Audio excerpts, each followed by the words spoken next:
The Nibelheim Incident by M.J. Gallagher. Read by Liam Mulvey.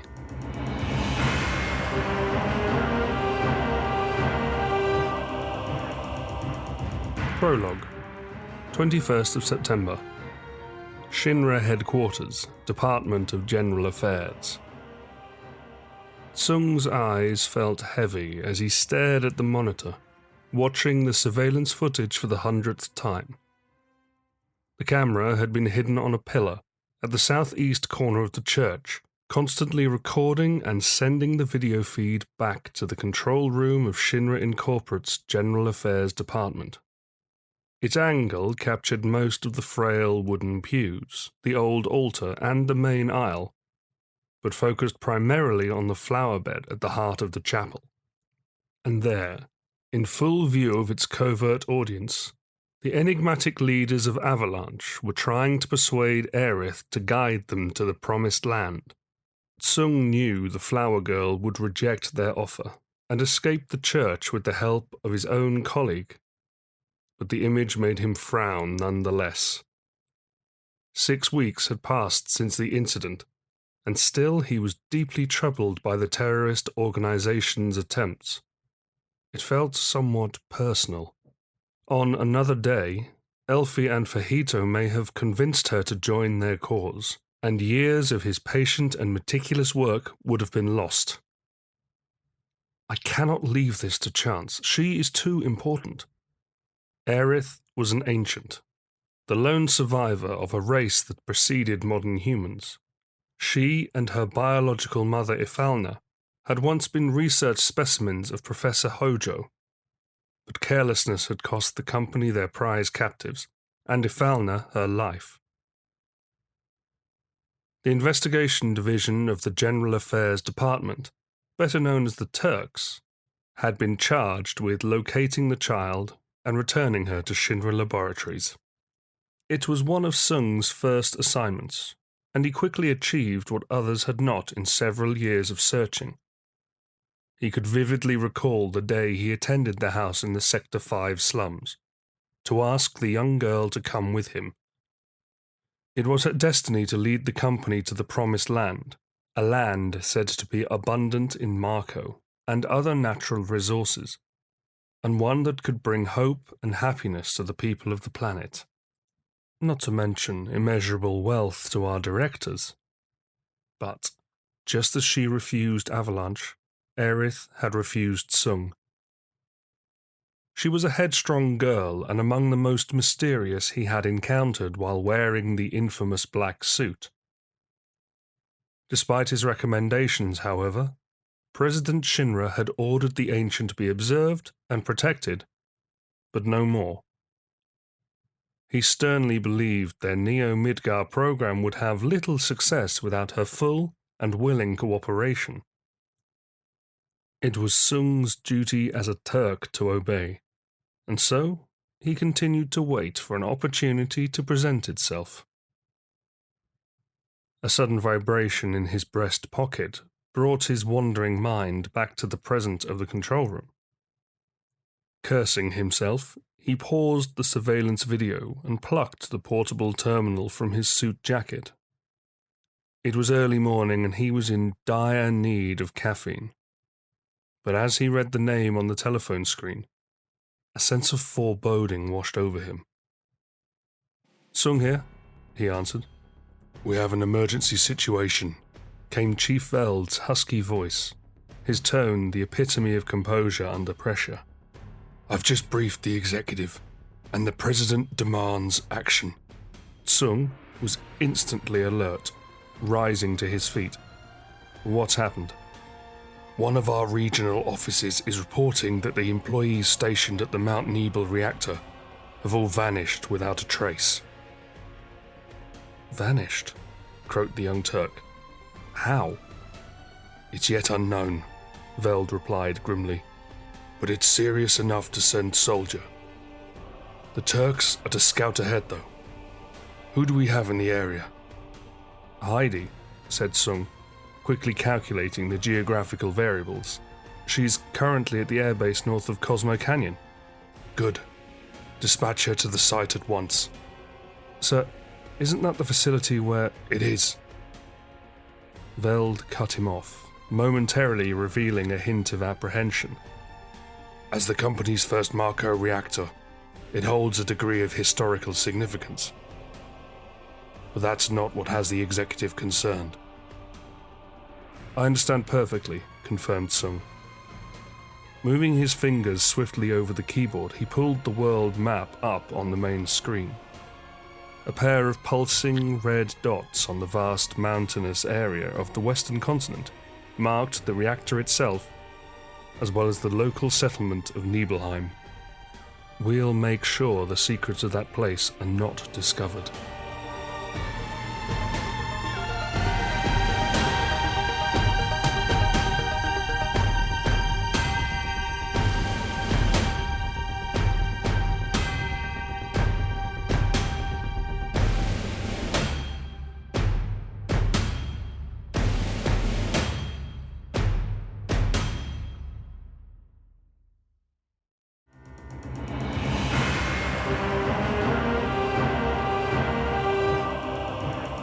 Chapter 1, 21st of September.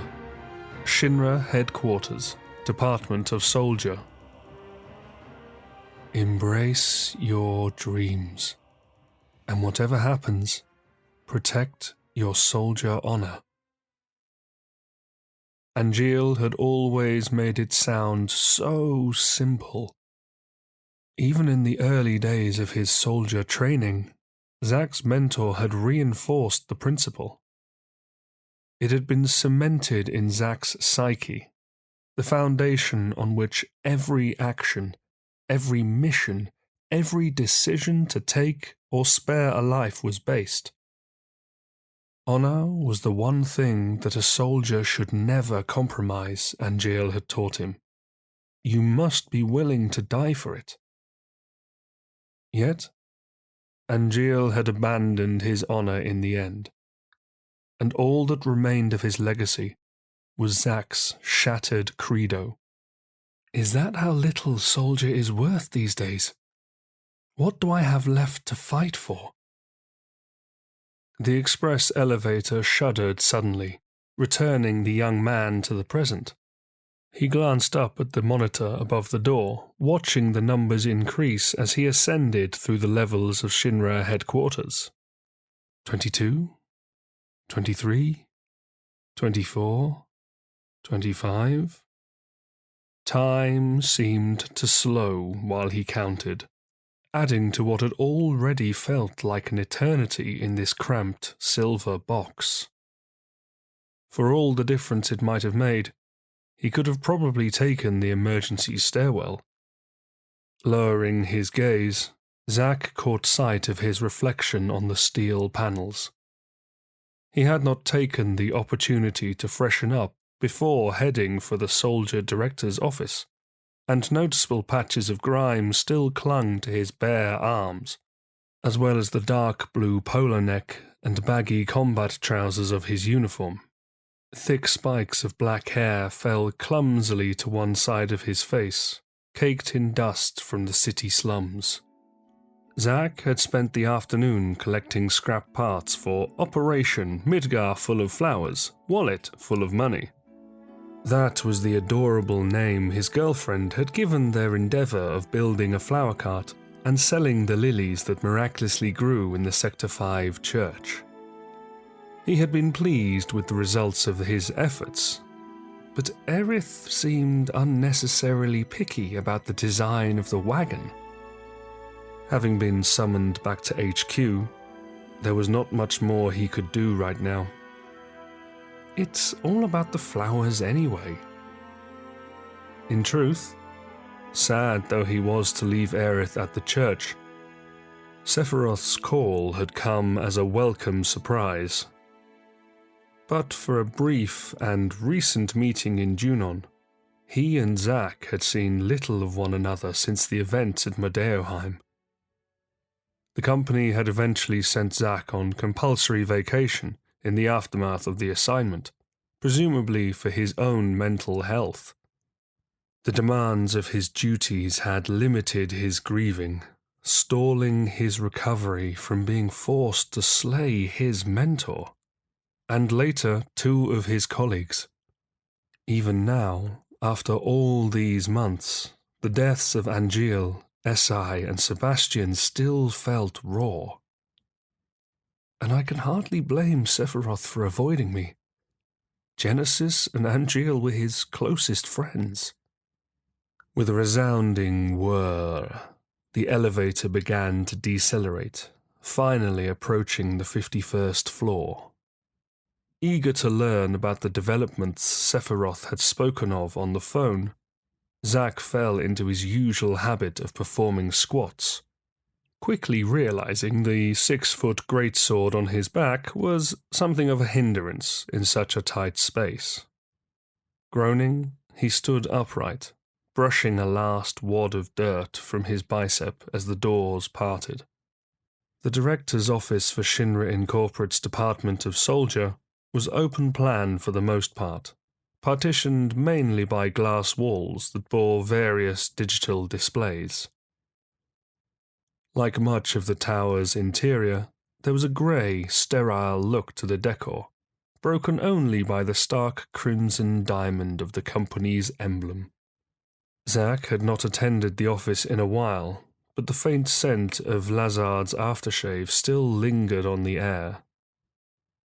Lazard had been the director of Soldier since before Zack joined the organization, but had recently abandoned his post amid an investigation by General Affairs. Evidence was uncovered that not only linked him to the rogue soldier Genesis, but proved he was using company money to fund Dr. Hollander's research into curing Genesis's degradation. In the wake of Lazard's disappearance, Director Heidegger, head of the security division, had assumed command of Soldier. There was even talk of an amalgamation of all military and police divisions, and promoting Heidegger to the rank of general. Shinra's in disarray right now, with the fallout of the G-Army attacks, the Wusheng insurgents in the city, and the re-emergence of Avalanche.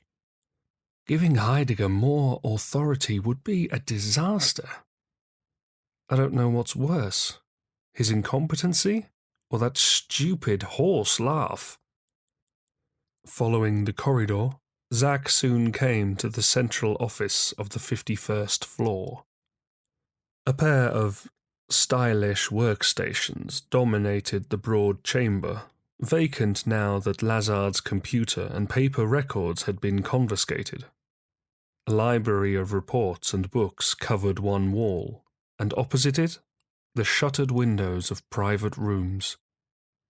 Above the large crescent desk at the rear of the space hung an enormous briefing screen, currently exhibiting a map of the planet with several blinking red markers across it. One of the highlighted locations was Gongaga, his hometown, half a world away. Reactor sites? Sephiroth stood beneath the television, deep in thoughts as he studied its contents. He turned when he heard Zack's footsteps approaching, offering a curt nod to acknowledge his colleague. The bangs of his lengthy silver hair framed his sharp features, a unique shade for a man in his mid-20s. As always, the captain was clad wholly in black, but for the metallic shoulder guards on either side of his high collar. His leather trench coat had been buckled at the waist to expose his bare chest and crested belt of soldier beneath, its tail hanging limply around the polished ankles of his boots. Sullen as he was, Sephiroth's sheer presence was awe-inspiring. The swordsman was a living legend. "It's good to see you," he greeted Zack, his jade-green eyes flashing with sincerity as he pointed to the boy's left cheek. "Your scars healed nicely." "This place has changed a bit, huh?" the soldier first class remarked in response, setting his weapon down against a cabinet. "It feels so empty." "You can thank the Turks for that," muttered Sephiroth. "They're still reviewing Lazard's files. He corrupted most of them before he fled, but there's enough evidence to lock him up for treason.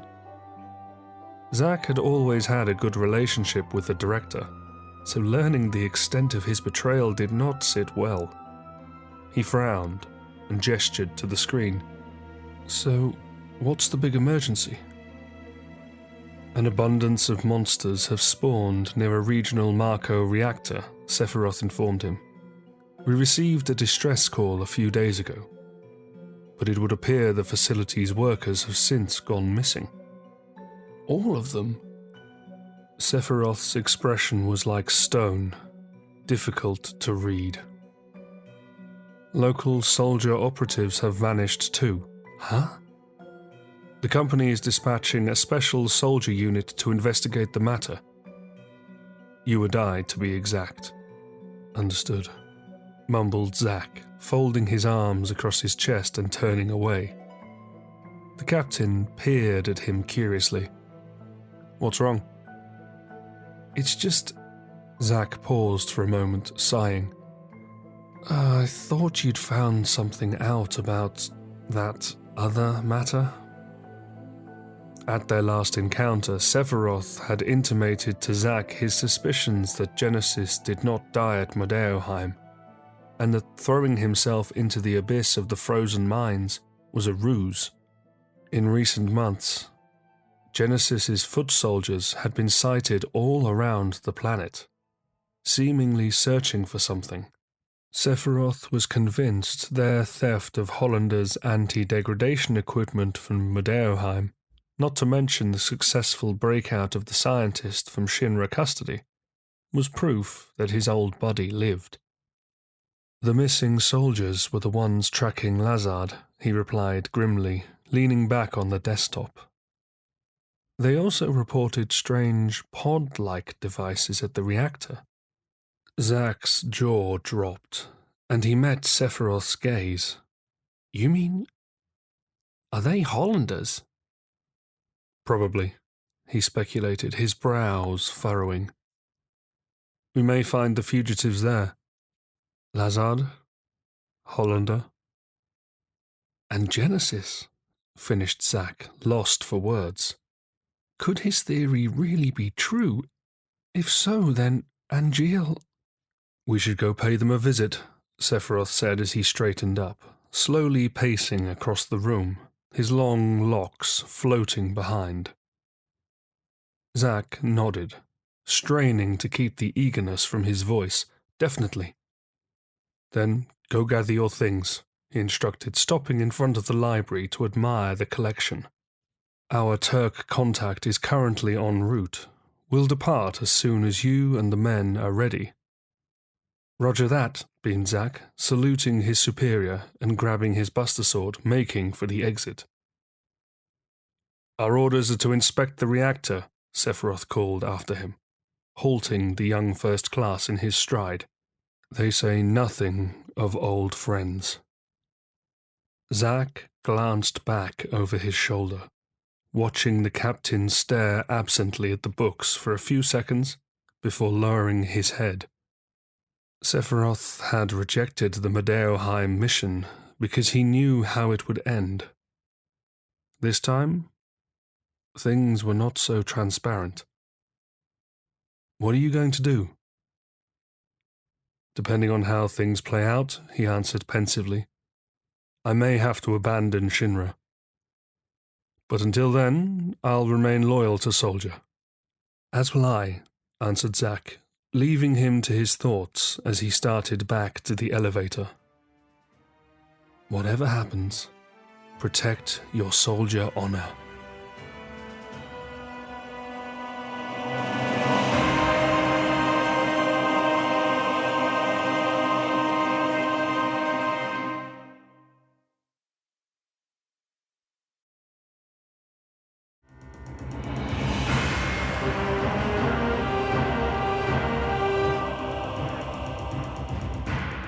Chapter 2, 21st of September, Nibel Mountains.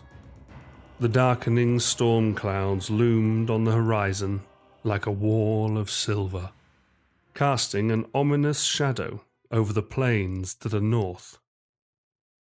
They had been well warned before takeoff of the approaching tempest, but it was not in the nature of a Turk to remain idle when there was still a chance to complete the mission. The pilot, she was designated, on the other hand, had needed some persuading, but he yielded eventually to her charm. Or his commander. Or perhaps a shotgun. It didn't matter which. Now, though, as the B-1 Alpha helicopter dipped and shuddered with each violent gust, Heidi wondered if she had made the wrong call. West of their position, the crooked summit of Mount Nibel thrust towards the heavens like a colossal barbed spire. Several more peaks could be seen intermittently below, materializing for a few seconds at a time as the iconic mists of the ranges churned in the wind. Even in mild weather, this was a bleak landscape. Why the company had opted to construct a Marco reactor here was beyond her. Well, other than the obvious. It had been more than 40 years since Shinra Incorporated had initially ventured into the energy industry. For the first decade of its existence, the business was called by its original title, Shinra Manufacturing Works. However, developing a way to utilize its effects as a power source, they were quick to monopolize Marco. The innovation saw them become the dominant provider of cheap and unlimited energy. Thus, Shinra Electric Power Company was established. Their method of extracting Marco from the rivers that ran beneath the planet's surface was through the use of complex reactor systems. The prototype was built at the height of Mount Nibel in Mu Era 1968. It was Shinra's finest achievement. For almost half a century, it had been operated and protected by legions of dedicated employees. But something's gone wrong. According to Tsung, the site workers had been reported missing by concerned locals. The Turks' immediate assignment was to determine the cause, and the primary contender so far was the recent increase in monsters. Nevertheless, an installation as old as this was likely to have fallen into disrepair, and she would have to rule out a structural accident before filing her conclusions. The aircraft suddenly rattled again, sending Heidi's stomach lurching as they lost a dozen feet in altitude. She glanced at the pilot, sweat heavy on his brow, and allowed herself a smirk. "I see the reactor." She pointed to the bulbous chimney nestled within the mountain's crown of twisted grey rock. "Set me down as close as you can." "Negative," the soldier replied, his voice crackling through her headset. "It wouldn't be safe to land in these conditions. We should turn back, ma'am." Heidi rolled her eyes. Typical. "We ain't aborting the mission till we've made at least one pass over the facility," she told him, her tone firm. "Take me in." Veering several degrees to the south, the chopper swooped up and around Mount Nibel. It was a minute or so before their ascent brought them to the isolated shelf at its pinnacle, offering a substantial view of the archaic tower and smokestack of the main building, and the massive piping that seemed to branch off in various directions. Whatever Marco fumes may have been escaping the chimney was swept away instantly, evaporating into the atmosphere in a ghostly haze of pale green. Heidi strained to assess the layout of the brick and steel erection through the gale, and visibility was gradually worsening.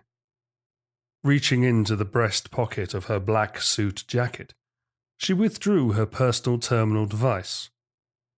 As expected, there was no reception on the cell phone, so calling Tsung was out of the question.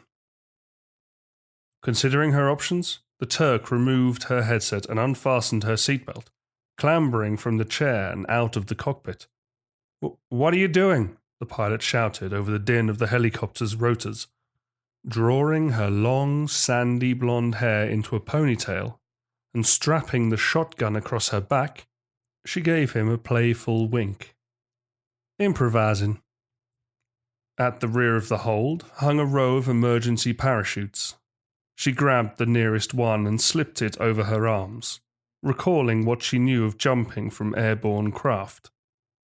Since her youth, Heidi had pushed her limits and tested herself in exciting new endeavours. Much of that was hunting with her father or honing her sharpshooting skills, but it sometimes included more extreme activities like catching wild chocobos or skydiving. Her old man had once even chartered a private Cessna to fly them over the family estate outside Medeal, seeing the forests and orchards and orange groves while free-falling had been a thrill she would never forget. Leaping from the B1 Alpha into a desolate mountain range was hardly comparable, but it was necessary. "Are you sure about this, ma'am?" the pilot yelled again, circling the summit. "Just keep her steady," Heidi instructed, heaving open the side door. A wave of icy air crashed over her, unpleasantly sobering as she tried to calculate the most effective trajectory. The helicopter shook ferociously as they slowed to a stationary position, hovering several hundred feet above the reactor. "We good?" He peered over his shoulder apprehensively. "As good as we'll ever be." "All right," she acknowledged with a mock salute. "Here I go." Stepping forward, Heidi threw herself from the hatch, plunging into the swirling mists. As soon as she was clear of the rotary blades, she opened the parachute and was at once seized by the storm. The force of the jolt knocked the breath from her lungs, disorientating the Turk as she was dragged up and down, left and right by the currents. She could vaguely make out the crest of Mount Nibel, the chimney, the pipes, but they were quickly disappearing into the fog. Everything was a blur, the entire world was spinning. It was all she could do to keep the canopy from being torn off her back. Heidi's heart pounded in her chest, and she was overcome by the grim realization that she might not survive the jump. Then, as if nature had suddenly flicked a switch, the winds eased off, and she was momentarily able to regain her bearings. She had been blown quite a distance from the target, however, and had lost audio and visual contact with the B1 Alpha. If there was no way to get back to the intended landing site, her best course was to aim for another of the treacherous peaks. Pulling the toggle in her left hand, she felt herself swing sharply down towards the nearest ridge. It was a cluster of warped rock formations, resembling something between a conch shell and a great Marlborough. Slithering granite limbs protruded from every precipice, and Heidi had to battle against the rising gusts as she navigated their malicious entanglement. With a hard bump, she touched down on a broad outcrop, hastily ripping off the parachute's straps before she was hauled back over the cliff. No sooner had she let go, the canopy shot skyward, vanishing seconds later into the turbulent yonder. "See ya." Scrambling across the overhang, Heidi took shelter inside a small hollow, shielding herself from the squall. She rubbed her arms for warmth and buttoned her uniform jacket as high as it would go. Yet still the biting cold of the ranges gripped her skin. As she gazed out over the gloomy vista, fleeting breaks in the clouds granted her glimpses of Mount Nibel. She estimated she was about a mile from its eastern flank, but getting there would be a challenge. A challenge I willingly accept, Heidi motivated herself. Completing the mission without question is the duty of a Turk. Waiting for a lull in the onslaught, she abandoned her sanctuary and set off down the ridge. The wind lashed at her legs as she jogged, tossing dust and gravel all around her. Even in the monsoon season that struck Medeal and Benora and the other towns of her country each year, She had never experienced a storm so fierce, so angry. Descending the winding trails, Heidi was extra careful when she could be, conscious that one missed step meant her demise. Her footing was unstable, where the path narrowed to little more than a ledge, and she clung to the crags as she shuffled along. Shrill cries sporadically pierced the air above, causing her to draw her shotgun once or twice, only to discover she had stumbled too close to a harrier nest. As territorial as the huge indigo birds were, none dared take flight in these conditions. After an hour or so, the gradient leveled and the track widened, eventually weaving its way back up between the largest of the rock projections. It brought her at last to a secluded spur, overlooking the gully that separated her from the pinnacle of Mount Nibel and its Marco reactor. The roar of rushing water resonated from somewhere far below, but the surrounding mist was too thick to gauge how deep or how dangerous the ravine really was. Yet, that was not Heidi's main problem. Spanning the chasm was a single rope bridge, weather-beaten and dancing in the gale as if desperate to tear free of its tethers. The crossing would have proven daunting on a clear day, but it would be reckless at best to attempt to negotiate it in such a tempest. She growled in frustration, recognizing her assignment would be delayed further. Checking her personal terminal again, she swore, "Where is the goddamn signal? HQ won't even know if I'm still alive. Can't I catch a break for once?" It was then that Heidi heard the first of the screams.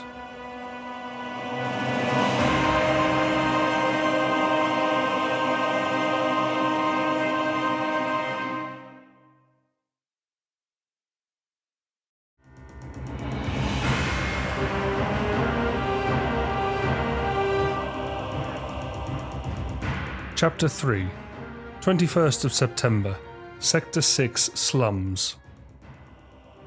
The old thoroughfare wound through the junkyard and between the garbage mounds like a canyon of forgotten things, its broken tarmac hazardous to navigate. Natural light was always sparse here thanks to the plate, the upper city suspended hundreds of feet overhead. But early evening had brought a stillness to the district that was absent in Zack's previous visits.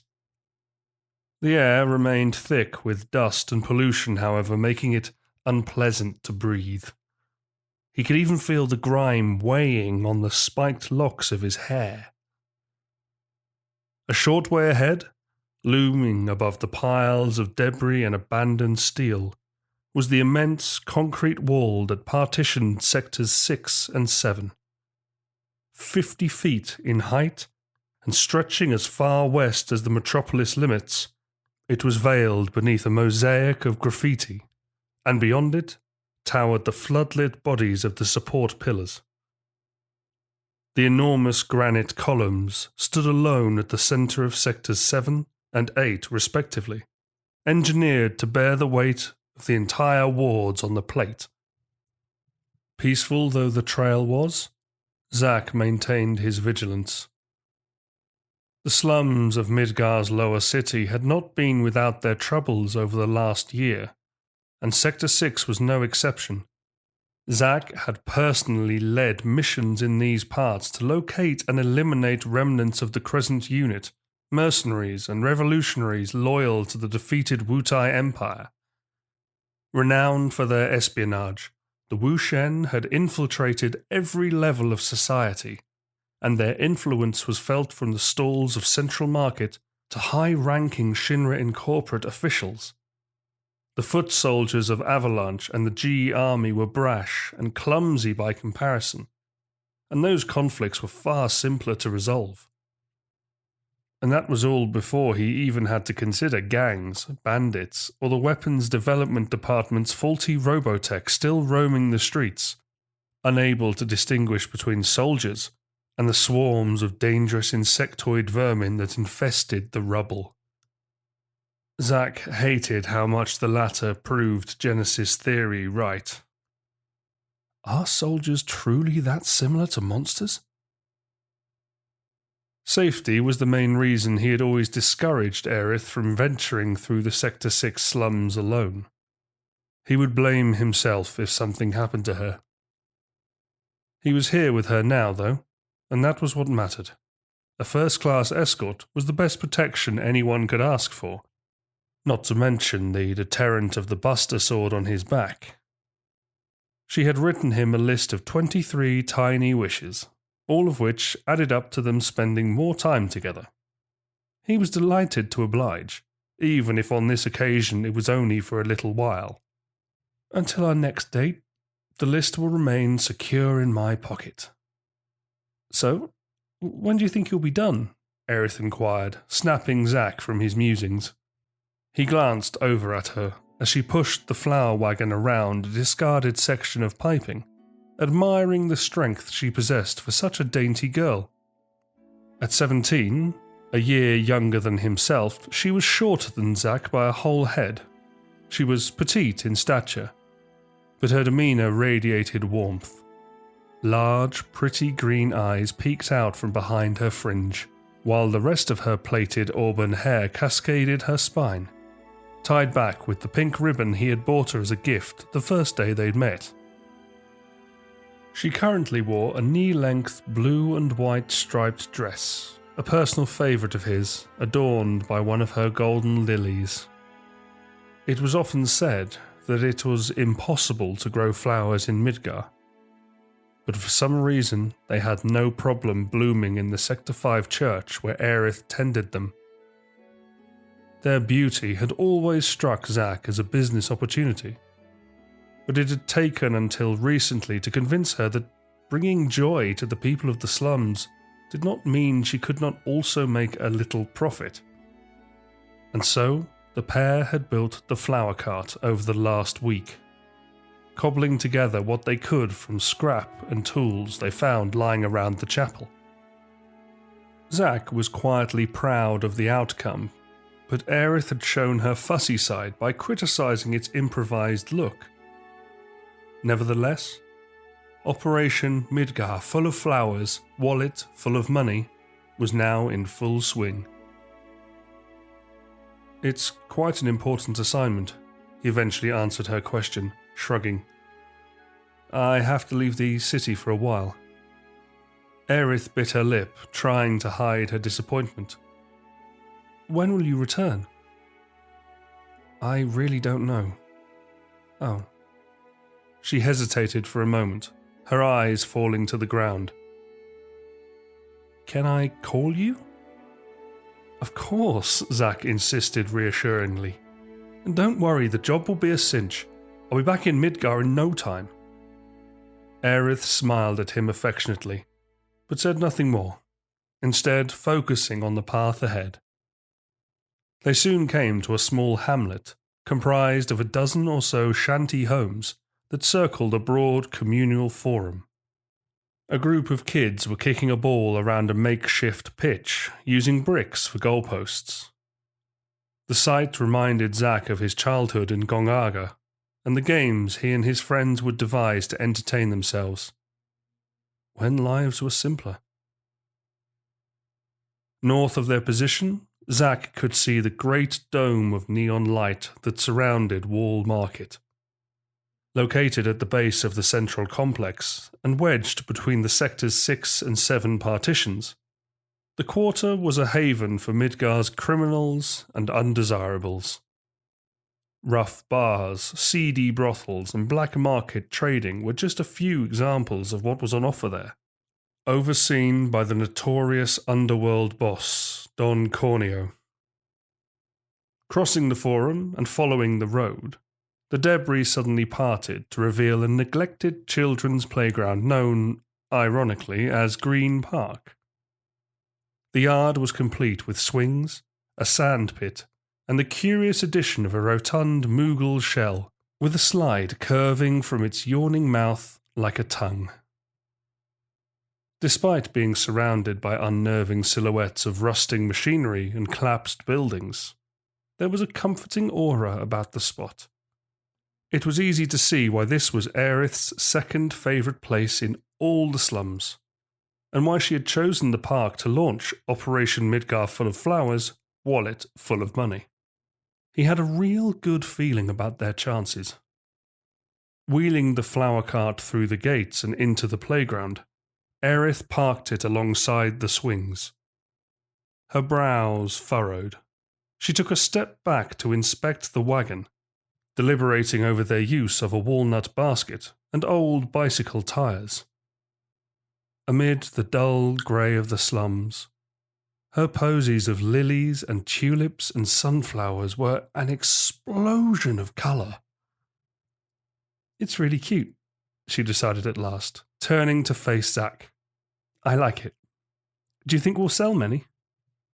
He nodded, confidently, pressing his hands on his hips.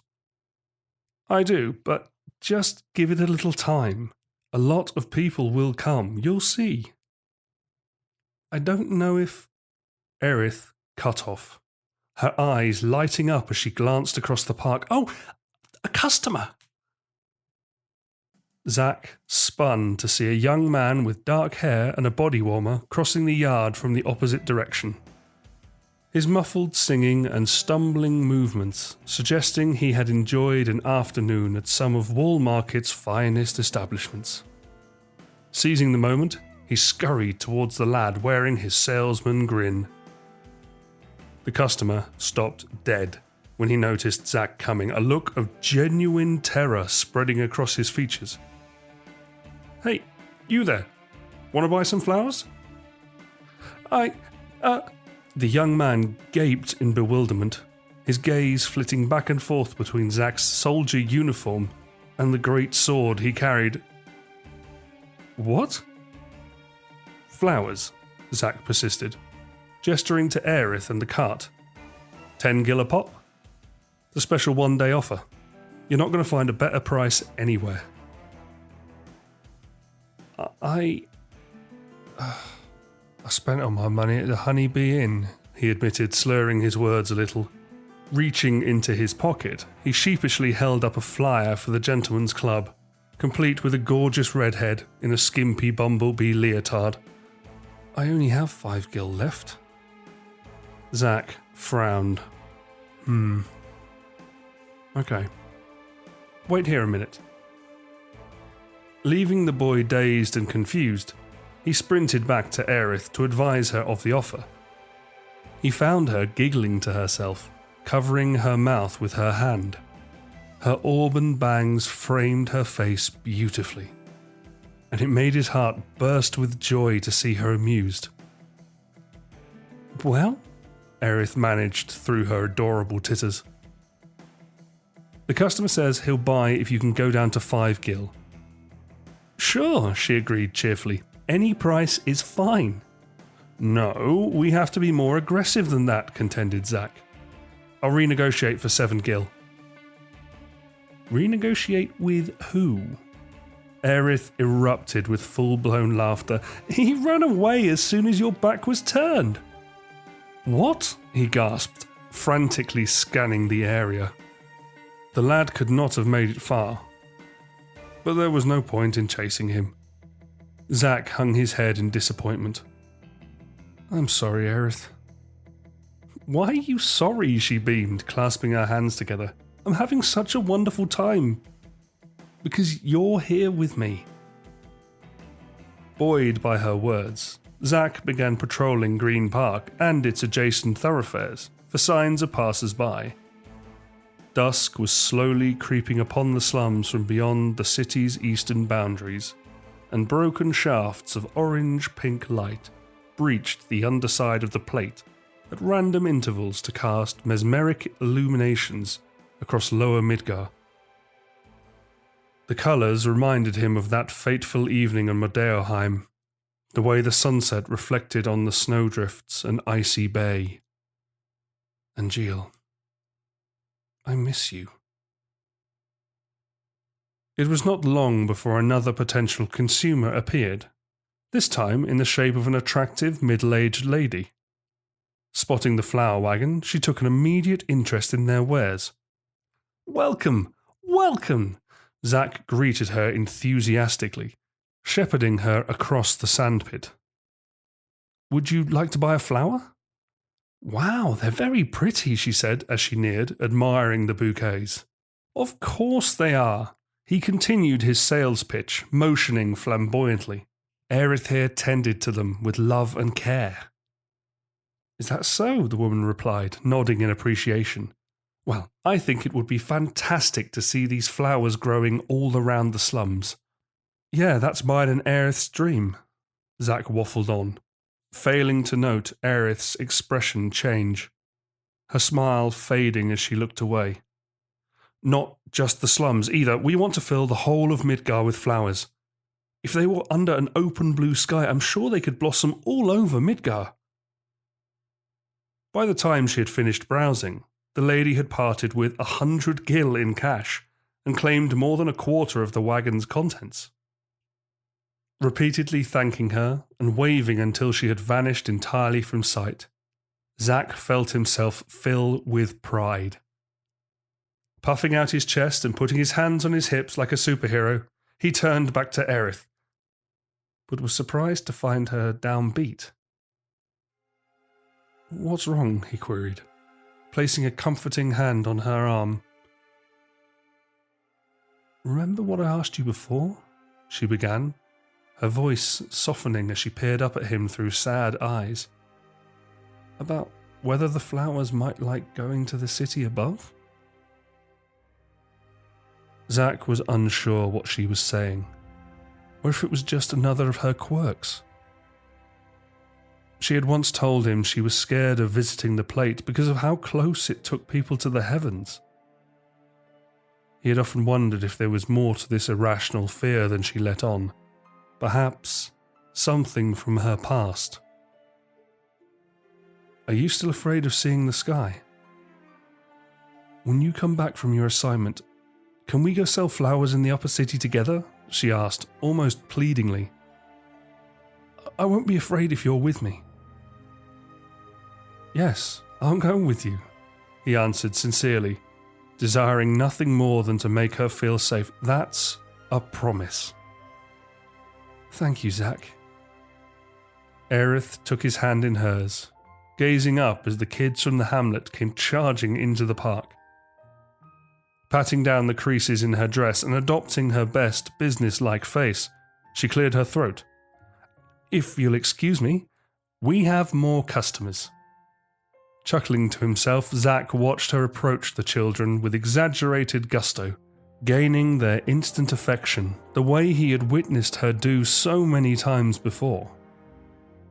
As he stared, he detected movement from the corner of his eye, a black-suited figure stepping behind the shell of a Moogle slide.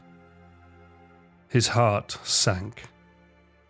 He could recognize that uniform anywhere. Casting a final glance at Aerith, Zack trudged past the swings to join Sung. The Turk wore his usual frown, his sleek hair pulled back in a short ponytail, the tilak prominent at the centre of his forehead. He was slim in stature and well presented in his formal attire, but Zack knew all too well just how lethal his friend could be. The pair had first met almost 18 months earlier on a top-secret mission to Banora, the hometown of his mentor Angeal and deserter Genesis. They had worked together on several operations since, some of which included Sung's colleagues, and he had always seemed very reserved, professional to a fault. There was a rumour amongst the other soldiers, though, that he actually had 9 lives. From what Zack had observed himself, it would not shock him if there was some truth to that. The guy is like a machine. What bothered him, however, was that Aerith was a person of high interest to the Turks. She had been under regular surveillance for years. He had once broached the subject with her, but she had shrugged it off as if it was no big deal. Sung had respected her silence and refused to tell Zack as well.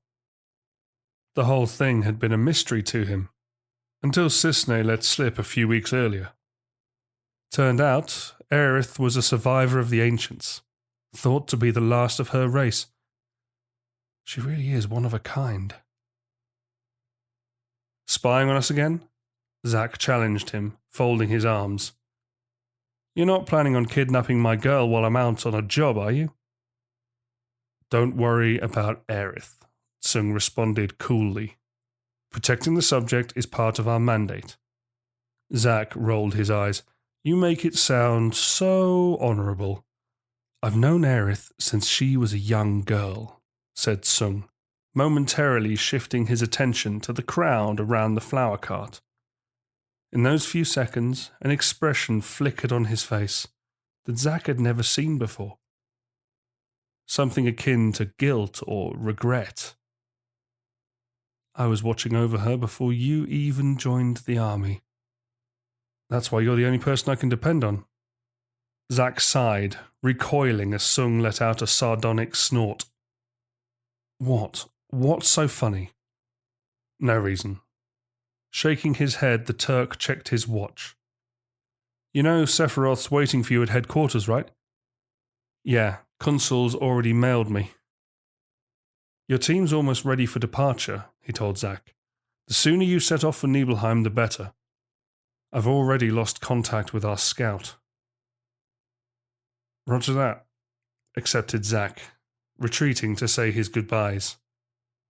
As intimidating as his reputation was, or as dour as he could be in real life, he was certain Tsung was one of the good guys. Pausing in his stride, Zack pointed a finger at the Turk, playfully but sincere. And I'm seriously counting on you. Look after Aerith for me.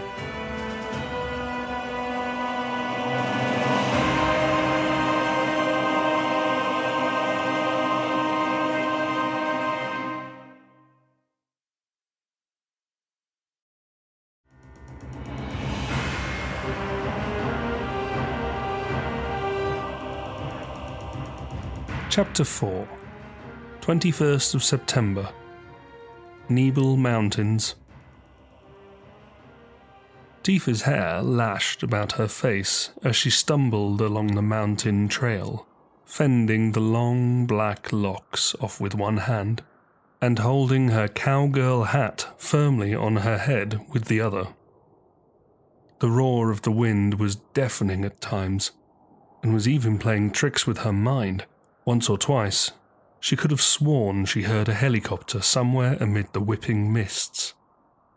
She was no stranger to the fierce gales that so often battered these perilous peaks, though she knew better than to venture out in such storms. Her father would surely punish her if he learned what she was doing, but it was worth the risk. She could not leave Mog's safety to chance. The bold young cat was a dozen yards ahead, her white coat clinging dearly to her frame as she leapt from rock to rock, exploring whatever nooks and crannies the ridge had to offer. Despite her familiarity with every inch of stone on this side of the mountain, Tifa was struggling to keep up with the little feline. She had foolishly left her bedroom window open wide enough for the cat to slip through while she practiced on her piano, and had been in pursuit ever since. If I'm not back soon, I'm going to miss my lesson with Master Zangan, and then Papa will be really mad. I get that you want to be outside, Mog, but it's too dangerous. There are monsters in these mountains. Wait, Tifa called after the cat, her breathing hampered by the thin air. Here, kitty, kitty. Please, let's just go back home. Pausing momentarily to watch the girl battle against the wind, Mog meowed playfully, then scampered off again, the pink bow of her collar like a beacon in the gloom.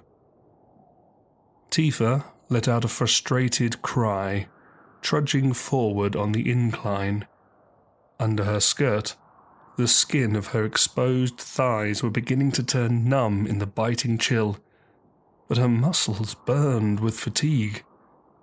The path was also growing uneven, and the mounds of scree were shifting with each step. One wrong move, and she could be swept off the cliff in a rock slide.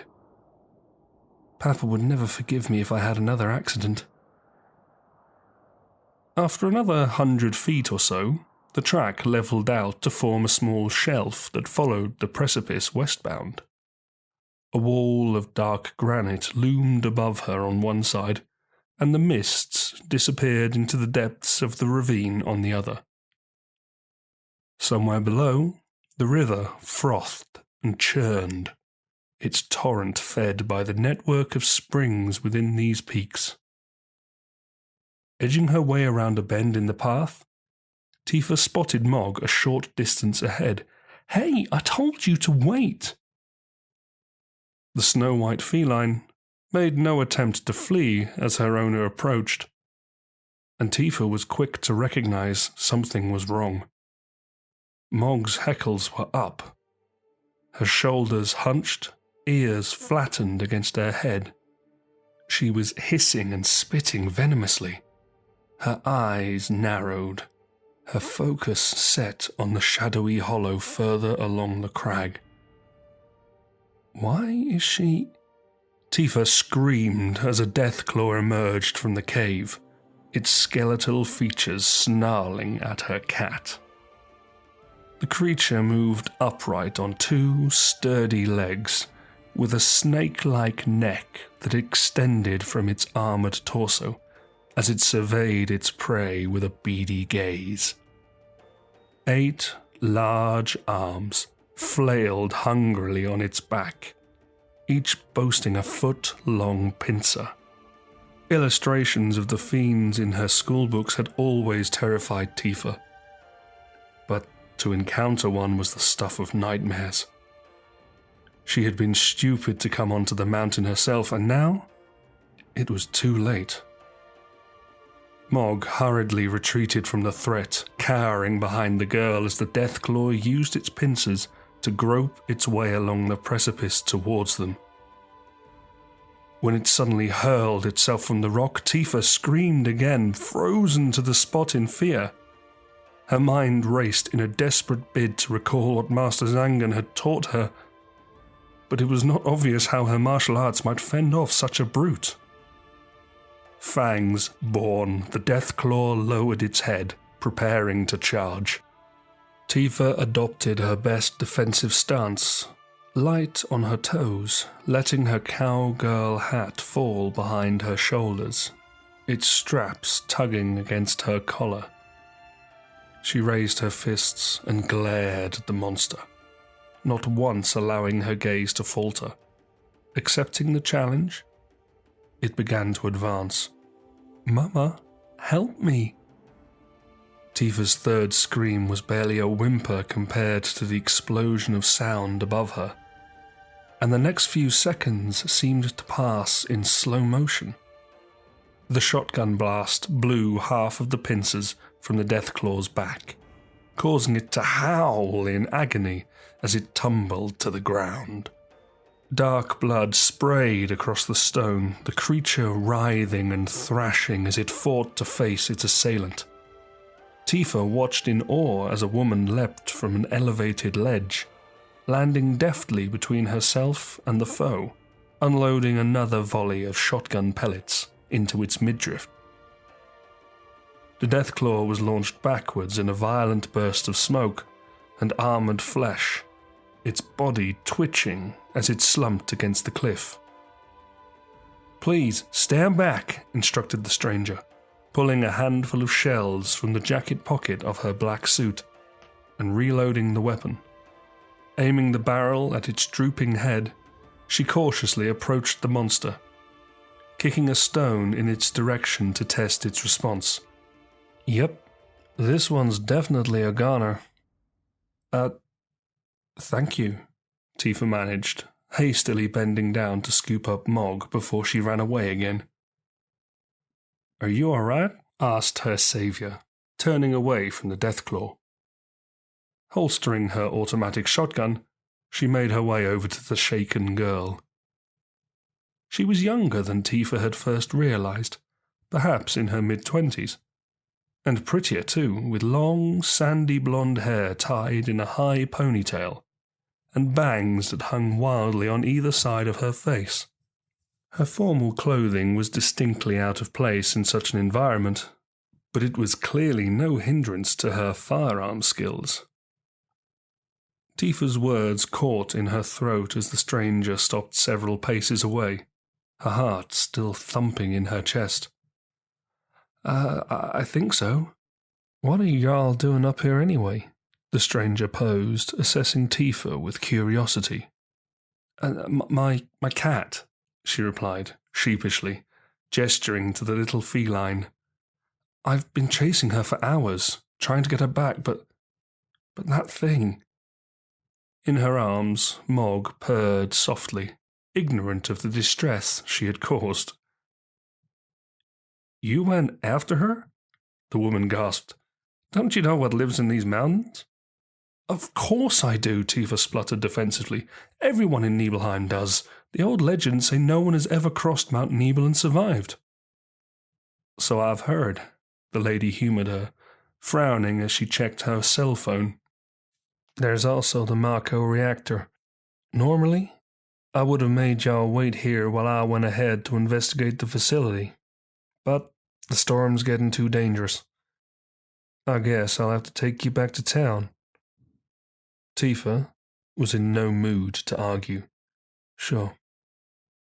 Come on then, let's get off this mountain. I'm Heidi, by the way. What's your name? Tifa, she answered, her eyes widening as an idea struck her. Wait, did you just say you were going to investigate the reactor? Like, are you from Shinra Company? You bet. Do you have your ID badge? Tifa inquired eagerly. Perhaps I might make Master Zangan's class after all. Heidi cocked her head, perplexed. You don't believe me? No, it's not that, Tifa clarified, waving apologetically with her spare hand. There's a ropeway system for Shinra employees. The villagers aren't supposed to know about it, but I've overheard the workers a few times at the inn. I think you can get on using your ID badge. I had no clue.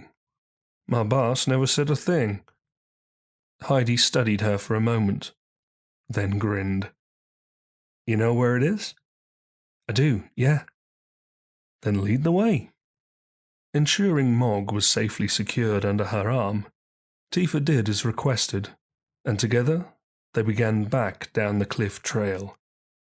Her legs were still aching, and the cold had taken a firm grip on her senses, but having someone with her made everything bearable. And Heidi was not just another employee.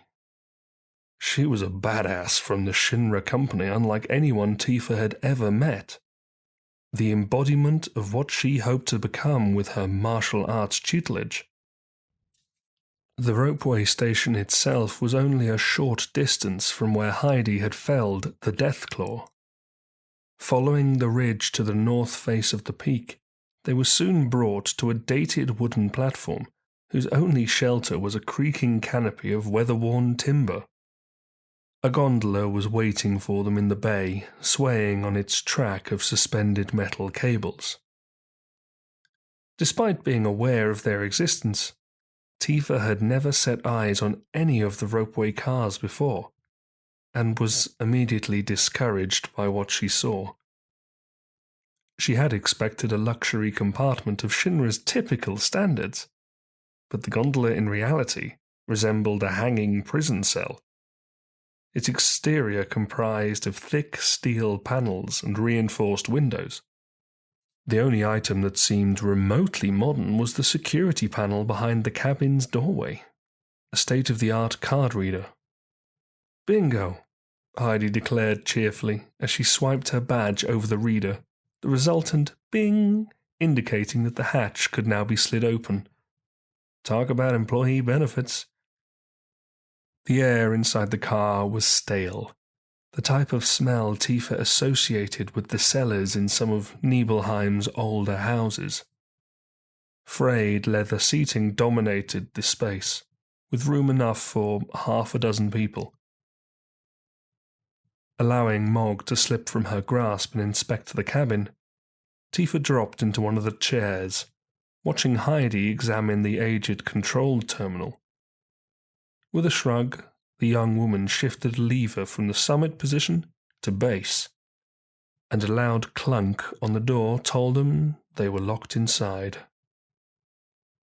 Moments later, the gondola lurched forward as the overhead cables kicked into action, and they left the mountaintop station behind.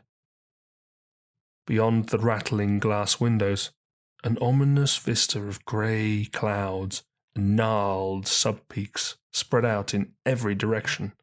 The worst of the storm was yet to hit the Nibel Mountains, but already the gale was hammering against their ride, making them bounce and swing uneasily as they continued their descent. Through the gloom, Tifa could see intermediate support towers rising from the dark hillside, their frames like giant sword hilts that held the ropeway aloft. Heidi eventually sat down across from her, ignoring the howling winds outside as she took her phone from her pocket again. An irritated frown crossed her features as she scrolled through its functions, unwilling to accept defeat in her battle to obtain reception. There was a telecommunications tower somewhere in the mountains, Tifa remembered, but the topography of these highlands created havoc with phone and radio signals. With Mog curled up on her lap, purring gently as the girl ran her fingers through her snowy fur, a thought came to Tifa. Heidi was the first person from Shinra Incorporated she had spoken with, other than the townspeople, of course, since he had moved away. And the very mention of the company had brought the memory of him rushing back. She figured the chances of there being a connection were slim, but something about Heidi gave her the confidence to ask. "Say," mumbled Tifa, forcing herself to make eye contact. What's up?"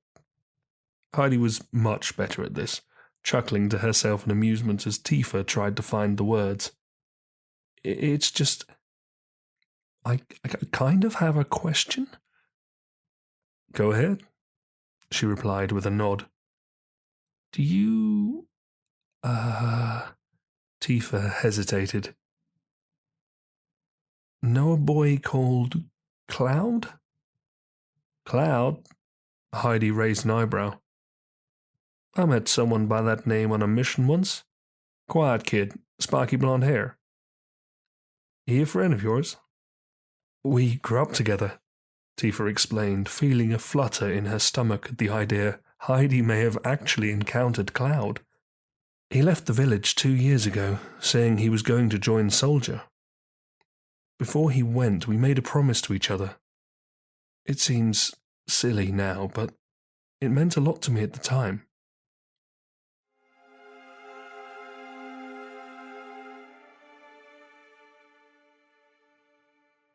A cool breeze fluttered noiselessly over Nibelheim, caressing the slate rooftops and spinning the wind chimes on the side of the houses.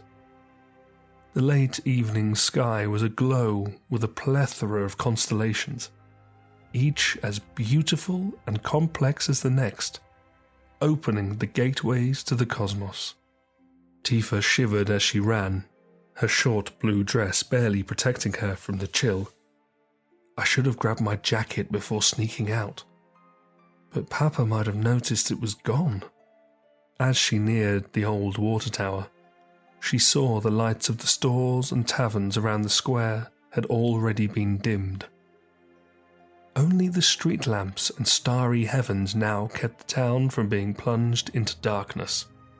Cloud was waiting for her atop the well, clad in shorts and a t-shirt, attempting to conceal how cold he was.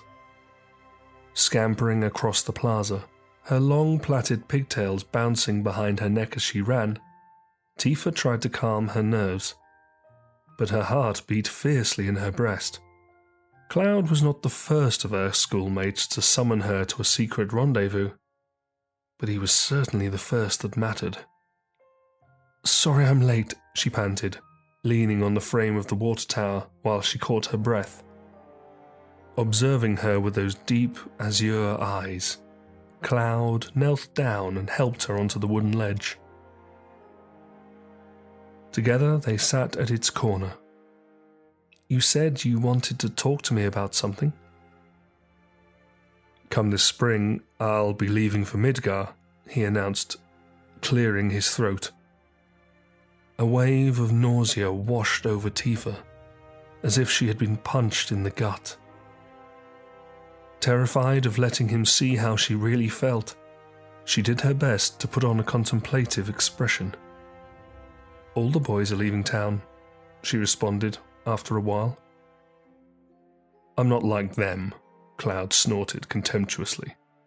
"I'm not just going to find a job. I want to join Soldier. I want to be like Sephiroth." "Sephiroth?" Tifa's brows furrowed. "The Sephiroth? Isn't it difficult to join Soldier?" "I'll have to train really hard." "But that means I probably won't be able to come home for a while." Then her voice wavered.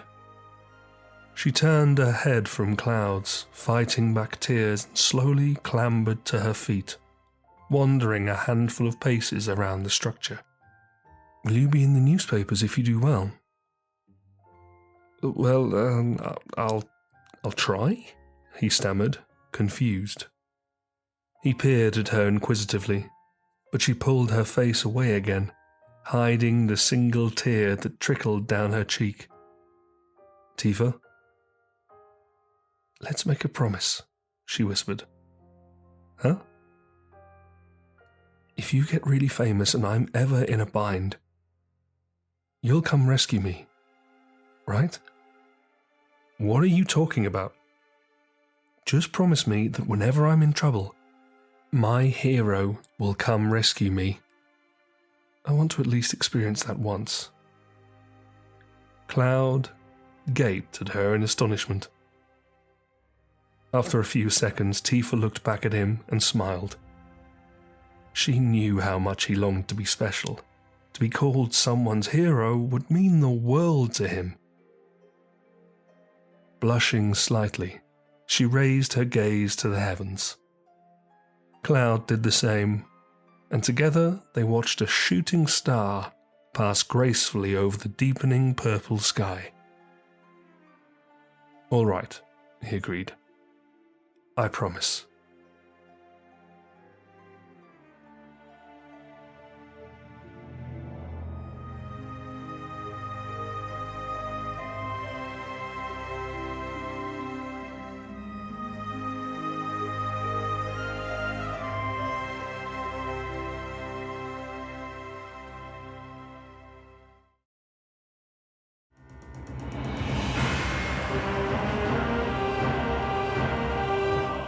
Chapter 5, 21st of September, Shinra Headquarters, Department of Soldier. The soldier second classes were gathered by the windows on the southeast wall of the 49th floor, sharing a private joke.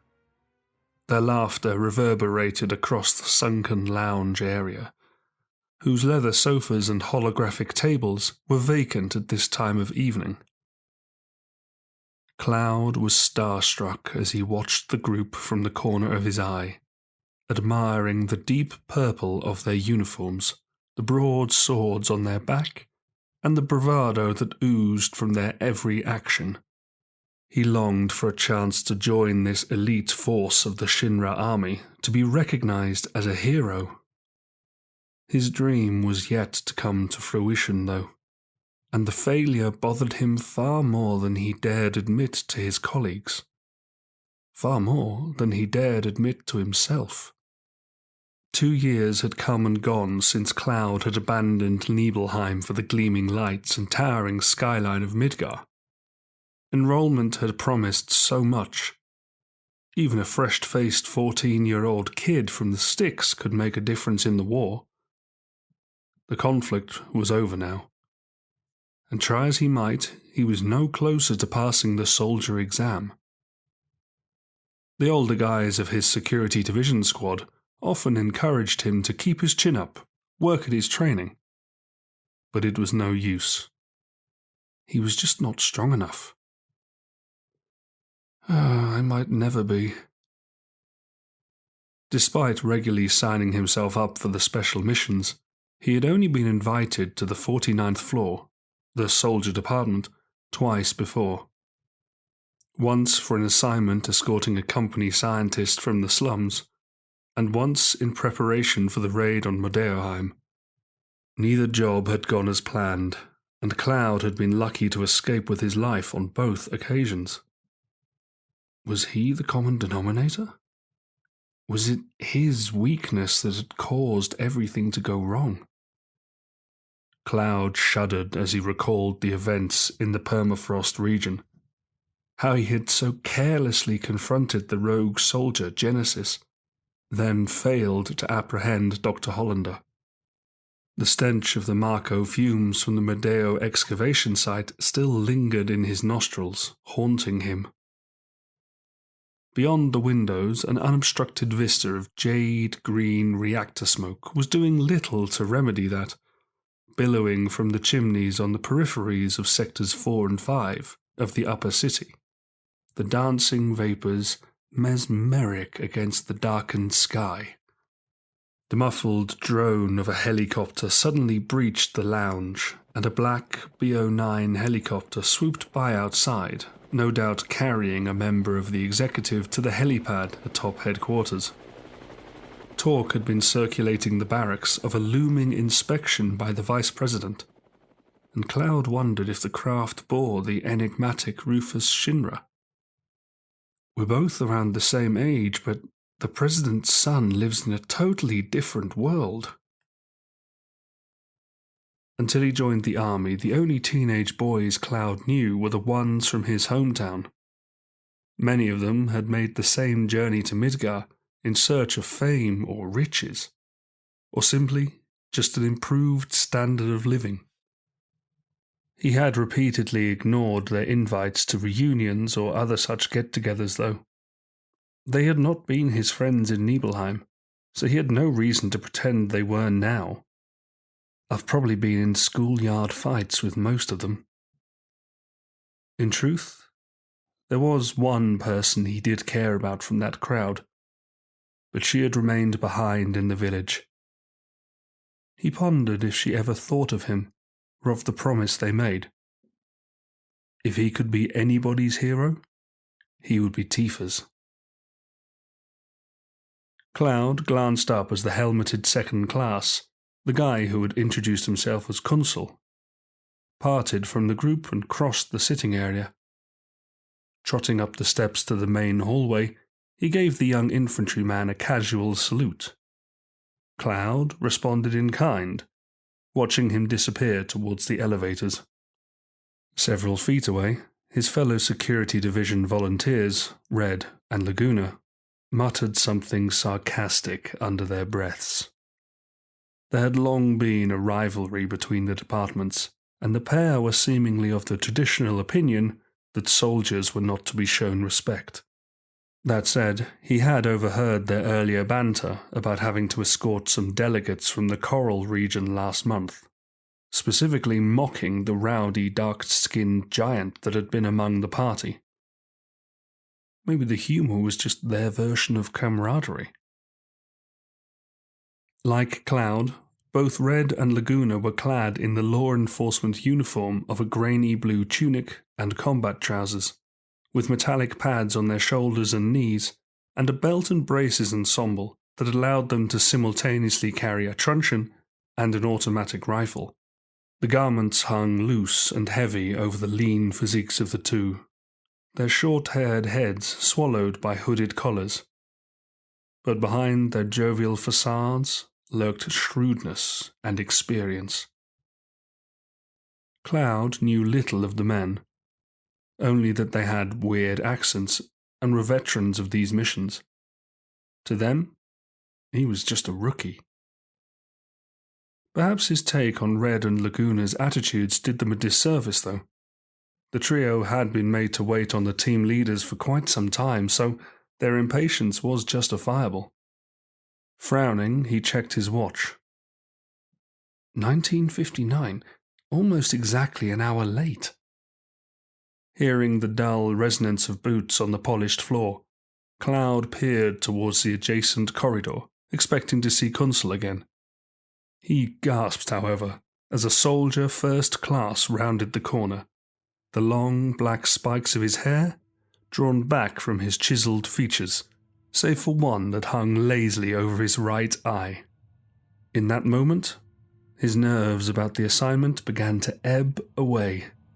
"Let's move it," Zack called as he approached the infantrymen, clapping his hands to bring them to attention. The leather handle of his buster sword protruded from his back, bobbing as he moved.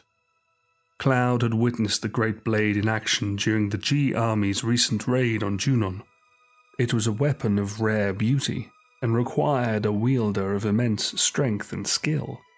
Zack had both in abundance, and despite only being 18, he was now one of the most senior members of Soldier. "We're in a hurry. The captain's on his way." Restraining his smirk, Cloud saluted his friend. "Yes, sir." "Whoa, no way," chuckled Zack, his Marco eyes lighting up. Grinning wildly, he fist-pumped the blonde private. "The country boys are back together again, eh? You recovered from your travel sickness yet?" "We'll see," Cloud laughed nervously. "I hope so. You'll need to be at your best for where we're going." With a playful whistle, Zack beckoned Red and Laguna to join them. As he turned his head, Cloud caught sight of the scar on his left cheek, a remnant of his showdown with the traitor, Angeal. He remembered the first time he had seen the wound, gathered with his squadron in the entrance plaza of HQ. Zack had given an inspirational speech to hundreds of army personnel that day, preparing them for deployment to the Great Glacier and the assault on Avalanche's base. "Embrace your dreams," he had instructed his comrades, his voice trembling with emotion.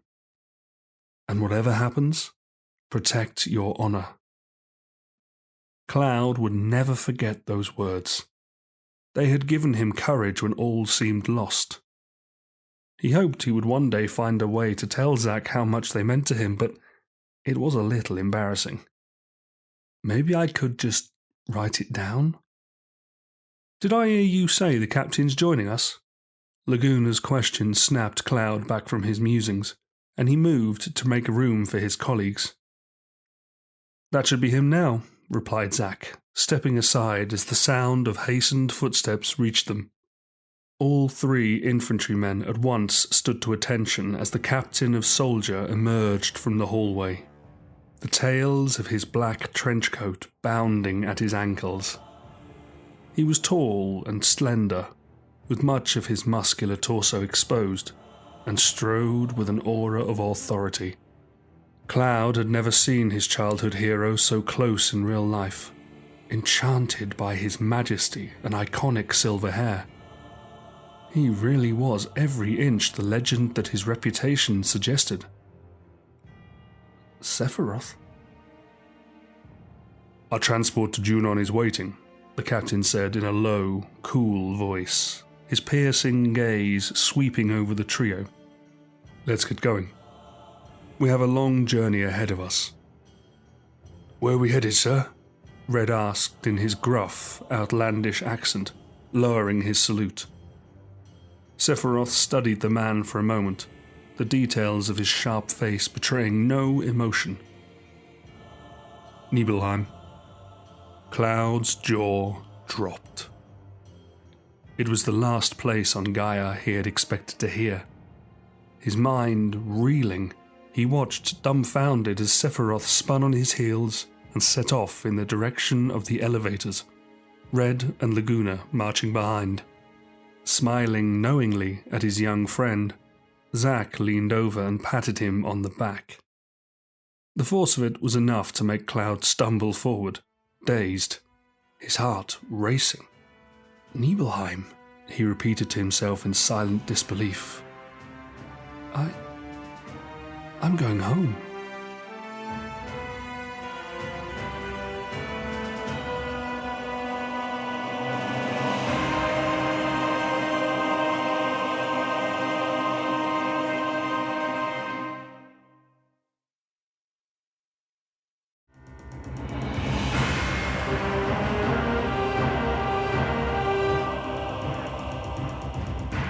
Chapter 6, 21st of September, Nibel Mountains.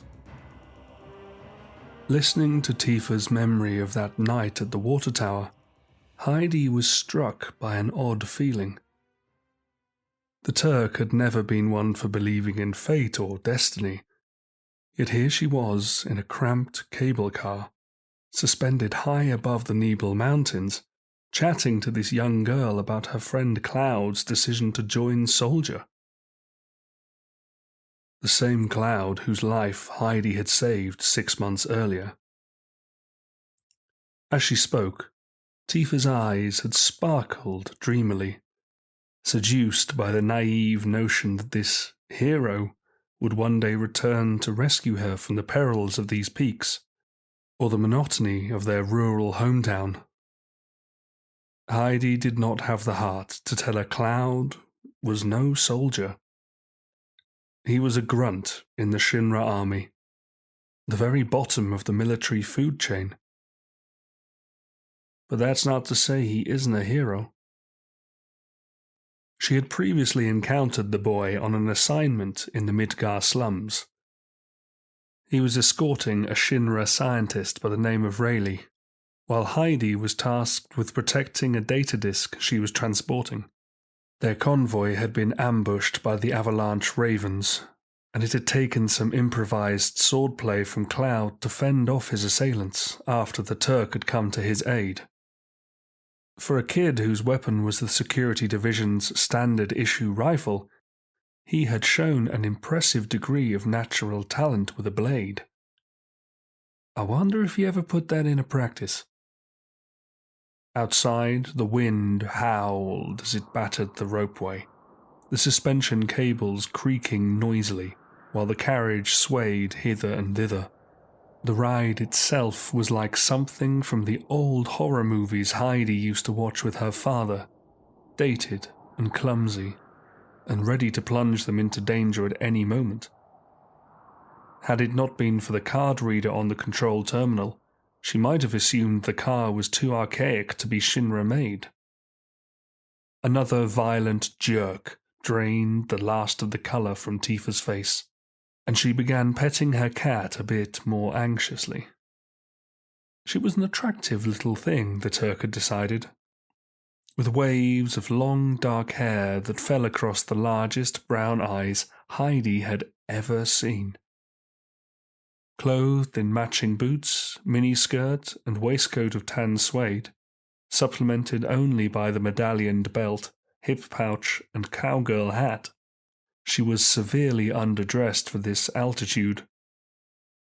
Not that Heidi had a right to criticize, however. She saw a piece of her younger self in the teen, and could not help but smile. Sitting opposite Tifa, Heidi was suddenly thrown sideways as a ferocious jolt shook the gondola, smashing her head against the window. Dazed and disorientated, she absently registered the terrible roar that followed, but it was several seconds before she realized it was not the sound of a thunderstorm. "What's going on?" she croaked, scrambling to her feet. Tifa was stroking poor Mog so firmly now that Mog's ears were squashed under her palm, but she had adopted a controlled breathing technique to alleviate the growing panic. Did she learn that in martial arts? Staggering across the compartment, Heidi pressed her face to the glass, peering out through the misty gloom. They were nearing the base of the mountain, the landscape below a labyrinth of razor-sharp rocks. Through this marched a line of slender steel structures, rising amid the terrain like pylons to support the ropeway cables. A jagged precipice had also emerged on their southern side, close enough that Heidi could make out the crooked formations of the protruding spurs. "Look!" cried Tifa, pointing frantically at something from her side of the cabin. Spinning away from the window, Heidi saw a hulking silhouette soar across the sky ahead, circling around for another pass at them.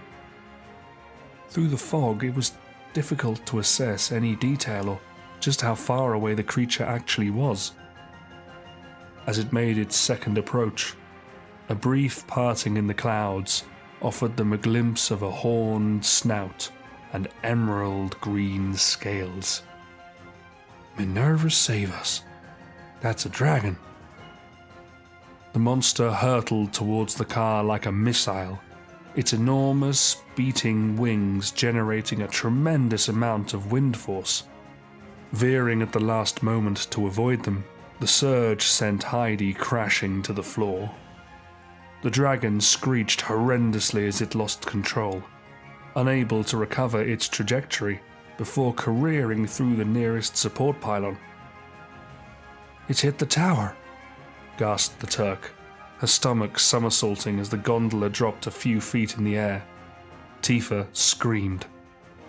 "This is bad. The tension in the cables won't hold much longer." The girl looked to her pleadingly, hugging the terrified cat, her big eyes wide with fear. "What do we do?" "Well, it's like I always say. If in doubt, jump." "Get down," Heidi instructed. "Things are about to get real loud." Pulling herself up, Heidi grasped the handle of the doorway and heaved with all her might. As expected, it would not budge. It was deliberately designed that way for safety. Retreating a few paces, she slung her automatic shotgun over her shoulder and took aim at the electric lock. Tifa cowered on the seat behind her, protecting Mog in her arms, crying out as the ropeway lurched savagely again. Steadying herself, Heidi allowed her breathing to slow, staring down the barrel until the target was securely in her sights. Then, squeezed the trigger. The shotgun blast reverberated deafeningly, scattering shards of metal around the cabin as the pellets tore through the lock. A subsequent rush of cold air almost ripped the door from its hinges, dragging the Turk towards the now gaping hatch. As the gondola thrust back and forth, she spotted the rock projections on the nearby cliff and realized they were about to pass above one. This might be our only shot. "Tifa, take my hand," yelled Heidi, hurriedly holstering the weapon and reaching for the girl, her ears still ringing from its discharge. Without waiting for permission, she clamped her fist around Tifa's forearm and yanked her towards the doorway. Confused but obliging, the kid stumbled after her, Mog clutched tightly to her chest. Calculating the leap, Heidi estimated the ledge was about 20 feet down at its closest distance, and they were fast approaching the point of no return. "We need to jump in 3, 2, 1, now!" The wall of frozen air came as a slap to the face, alerting Heidi to every little movement she made as she and Tifa plummeted towards the outcrop. Bending her knees as she landed, her momentum allowed her to roll forward, dragging Tifa with her. Mog shrieked in her ear, thrown clumsily into the sky, her pearly white body adjusting mid-flight to fall deftly onto the rough stone. Shifting onto her back, Heidi watched the gondola swing precariously from side to side as it continued its descent, vanishing seconds later as the cables snapped, hair whipping across her cheeks, pulse racing. She heard the sickening shatter of steel and wood in the valley below. Somewhere above the bleak ranges, the emerald dragon bellowed.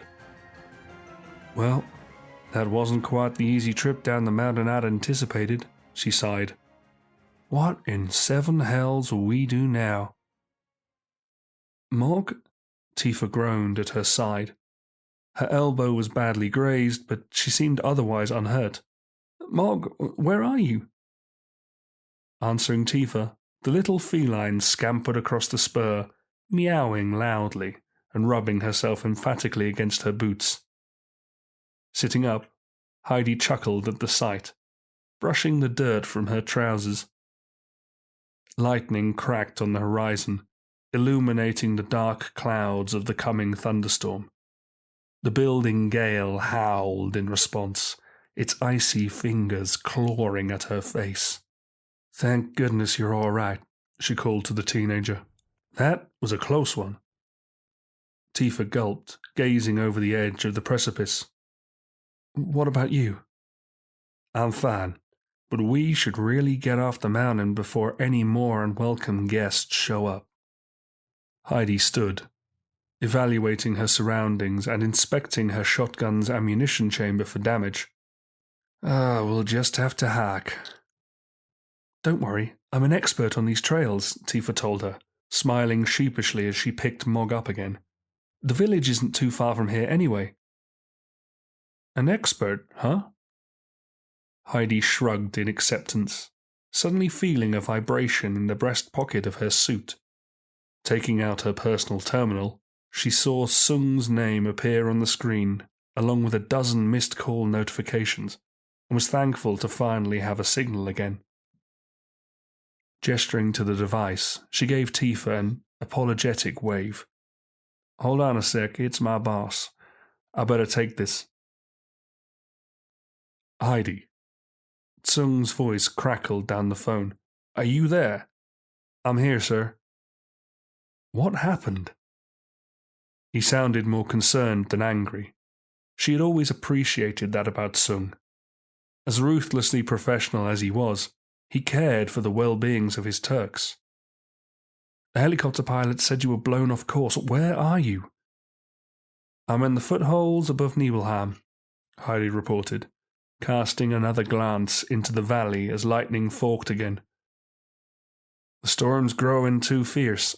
I couldn't make it to the reactor, and now a dragon's destroyed the employee roadway. We won't be able to use it. That's going to be an issue, Sung said pensively. Sephiroth's team has already been dispatched. That caught her by surprise. Sephiroth's now involved? It was the President's decision. He has Chief Veld dealing with another matter right now, and Soldier as spread thin as it is. I guess he had no choice. I suppose, Heidi agreed, her tone lifting at the thought of the silver-haired legend coming to Nibelheim. I'm sure these dragons won't pose too much problems for Sephiroth. Still, without the ropeway, the investigation team won't know the way to the Marco reactor. You'll need to find a guide. Huh. We may be in luck. Heidi put her hand over the phone's mouthpiece and turned to Tifa. The girl peered at her with a curious expression, barely blinking as the gusts swept around them. She was young and innocent, but there was a resilience about her. Hey, Miss Expert. Y'all know this mountain pretty well, right? Yep. Do you think you could lead a group up to the Shinra facility? Forget it, she refused, a look of disgust flickering on her face. After what just happened, the summit is crawling with monsters. I'd have to be crazy to go back there. You won't have to worry about that, Heidi replied casually. Sephiroth will be in charge of the team. You'll be safer with him than you would if you stayed in the village. Sephiroth? Tifa spluttered in bewilderment. That's right. Well, Tifa cleared her throat and straightened her posture, trying her best to seem composed. I'll have to think about it. Of course, said Heidi. Predicting the lure of guiding a celebrity would be too much for a girl her age to decline. Nodding gratefully, she addressed Sung once more. Sir, I may have a solution.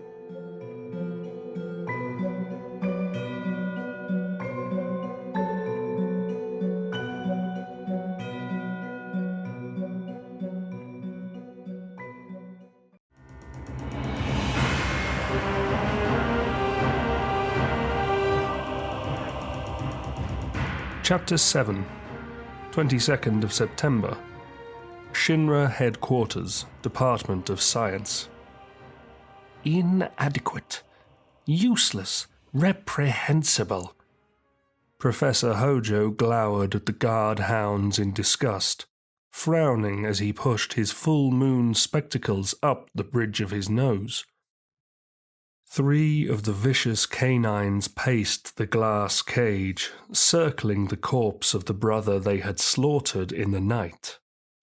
Blood and saliva dripped from their sagging, leathery jowls, their indigo skin tight over muscular limbs, staring hungrily at him with eyes as beady as they were soulless.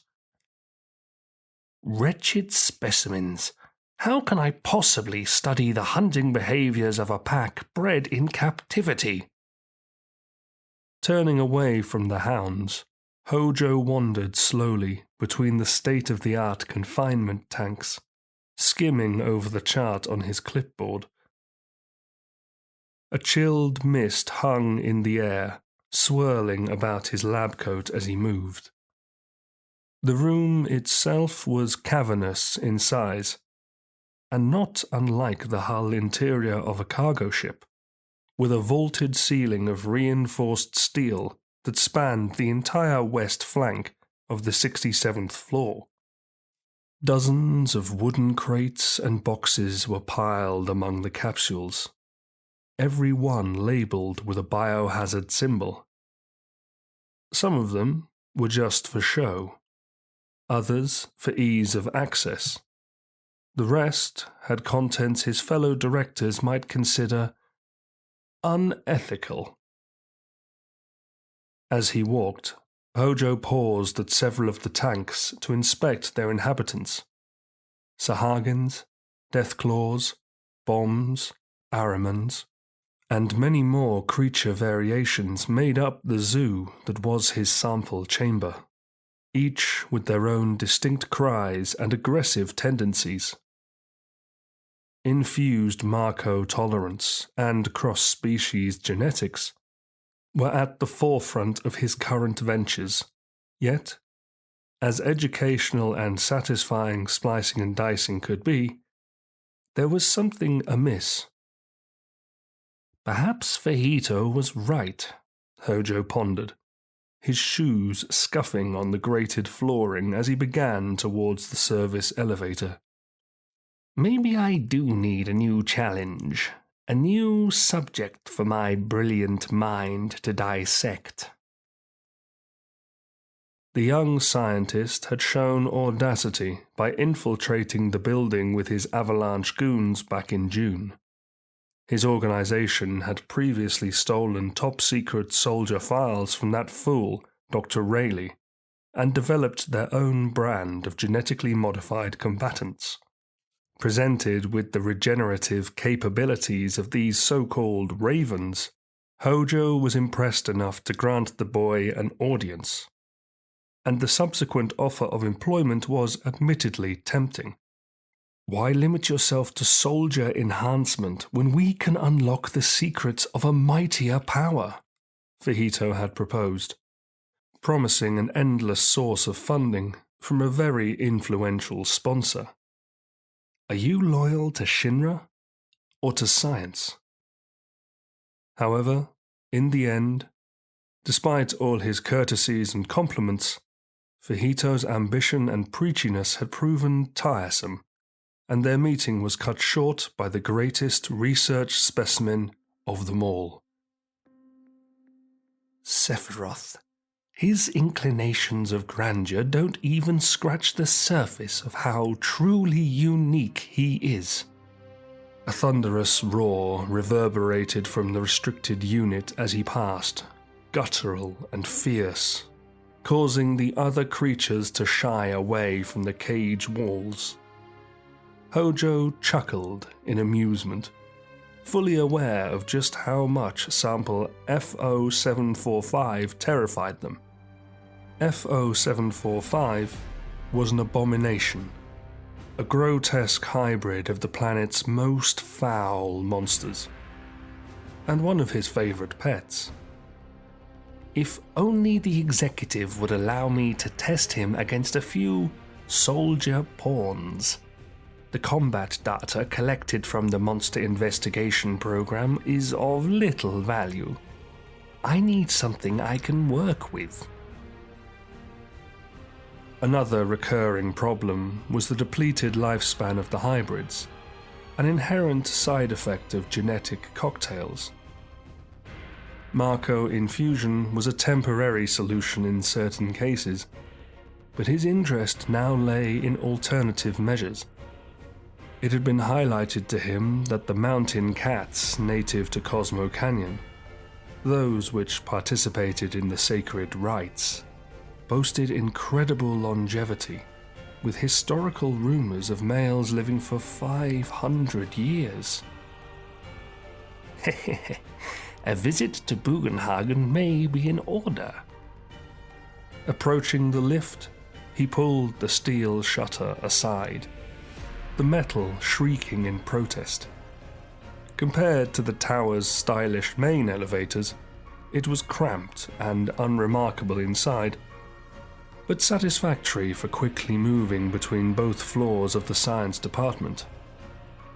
As Hojo pushed the button to ascend, his eye caught an etching on the brass panel by his knees, stealing his attention for a moment. The scores had been there for more than a decade, made by a former research sample of his. They depicted two stick figures, a mother and daughter, to be exact, holding hands in much the same way he remembered they would. He had treated these precious specimens with great care and watched the child grow from an infant into a freckle-faced firecracker. Even now, the thought of Ifalna and the girl, herself the mongrel offspring of that traitor Gast, escaping his custody, still pained Hojo. He could have made unparalleled breakthroughs in the study of the ancients. Taking his gaze from the figures, he scowled. Their insubordination had cost him his prize, and almost the trust of the president. One day, however, the Turks would fulfill their task, and the girl would be returned to him. Then will she witness the extent of my genius. The lift shuddered violently to indicate it had reached its destination. Tucking his tie under his lab coat and brushing a long strand of loose hair from his face, he yanked the gate aside and stepped out into the 68th floor fusion chamber. Unlike the level below, the arrangement of the room was simple, empty save for a large, solitary glass capsule at its center. A raised walkway lined the circumference of the hall as an observation platform, terminating at the technician's control station.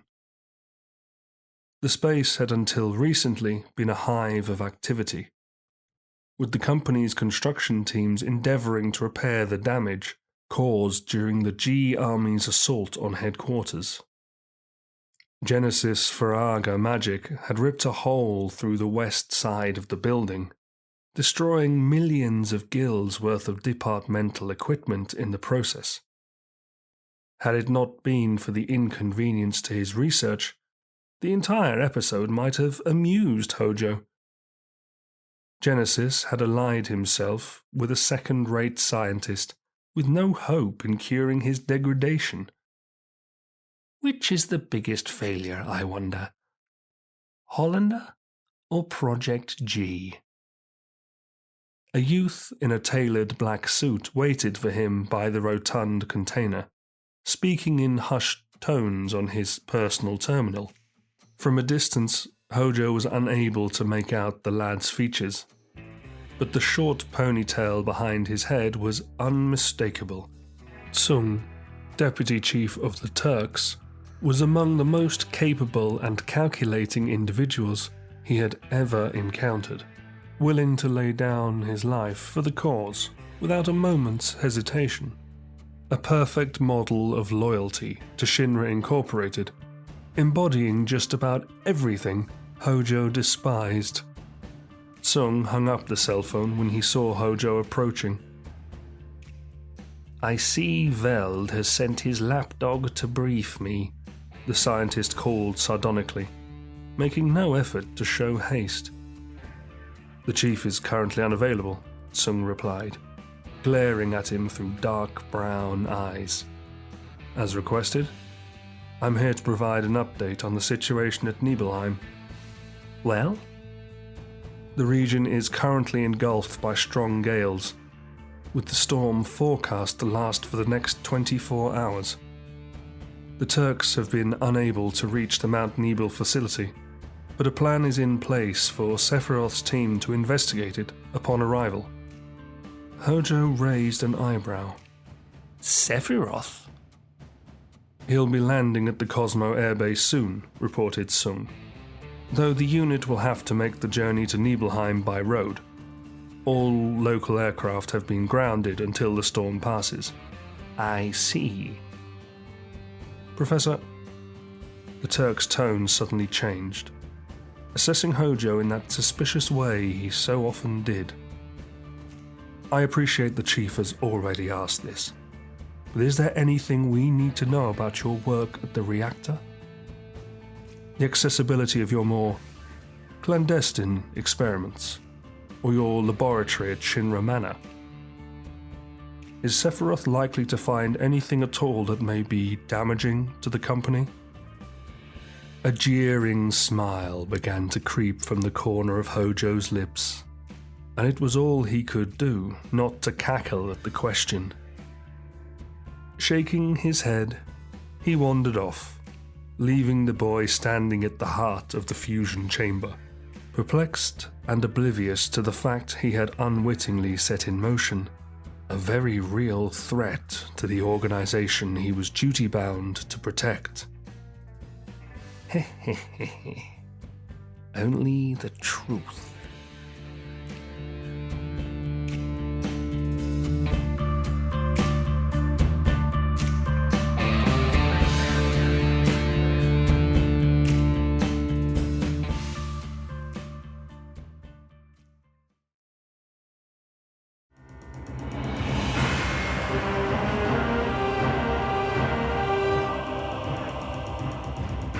Chapter 8, 23rd of September, Nibel Forest. Zack peered out at the muddy road as it emerged from the rear of the military truck, only to disappear again amid the silhouettes of the forest's army of evergreen. Sure is raining hard. The sky had been doggedly overcast for most of their journey, showering the countryside in spurts of heavy downpour as their vehicle rumbled through the farmland and vast wooded terrains alike. A no-fly warning had been in place for the last 36 hours, so transportation by helicopter was ruled out. Much to the rest of the investigation team's discontent, Sephiroth had no intention of waiting out the storm in the minor comfort of the Cosmo airbase, ordering the swiftest alternative. It seemed like forever since the squad had left Midgar. Zack was yet to fully recover from their intercontinental flight aboard one of the Gallagher hydroplanes, or their short stay at the remote landing strip north of Cosmo Canyon. He had at least had a chance to observe the plethora of stars that painted the heavens above the desert wilderness, and wondered in that moment if Aerith would ever get to witness such natural beauty. Now, lost to his own thoughts as he listened to the soothing patter on the tarpaulin roof of the trailer, Zack turned suddenly as the young private beside him groaned. "Oh, I hate motion sickness," Cloud complained, his head buried between his knees. "I wouldn't know," he chuckled, slapping his friend on the back. "Never had it." "Oh, you're lucky." "If you're feeling queasy," Zack suggested, "try focusing on the horizon. Maybe it'll distract you, or just take that damn helmet off." "Yeah," muttered the boy, slowly removing the headgear, his blonde locks now a mess of tangled spikes. He breathed hard as the wagon bounced once more on a pothole, its tires careering over the rough trail. "Oh, well, I'll be home soon." Zack stood, clutching a hanging support ring, stretching his legs for the first time in hours.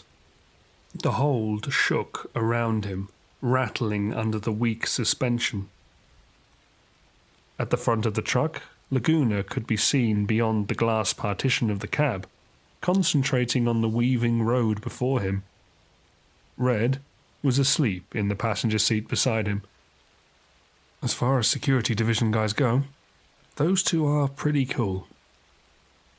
Taking his gaze from the infantrymen, Zack began to pace back and forth across the compartment, sporadically pausing to perform a handful of squats, the mission playing on his mind. While informing the party that the operation would be on Mount Nibel, Director Heidegger was reluctant to disclose much more. Zack was unfamiliar with the province and was grateful to have a local on the team. The extent of his knowledge on the Nibel region was that the bears here were poached for their tails, something to do with them being powdered stimulants in potions, if he remembered correctly. Not that the Nibel bears are likely to be involved in this monster emergency. As his imagination raced with possible explanations for the spawning increase, each as absurd as the last, Zack looked up to see Sephiroth's pale, green Marco eyes watching him. The captain of Soldier had remained silent for most of the trip, brooding over other matters, his features hidden behind his cascading strands of silver hair. By his side was the decorative scabbard of his infamous katana, the Masamune, encasing the entire 6-foot length of the slender, curving blade. "Settle down," he said, coolly, folding his arms as he leaned back on the munitions chest, his tone one of authority. "You're acting like an anxious kid." "Sorry, I'm just..." "Restless?" "Yeah," admitted Zack. He hated how patronizing Sephiroth could be at times. He needed something to occupy his mind. "So, are you going to give us the final brief on the assignment?" "You weren't listening before?" Sephiroth queried. Zack shook his head, offering an apologetic shrug. "I may have got distracted. Relationship issues." "I thought as much," the captain grumbled. "As it happens, the company has tried to keep this one quiet.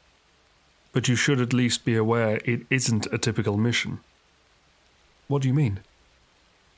"The distress call from the workers inside the reactor mentioned irregular malfunctions they believed were linked to the unexpected spike in monsters," he explained. "So the executive's immediate assumption was that there had been a security breach at the facility. Like avalanche or something, right?" Zack speculated. Sephiroth paused for a moment. The directors had only been shown the first part of the message. "Some of the transmission was kept from the executive?" gasped Zack. "But why?" "The president felt it would be best not to alarm anyone about the situation. The latter part of the message contained an incomplete communication about the reactor itself producing brutal creatures." "Creatures?" "Sounds like the mutated Genesis copies, don't you think?" Sephiroth said sullenly, reading Zack's pensive reaction. "And on top of that, there have been concerns from the townspeople of strange dragons in the area, apparently inhabiting the caverns within the mountain. Our task is to locate the source of one problem and neutralize it. But all this is highly unusual. So what do you think's going on? Sephiroth frowned. I'm not sure. The briefing notes mention nothing of the G Army, but Heidegger has classified the operation as top secret. After all the other reactor attacks recently, why would they place importance on this one?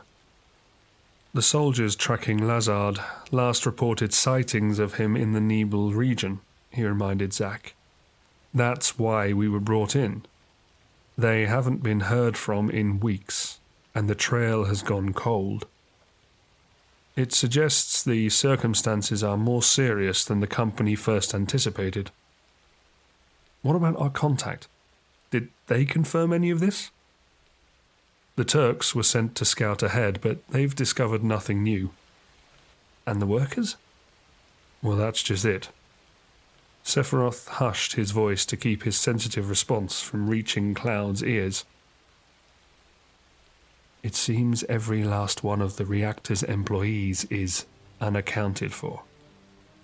But with a tremendous surge of power, the truck suddenly lurched sideways, throwing Zack to the floor.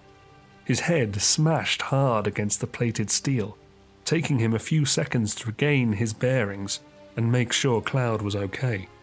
The grinding whir of tires rang out as the vehicle spun from the road, screeching to a halt against a cluster of thick elm trees.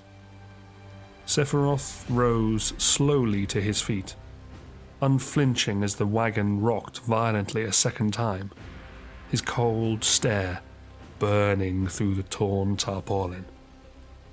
"Sir!" cried Laguna, scrambling for the steering wheel. "Something big just crashed into us." "It would appear," the captain snarled as he grasped the studded blue handle of the Masamune, drawing the blade from its sheath, "that we have found one of our dragons." Stepping casually over the fallen crates that had been strewn across the trailer, Sephiroth leapt from the rear of the hold, his boots sinking into the muddy trail.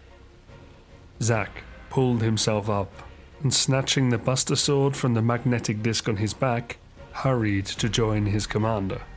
He felt his clothes become instantly heavier as he braved the torrential rain, mopping the matted spikes of hair from his eyes while he waded through troughs of sludge. Sephiroth had already circled the truck, luring the magnificent beast away. The dragon was almost 50 feet in length, with enormous clawed limbs that caused the ground to tremble as it lumbered after him. Its scales were emerald green in colour, fading to a pallid shade of purple on its underbelly. Lining the monster's hulking form was a spine of ridged bone, separating its colossal bat-like wings and thinning to shape two horns at its crown. As it approached Sephiroth, the creature bellowed, its thunderous roar reverberating throughout the forest. He waited, without motion, for it to close on him, the Masamune raised in an offensive stance, his jaw firm as he tracked the beast with a fierce glare. Its nostrils smoking, the dragon reared back on its hind legs, and from its yawning maw came an eruption of intense flame. Zack watched in uncertainty as the blaze engulfed the soldier captain, momentarily consuming him until a sphere of shimmering jade developed within the inferno. Tongues of fire swept harmlessly against the shining barrier around Sephiroth.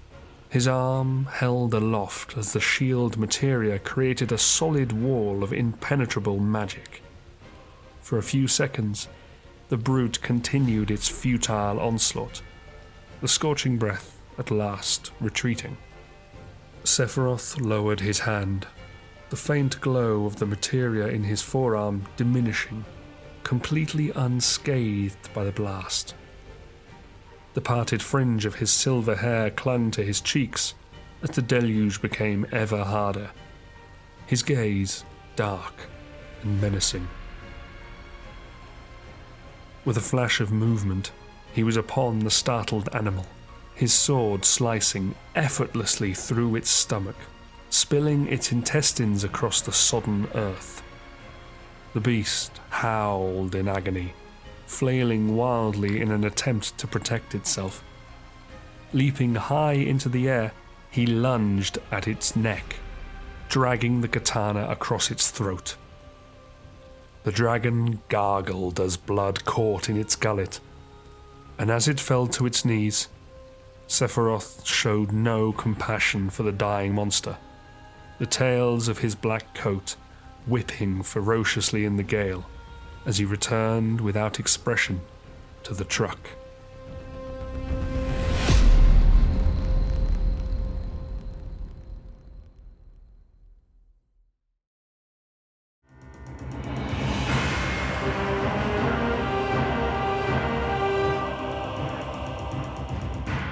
Chapter 9, 23rd of September, Nibelheim.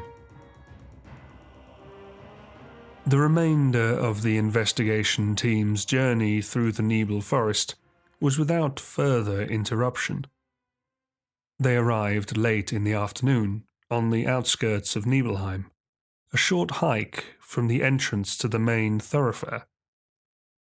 Sephiroth had warned them all to stay vigilant, conscientious in his approach to assessing a rural village riddled with uncertainty.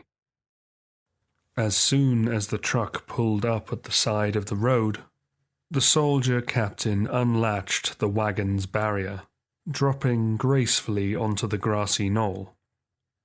Cloud and Red followed, leaving Zack alone in the trailer for a moment, responding to an urgent message on his portable terminal, while Laguna had been tasked with returning the vehicle to the Cosmo airbase. There was a knot in Cloud's stomach, but he could not tell if he was more eager to visit his mother or seize an opportunity to impress Sephiroth, his boyhood hero. It left him conflicted, as did the manner of his homecoming. "I can't show my face around here," he brooded, double-checking his helmet was secure. "No one can find out I'm not a soldier yet." They stopped beneath the town's frail iron gateway to wait on Zack. From there, a silent path of paved granite ventured deeper into Nibelheim, layers of moss smothering the slabs. A row of houses flanked either side of the avenue, their archaic facades of creamy limestone and dark pine typical of the region and comfortingly familiar to Cloud. As the cool sun of late summer appeared amid a break in the overcast sky, the shadow of Mount Nibel took shape, cautiously slithering over the red-slated rooftops towards the party. Cloud peered up as he heard a movement, his fingers automatically reaching for his rifle.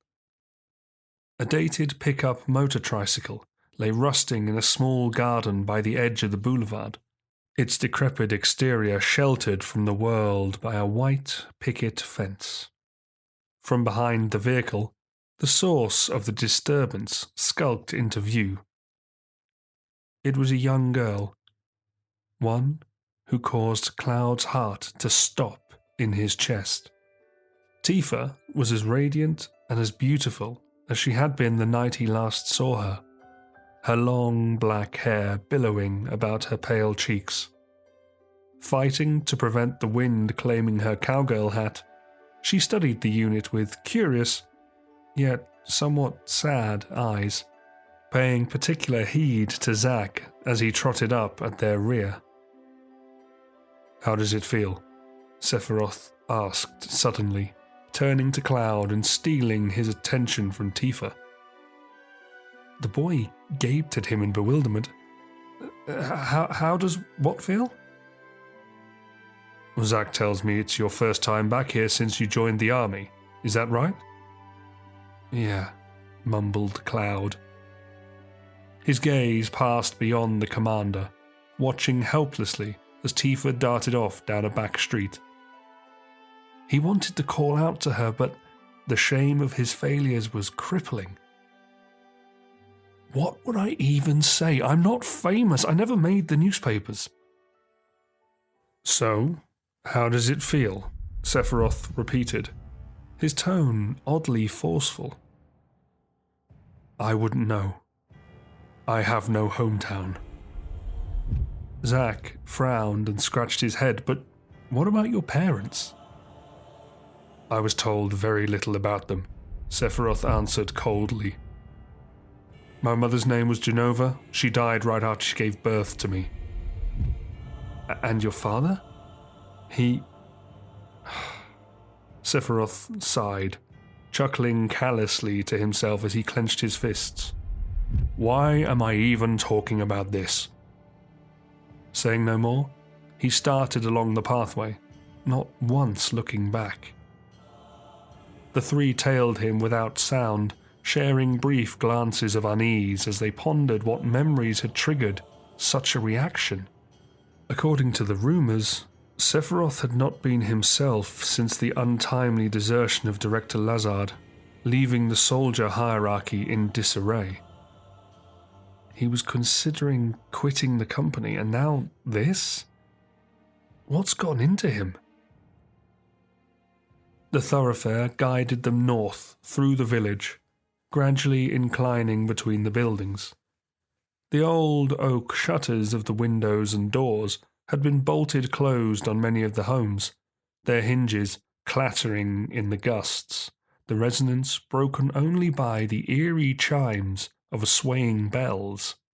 Had it not been for the ghostly chimney smoke drifting from several of the houses, they may have considered Nibelheim abandoned. With all the recent disappearances, it's hardly surprising. The squad was brought after a while to the wide town square, wispy mists of dust swirling at their feet like some haunting waltz. The water tower at the centre of the forum was as Cloud remembered it. The shanty wooden frame that encased the well's pump was holding solid, despite decades of rot, the small turbine at its height rotating hesitantly.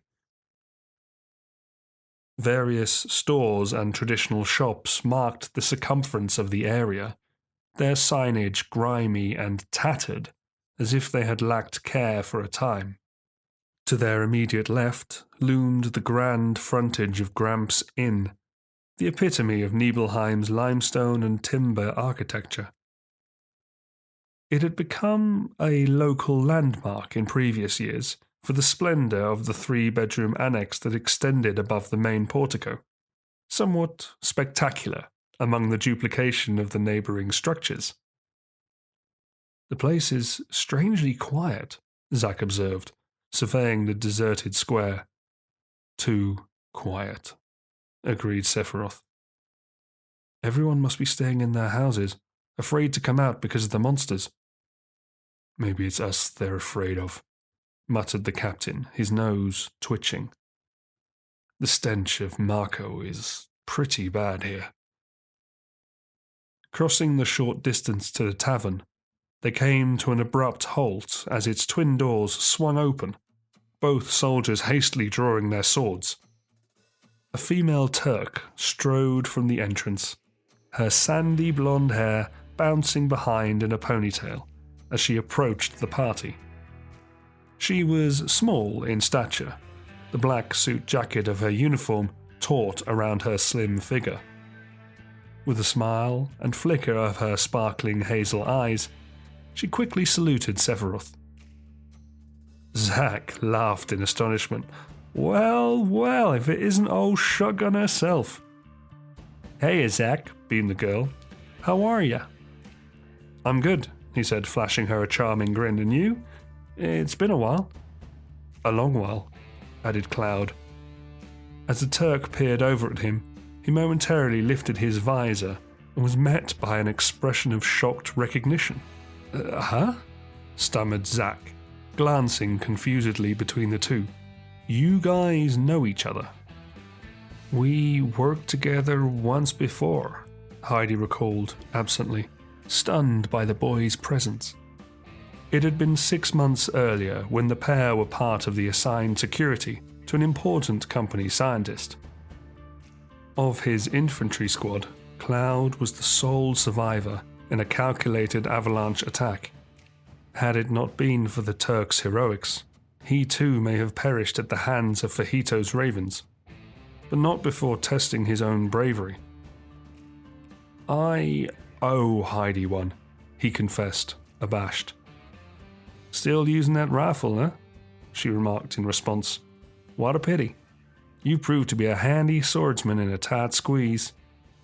Zack raised an eyebrow. "Is that so?" "Enough of this," snapped Sephiroth, slamming the Masamune angrily back into its scabbard. "Have you anything new to report?" "No, sir," answered Heidi, unfazed by his impatience. "Nothing's changed in the last 3 days. The expedition will proceed as planned." "Good," Sephiroth nodded. "Then we leave for the reactor at dawn. We'll be spending a lot of time on foot tomorrow, so make sure you get to sleep early." "What do you want us to do until then?" queried Zack. "We only need one lookout for the moment," Sephiroth decided, making a final inspection of the square before addressing Red. "Take the first watch, Private. Zack, with me." "Sir?" Cloud hesitated, not wanting to speak out of turn.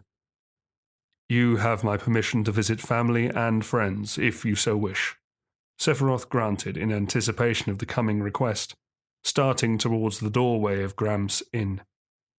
"Afterwards, be sure to relieve your colleague from guard duty." "Visit your family?" Heidi gawked in disbelief as the soldiers disappeared inside. "Cloud, you're from round here." "Yeah, why?" "Then it must be you." He frowned. "Heidi, what are you talking about?" "I met a girl named Tifa," she said excitedly. "Tifa? I found her on the mountain after I got lost," she explained, motioning to the rugged crags of Mount Nibel. "She was up there chasing her cat. We helped each other out." "What did she say?" "When she learned I was from Shinra, she mentioned a childhood friend called Cloud. Y'all left town 2 years ago to become a soldier, right? She asked about you." Cloud's pulse began to race at the thought of Tifa discovering his secret. "What did you tell her?" "I said I didn't know," Heidi shrugged. "It all sounded a bit familiar, but I couldn't be sure just by the name if it was you. Didn't want to get the poor girl's hopes up, you know? Anyway, seems the planet's a smaller place than I figured." "Not small enough for me to have seen her since I joined the army," admitted Cloud. "Don't worry. You'll meet her again tomorrow." "Huh?" "I hired her to be your guide for the reactor investigation." "You did what?" spluttered Cloud, suddenly overwhelmed by nausea. "So she'll be traveling with us on the mountain." "Well, that's generally what a guide does," Heidi replied sarcastically, her smirk faltering as an incoming message beeped on her personal terminal. "I'm sorry, but I really can't talk about it right now. Tsung's already breathing down my neck because I involved a civilian." "What did you expect?" "Look, I have to go," she said hurriedly, ignoring his retort. "I still have a lot of work to do. I'll see you around. Heidi, wait!" he yelled as she scurried off, pulling her phone from the breast pocket of her suit. "What is it?" "Can you do me a favor?" "Depends what it is. If you see Tifa, don't tell her I'm back." Heidi gave a non-committal wave and scampered down a nearby lane. Cloud paused for a moment, deliberating what to do next, nervous excitement coursing through his veins. There was a palpable chill on the air, breaching the heavy fabric of his military tunic, creeping over his skin as he cast his eyes towards the northeast edge of the forum and the street that led to his family home. Gesturing to his patrolling comrade, Cloud set off across the square. There had been little change since he left, though there never had been much before. Dated cast-iron lanterns contributed minimal light to the pathways beneath the cowering houses, the residents of which he knew nothing of. The breeze murmured softly as it passed among the buildings, like a fleeting memory of some ominous dream. He soon arrived outside a low, single-story structure. A modest selection of flowers and ornaments festooned the plot, and he could hear an old Marco generator sputtering and groaning from inside the garden shed. Steam drifted from the chimney toward the rear of the roof, luring him forward. It was the closest thing to a welcome he had found since arriving in Nibelheim. On the old doorframe hung a handcrafted nameplate, the stylish font and bold. It read, Strife. Is anybody home? Cloud pushed the door slowly open, its hinges creaking with resistance, and peered down the narrow hallway of the bungalow. The rich scent of cooking stew flirted with his nostrils as he removed his helmet, the aroma one he associated so much with his childhood. Advancing unhurriedly along the passage, savouring the details, he saw a collection of decorative vases resting upon the table on his left. He recognised each, as well the antique mirror that was nailed above them on a wall of stacked grey stone. At the end of the corridor, the room opened into a spacious kitchen and dining area. A woman with wavy blonde hair, dressed in a purple frock and apron combination, stood at the stove, humming gently to herself as she chopped vegetables. She glanced up when the young soldier cleared his throat, her jaw dropping, her weary eyes filling with untold joy. "Cloud," she squeaked, the knife falling clumsily to the worktop as she clasped her hands over her mouth. He grinned, sheepishly. "Hi, Mum." "Come," she bade as he crossed the room, her arms held out. Claudia embraced her only son with unrestrained warmth, holding him close, her cheek pressed against his chest. He had telephoned ahead from the airbase to let her know he would be swinging by, but she seemed nonetheless stricken by amazement. Stepping back to admire his physique, her gaze passed studiously over him. "Let me take a look at you." "I'm fine," he assured her, strolling through the hollow to the lounge. Kicking off his boots, he collapsed onto the sofa. "You look so handsome," his mother chirped as she sat down beside him, glowing with pride. "I can see your father in you."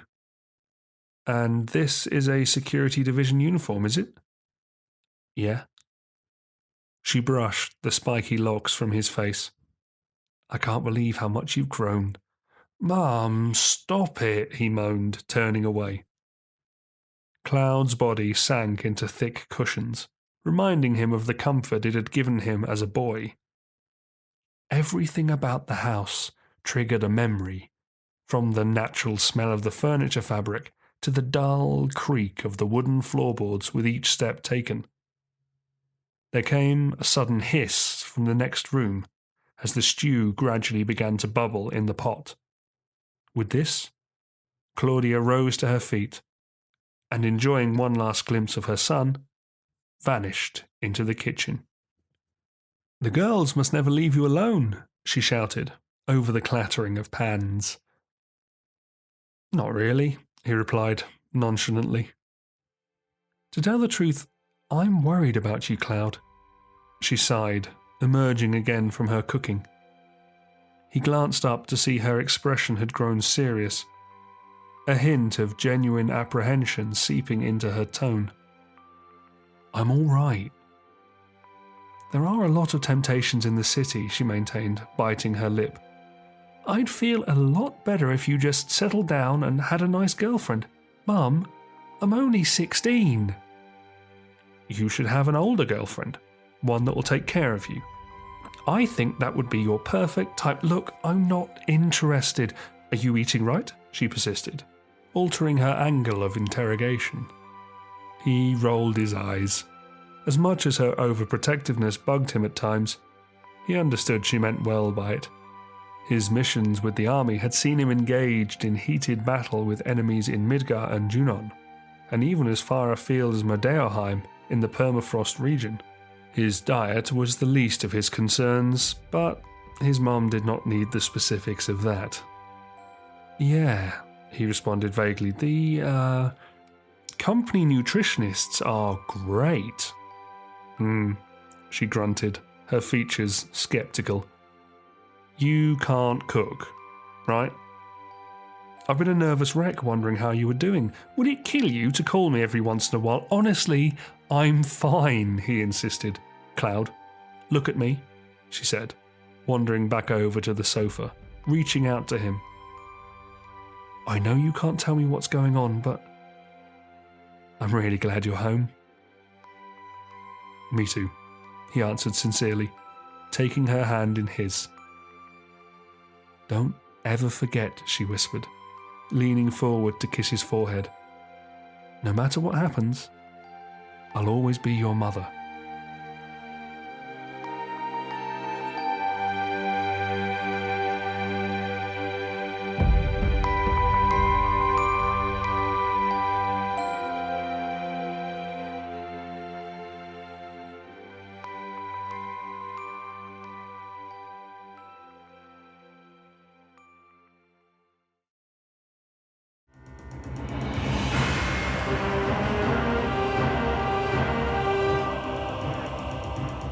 Chapter 10, 23rd of September, Nibelheim. The air had dropped to freezing temperatures as the sun set over the mountains in the west, absorbing the daylight from around Nibelheim. Zack made his way back along the residential streets towards the town square, his final monster sweep indicating no sign of unwanted guests. The crisp breeze felt bitter against his face, whistling softly, reminding him of those rare nights at home in Gallagher, when winter's chill settled on the hilltop village. As he trudged past the darkened houses, his thoughts turned to Aerith and the list of 23 tiny wishes she had given him. But for a few exchanged messages after he landed at the Cosmo airbase, there had been radio silence between the two. Admittedly, the poor telecommunications signal amid the mountainous terrain did not help. Yet he had managed to receive mail from Kunstl about departmental stuff, and Cisne, who was on assignment somewhere in the permafrost region. Zack had growing concerns that the flower cart he built her really was a disappointment, though she was hardly the type of girl to bear resentment. I'll make her a better one as soon as I get back to the city. Operation Midgar full of flowers, wallet full of money, is only just getting started. He eventually came to the broad forum, illuminated only by the dim glow from the windows of the Nibel accessories store and the inn. A lone infantryman remained under the waning shade of the water tower, marching back and forth for warmth, his rifle clutched in his arms. He turned quickly as he heard Zack's footsteps approach, aiming the weapon in his direction. Who goes there?" called a shaky voice, easily identifiable despite being muffled by his visor. "It's just me, Cloud," replied Zack. "How are you holding up?" "Not great," answered the boy, lowering the gun. "How come?" "I was just thinking about the past," he sighed, casting his gaze to the twinkling stars above as they materialized from the strands of ebbing sunlight. "The past, huh?" Zack repeated, folding his arms. "You want to talk about it?" "No, thanks.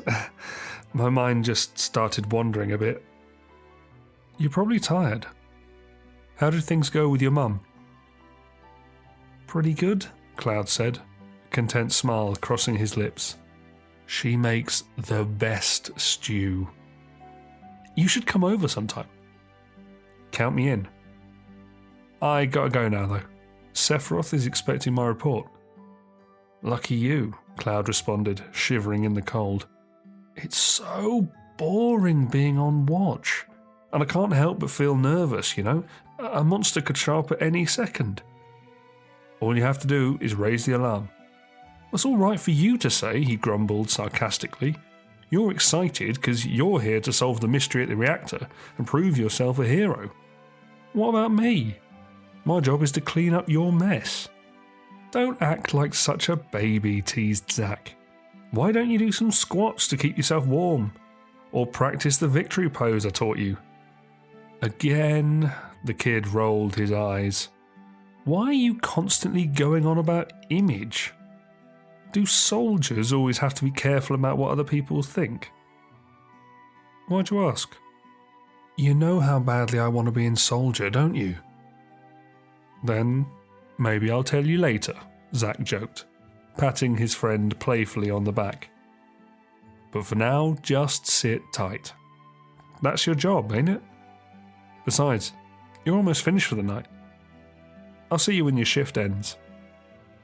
Nodding under his armoured helmet, the private again began to patrol the square, stopping every few paces to perform a handful of squats. Zack chuckled to himself and jogged the short distance to the entrance of Gramps' Inn. Inside, he was met by a light haze of cigar smoke hanging in the air of the open-plan parlour. To his left was a cosy lounge area, furnished with a few old armchairs and a pair of quaint dining tables. Through the fumes, he saw two men standing by the low reception desk across the lobby, chatting between themselves. They glanced up from their conversation as he wandered the pine floor towards the staircase, greeting him with a wave. "Hello there," called the elder of the duo, a bald man in a green cardigan that Zack had earlier learned was the tavern's owner. "Any luck in catching our fiends?" "Not yet," conceded Zack, shrugging. "Did Sephiroth question you about the situation with the town?" "Briefly," Gramps replied. "I just told him exactly what I told the lovely young woman the company said. Nibelheim ain't no stranger to weird happenings, but we have to get rid of those dragons." "And I suppose Shinra think they're here to do just that." The second man snorted sardonically. He glared at Zack with a disapproving expression, his deep eyes burning through the soldier. Barrel-chested in stature, he had a square jaw beneath his bushy grey beard, and his wild hair had been tied in a bun. "Don't listen to him," chortled Gramps with a dismissive gesture. "He just has an old grudge." "The name's Zangan," the burly man introduced himself. His face remained hard but non-threatening as he took a step towards Zack. "I travel the world teaching children martial arts." "Martial arts, huh?" "I have 128 students across the planet," boasted Zangan, offering his hand. "Including some now working with the Shinra," Gramps added. "What brings you to Nibelheim?" Zack asked suspiciously, accepting the handshake. "I train a schoolgirl here," he said, grinning proudly. "Tifa has an excellent sense. She'll be a strong fighter one day. Maybe she'll be able to teach you a thing or two." "Don't count on it." Zangan took another draw from his cigar. The arrogance of Shinra's elite never fails to amaze me." "Is that so?" "Becoming a powerful warrior is always about learning new things, new methods and techniques. Don't ever be afraid to incorporate something different into battle. Might just save your life." "Thanks for the advice, old-timer," Zack answered flippantly. "But I'll stick with my sword for now." "As you wish," conceded Zangan, patting one of his shoulder pauldrons. "By the way, I think Sephiroth's waiting for you upstairs. Good luck for tomorrow." "Yeah," Zack mumbled, turning from the pair and striding across the foyer. At the height of the steps, he came to a long corridor whose pale walls and watercolour paintings had started to reflect the varying shades of dusk. Sephiroth stood by the bay windows that lined the hallway, hands clasped at his back, his features melancholy as he surveyed the vista. Joining him, Zack followed his captain's stare without sound, his eyes falling upon the distant Shinra manor. A once luxurious estate, owned by the Shinra executive, the grand facade of the mansion had become dark and haunting. It was located north beyond the town limits, barely visible amid the foothills of Mount Nibel's slowly increasing gradient.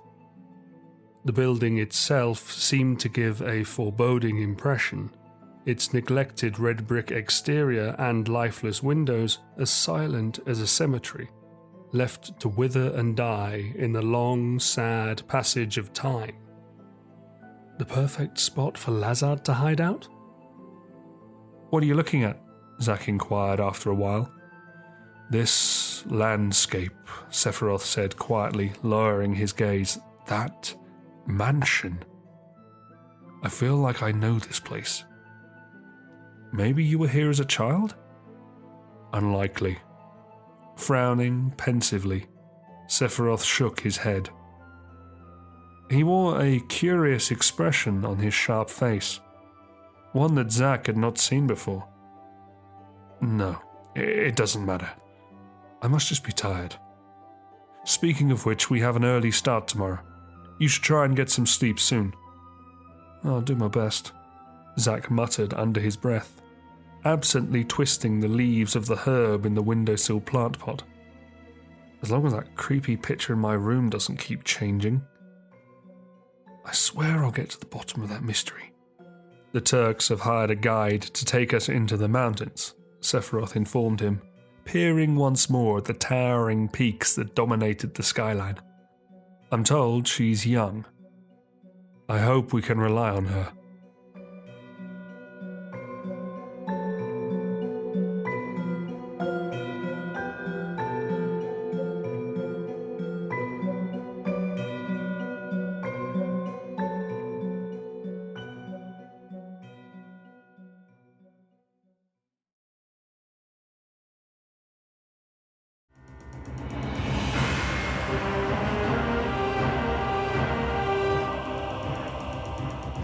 Chapter 11, 24th of September, Nibelheim.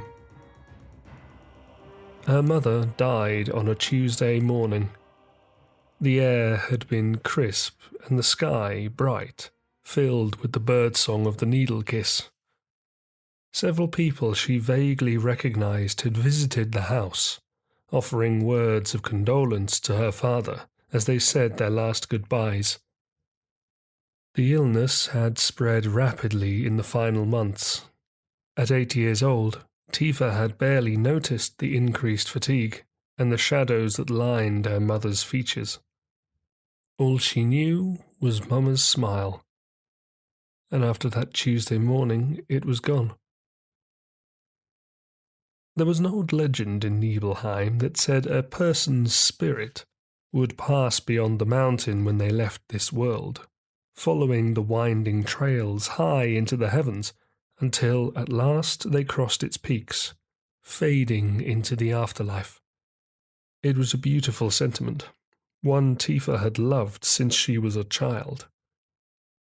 Overwhelmed by grief and a longing to see her mother's smile again, she had set off up Mount Nibel, hoping to glimpse what lay on the other side. I almost died that day too. A gentle draught floated in through her bedroom window, caressing her neck and running its silken fingers down her arms. It was enough for Tifa to slip back to reality, abandoning the melody she had been playing on her piano. Closing the lid over the ivory keys, she sat in silence for a time, allowing the tender memories to slowly ebb from her mind. Another, stronger gust suddenly swept into the room, tossing the curtains hither and thither, and scattering the pages of Dan's letter onto the floor. On the duvet, Mog let out a disgruntled meow, wrapping herself in her white tail and falling asleep again. With a sigh, Tifa rose from the piano stool and wandered to her desk, gathering the sheets and setting them down on her books. Dan's clumsy handwriting stared back at her from the top of the pile, rambling on about his new life in the Midgar slums, how he was still hunting for a job, and asking all sorts of questions about what was going on at home. It had been genuinely lovely to receive a letter from her childhood friend, and she was grateful for his communication, but one passage in particular had struck a nerve. Yesterday, all the old crowd from Nibelheim got together to welcome me to the city. The only person we couldn't get a hold of was that dude Cloud. Everyone said he wasn't really that close to us anyway. Even if we'd asked, he probably wouldn't have come. Well, enough about him. Tifa had pondered over that for days. It was true that Cloud had been a bit of an enigma when they were younger, but she had at least expected him to value his roots. Perhaps his missions with Soldier had kept him too busy, or he'd found himself a girlfriend. It was strange. She didn't remember much of Cloud back when they were kids, even though they lived near one another. But she had thought about him a lot since he left the village. She often caught herself wondering how he was doing, or checking the newspapers to see if there was an article about him. And when she heard there was a soldier team coming to rid Nibelheim of the monsters, she had waited for hours by the old gateway in the hope she could greet him. However, it was not Cloud who arrived with Sephiroth, but some black-haired guy with a giant sword. His absence should not have surprised her, really. If he could not make the effort to write to Tifa in the 2 years he had been away, or catch up with the other boys in Midgar, he was hardly going to volunteer for a trivial assignment in his hometown. Still, Heidi had met him, and he seemed to be doing okay. He'd probably just forgotten about their promise. Maybe it was time to let go of her feelings. "Tifa?" a voice called from downstairs. "Yes, Papa?" "You're late." Checking the clock on her nightstand, she cursed loudly and scampered over to the mirror for a quick, final inspection of her outfit. She had selected a sleeveless hiking shirt and khaki shorts, with a brown leather waistcoat for warmth. Practical and complimentary to her figure. Grabbing her hat and blowing the photograph of her mother a kiss, Tifa sprinted out the door. Her father was waiting at the bottom of the staircase, arms folded across his checkered red shirt, his moustache twitching. He was broad in stature and could be intimidating when he wanted, clearly opting to dress in the most masculine clothes he owned. "You'll have Sephiroth trembling in his boots with that lumberjack impression," she teased him. "You should stay away from them," he replied with concern. "We don't need Shinra's help to protect our village." Tifa rolled her eyes. "So you keep telling me?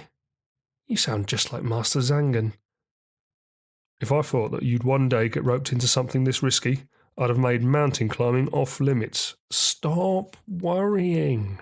She squeezed his arm. "I'll be fine." The early morning breeze was crisp and cool as it wound its way from the sea in the south, lapping over Tifa when she stepped onto the street. There was a freshness on the air, the kind that only existed in the wake of a brutal storm. It would not last, she knew, but its beauty was its finite nature.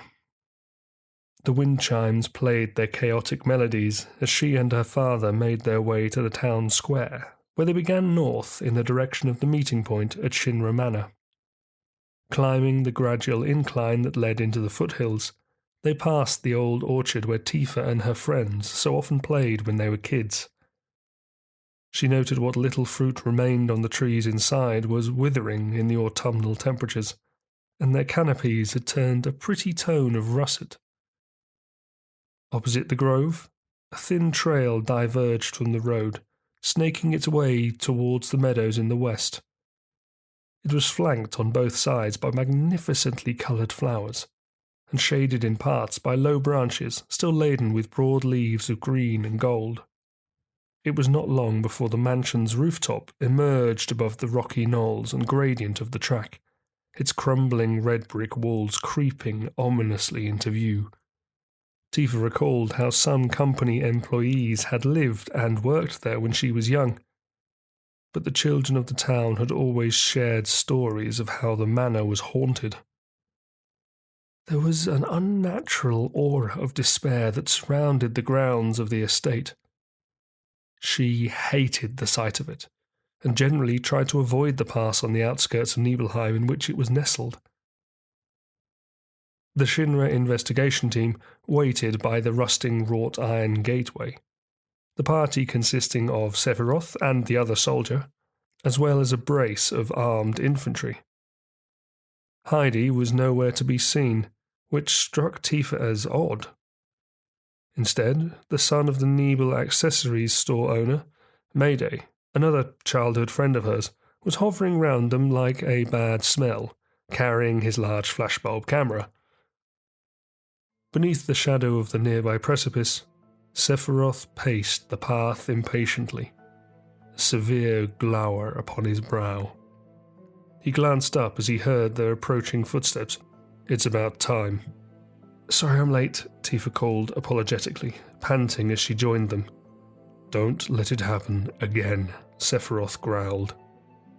Heart pounding, she smiled awkwardly. "My name's Tifa. It's nice to meet you all." Zack, soldier, first class, a spiky-haired boy introduced himself. She had glimpsed him the previous morning, but had not until now truly appreciated how handsome he was. Or muscular. There was even something strangely attractive about the scar on his left cheek. His glowing blue eyes swept over Tifa, checking her out. But it was more like an apprehensive big brother might do than some army sleazeball. "So you're our guide, huh?" "At your service," she giggled, tipping her hat. "I'm number one in town." "Aren't you a bit young to be involved in this kind of trek?" he queried, peering to his commander for clarity. "It'll be dangerous." Her father seized the opportunity, his tone firm as he took a step forward, puffing out his chest in another unnecessary show of masculinity. "Listen, Sephiroth, if something happens to my daughter—" "Trust me," Sephiroth answered flatly, tapping his fingers on the scabbard of his katana. "I'll be all right, Papa," insisted Tifa, embarrassed that he had so brazenly voiced his doubts to the team. "I have 2 soldiers with me, 2 first classes." "There will be no problem if Zack here protects her," the legendary swordsman agreed, almost sarcastically, brushing past her father. His tolerance had clearly reached its limits. "We've already wasted enough time. Now let's go." "Mr. Sephiroth," squeaked Mayday, the photographer, his mop of brown hair matted with a nervous sweat. Sephiroth turned slowly, a fierce expression spreading across his features. "What?" Could I please take a picture?"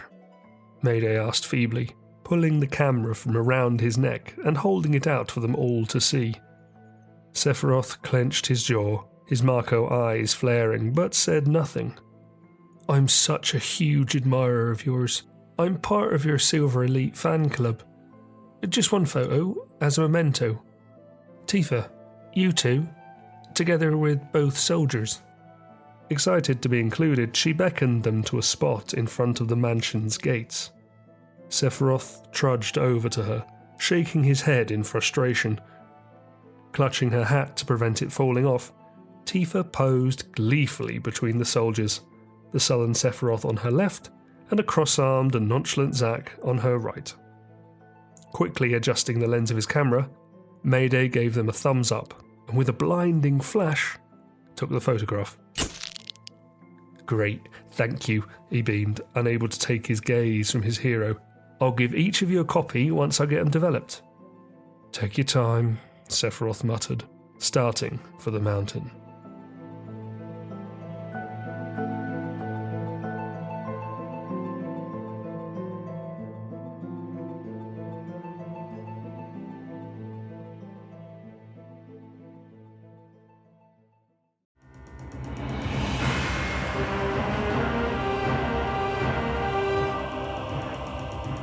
Chapter 12, 24th of September, Nibel Mountains. Zack felt a bead of sweat trickle down his cheek, leaving a tingle on his skin as it quickly cooled in the low temperature. Tifa and Sephiroth marched several feet in front, weaving among the hulking grey rocks of the ridge. The midday sun beat down on the party, its unforgiving rays penetrating the mists that hung over the horned peaks like the breath of an ancient foe. At this altitude, the air was noticeably thinner, but everyone appeared fit enough to handle the extra physical exertion. Though Nibelheim rested at the foot of the ranges, the pass that would ultimately lead the investigation team to the summit of Mount Nibel and its Marco reactor could only be accessed by a dale located 5 miles north of the town. For decades, Shinra Incorporated employees had utilized a ropeway system that connected the settlement to the facility, but it had been irreparably damaged a couple of days earlier. As such, the group was forced to scale the desolate slopes, carefully following Tifa's navigation along old and withered trails. There had been little conversation between the five during the ascent, even in greeting the lone rambler, and when the guide slowed to walk alongside Zack for a few moments, her hushed voice seemed to echo through the air. "Can I ask you something?" she whispered, checking she was out of earshot of the others. Sure," he replied, returning from his own wandering thoughts. Far away. "Are there a lot of soldier first classes?" He grinned cockily. "Nope. We're a small elite group. Not too many of us." "Oh." Tifa opened her mouth as if to continue, but no words came. The question perplexed Zack, though it was cast instantly from his mind when there came a terrible shriek from behind. He spun in time to see a deathclaw leap from an outcrop above them, its bony pincers snapping at its back. It hit the ground at speed, its powerful legs pounding towards the group. The soldier's reaction was instinctual, lightning quick. As the deathclaw propelled itself forward, Zack heaved the Buster Sword across his shoulder and swung, the thick edge of the weapon catching the monster's midriff, thrusting it into the cliff face. There was a sickening crunch as its body collided with the stone, crumpling in a heap. Zack turned back towards his colleagues with a shrug, paying no heed to Sephiroth's indifferent expression. He noticed Cloud had managed to get himself between the creature and Tifa, his rifle raised, protecting her from the attack. In acknowledgement of his bravery, he offered his young friend a nod. The infantryman took a few tentative steps forward, his gun trained on the deathclaw, and gave the unmoving fiend an investigative kick. "I wouldn't do that if I were you, buddy," said Zack. "It's just knocked out. It could wake up and start chowing down on you." "It's not dead," Tifa gasped in surprise. "Why?" "Use of my sword brings about wear, tear, and rust," he replied with a sigh, admiring the great blade before slotting it onto its magnetic holder. "So, I normally just hit with the blunt side. No need to kill if you don't have to, right?" Sephiroth rolled his eyes. Spoken like a true student of Angeal. Over the next hour or so, the company progressed steadily up the steep incline. The path was marred sporadically by small Marco swells, the springs expelling ghostly plumes of jade-green vapour. Whether these were commonplace on the mountain, Zack had no idea, but their presence was generally indicative of dense monster populations. The silence of the lonely landscape was shattered by a sudden grunt from the soldier captain.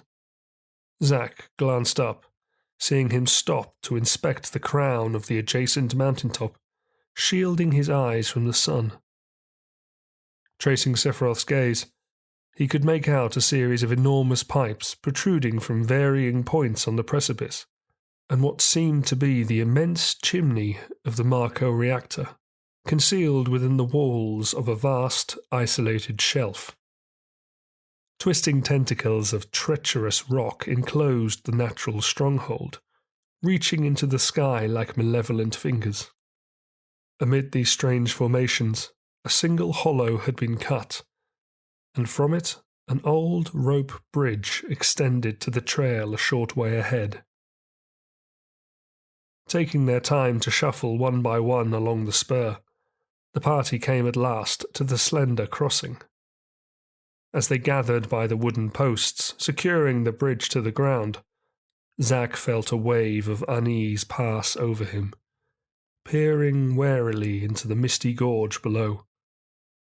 The chasm was approximately 70 feet in depth, shaping the descent of the flowing waters that would travel all the way to the sea.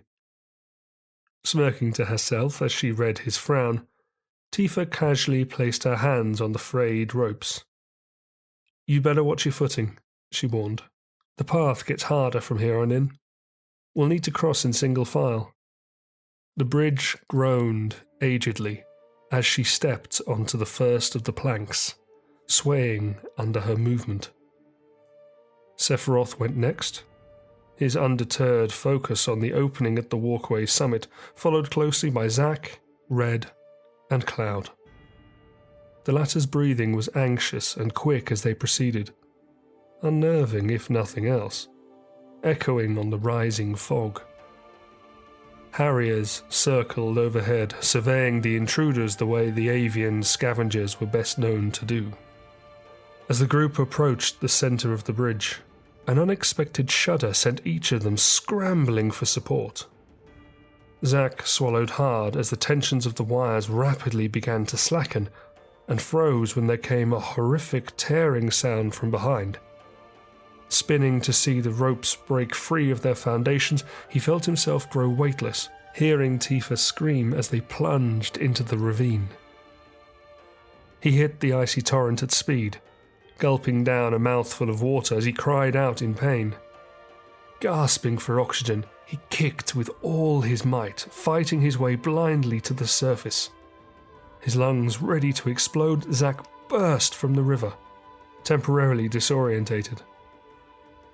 Churning foam stung his eyes, but he could just about make out the shadow of Sephiroth clambering onto a rocky shore nearby. Dragging himself against the current, Zack grabbed an overhanging ledge and yanked himself onto dry land. Wheezing, he rolled onto his back, watching the young private pull Tifa to the safety of the embankment. "You guys okay?" Zack croaked, brushing the matted spikes from his face.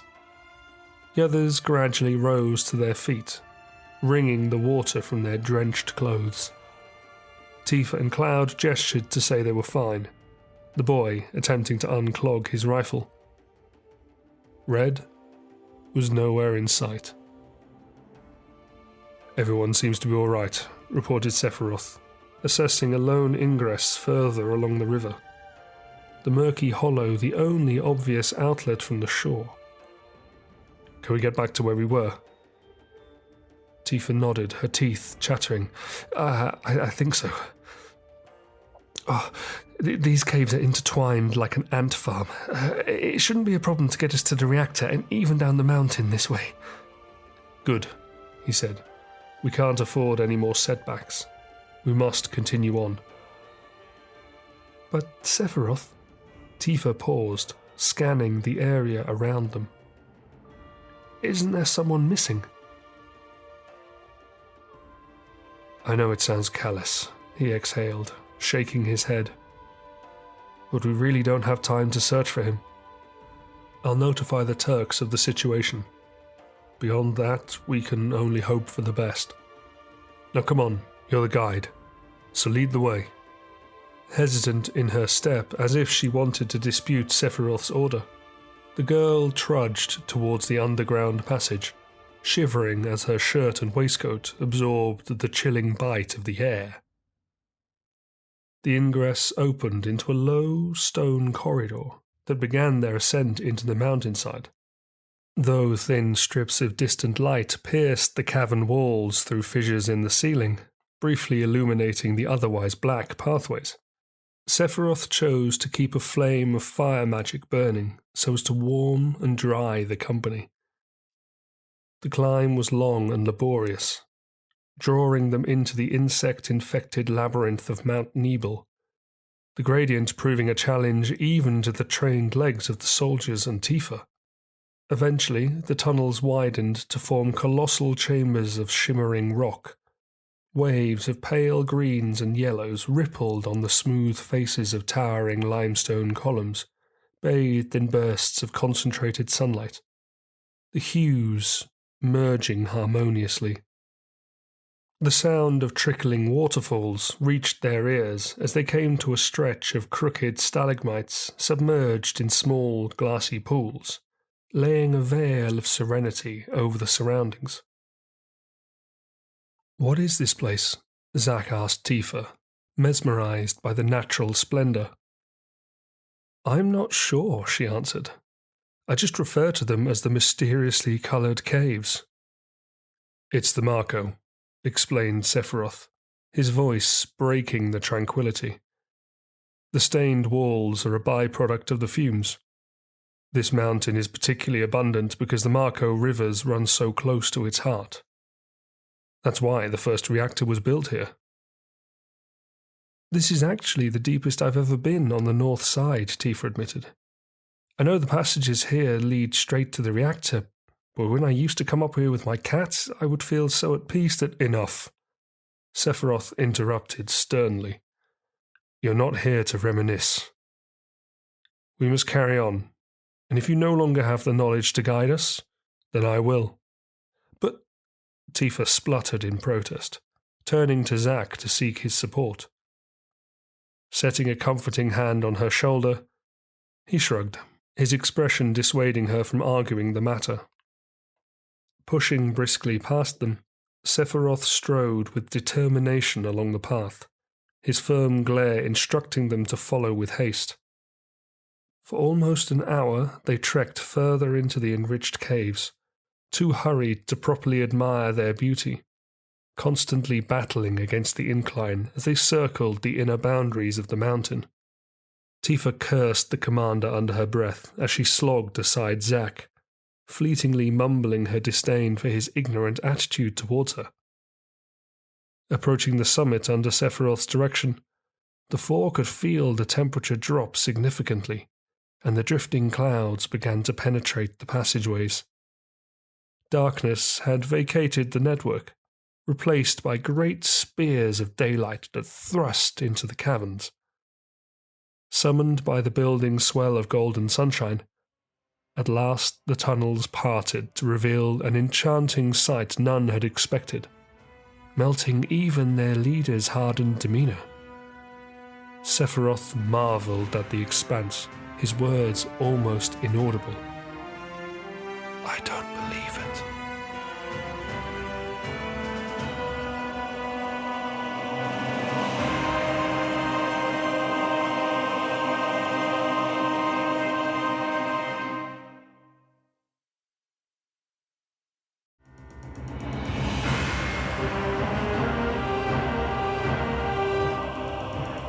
Chapter 13, 24th of September, Nibel Mountains. The party had come to a secluded grotto, marking the gateway between the forsaken peaks of Mount Nibel and the luminous chambers within. The hollow was large and ancient, enclosed wholly by scaling walls of limestone, but for a slim channel on the northern face. Beyond, the grey landscape loomed, a misty otherworld where the souls of Nibelheim's dead wandered. The decayed remains of numerous ash trees circled the perimeter of the cavern, unusual to be found at such an altitude. It was said the mountains were once covered in vast tracts of forest, but they had not survived the reach of the reactor. Bent and lifeless, the trees' roots snaked across the floor like prying fingers, each pointing to the very location that had captured the fascination of the group. At the center of the grotto, sparkling shafts of daylight seemed to focus entirely on one spot, a rocky fountain amid a pool of ethereal, pale green liquid. Cloud could make out a crystallized object at the pinnacle of the structure, cradled in a stone basin, glimmering intensely as it reflected the rays that pierced the ceiling. Beholding the natural altar, Tifa gasped with excitement, her mood lifting as she squeezed between the soldiers, scurrying over the brittle roots to the edge of the pool. "Where are we?" she called, shielding her eyes as she ogled the sparkling crystal. Cloud had never seen her look more beautiful than she did in that moment. It pained him that he was so close, yet she had no clue. "This is a Marco fountain," replied Sephiroth, his gaze filling with wonder as he and the others crossed the cave to join her. Branches crunched underfoot as they walked, the sound a strange resonance in their isolation. "It's so pretty," Tifa whispered, inspecting the spring. "A miracle of nature," agreed Sephiroth.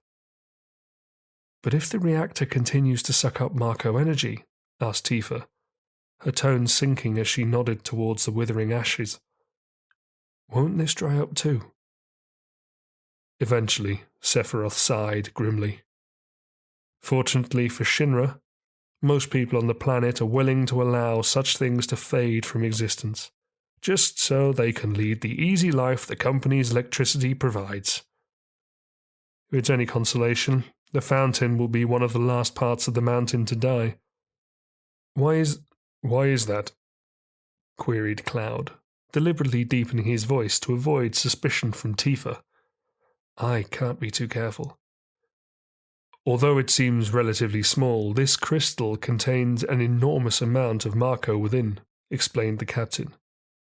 "You should know the name we give to it." "Name?"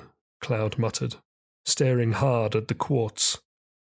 A swirling blue vapor had formed beneath its glassy surface, gently throbbing inside. "I have no idea."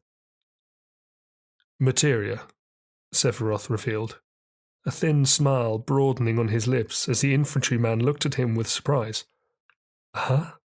When you condense Marco energy, the solid form produced is called materia. You've seen it before, right?" "Yeah, but not like this," admitted Cloud, leaning closer. "Most of the materia on the planet has been manufactured in the laboratories at Shinra headquarters using excavated Marco stones," began Sephiroth.